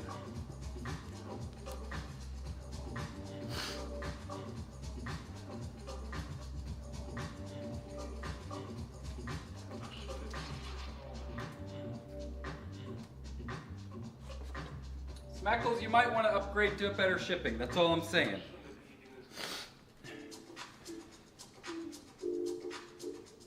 You guys both told me to add your stuff to the other person's thing.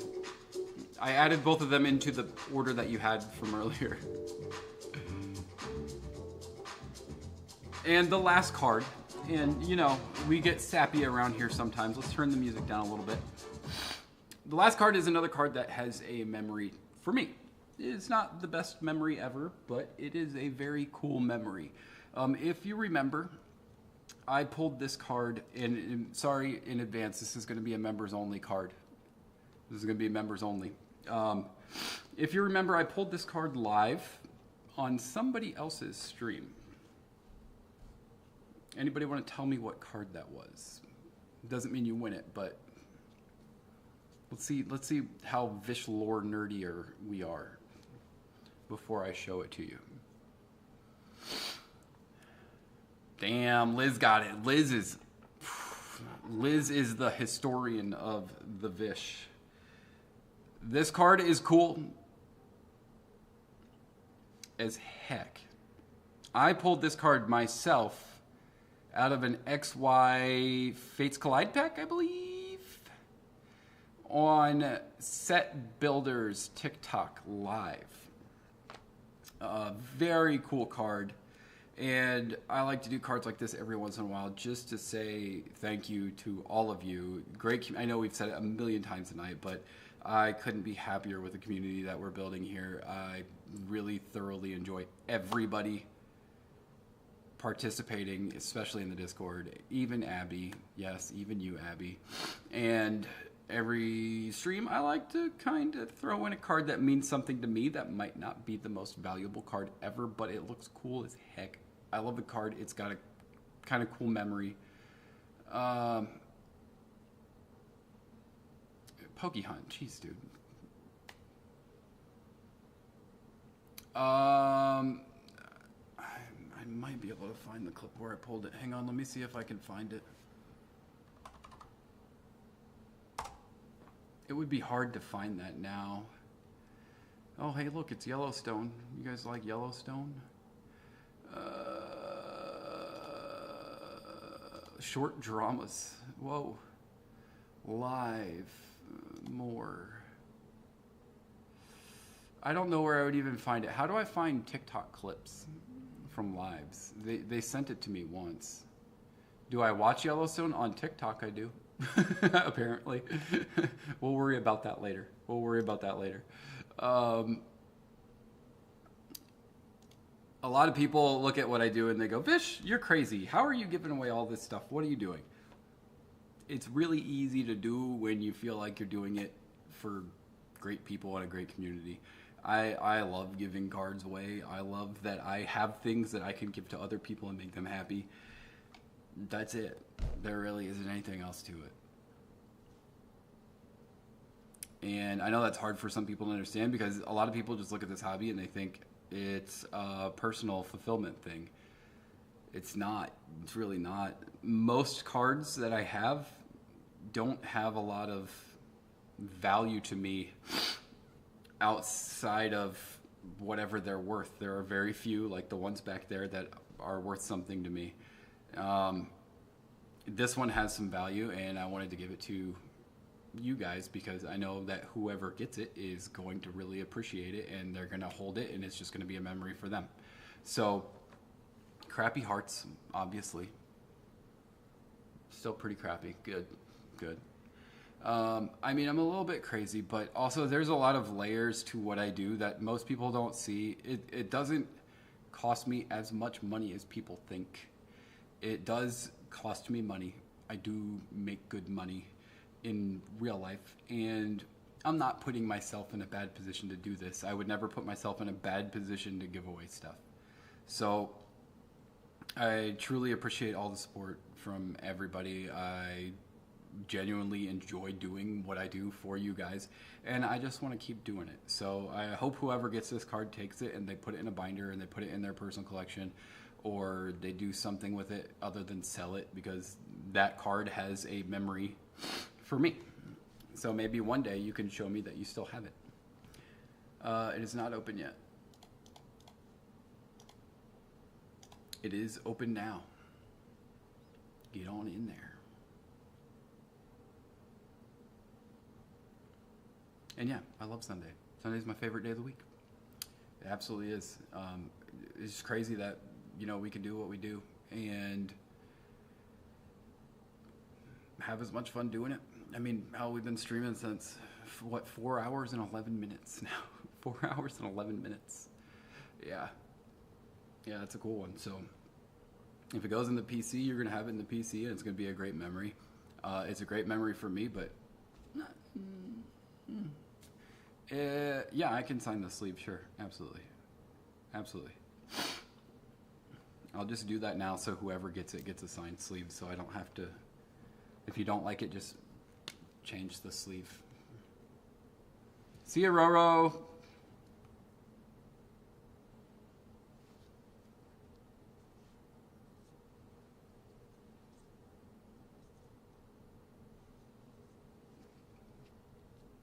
There. I'll put a note to whoever wins it on there. And the winner is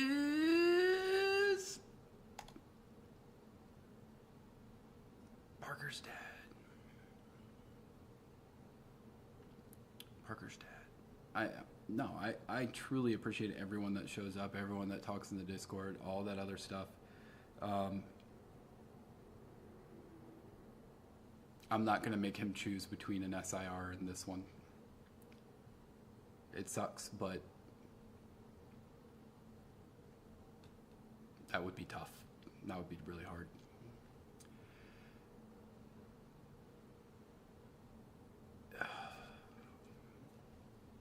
He paid off the Nightbot today and it won, but you know what? There will be a lot more opportunities for everybody to get something. So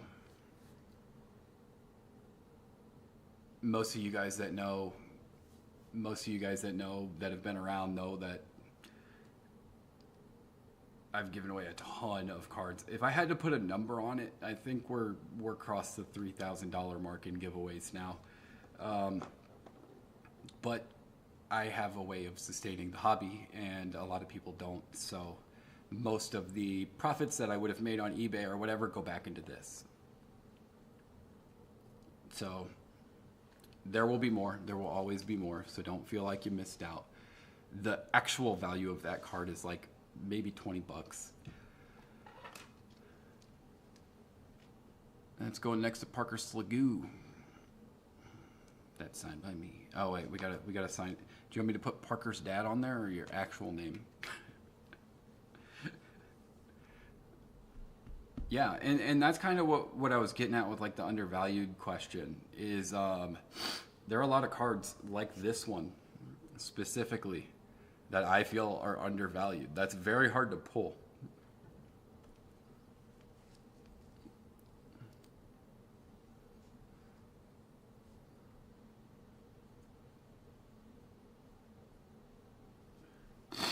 Now my nose is all runny.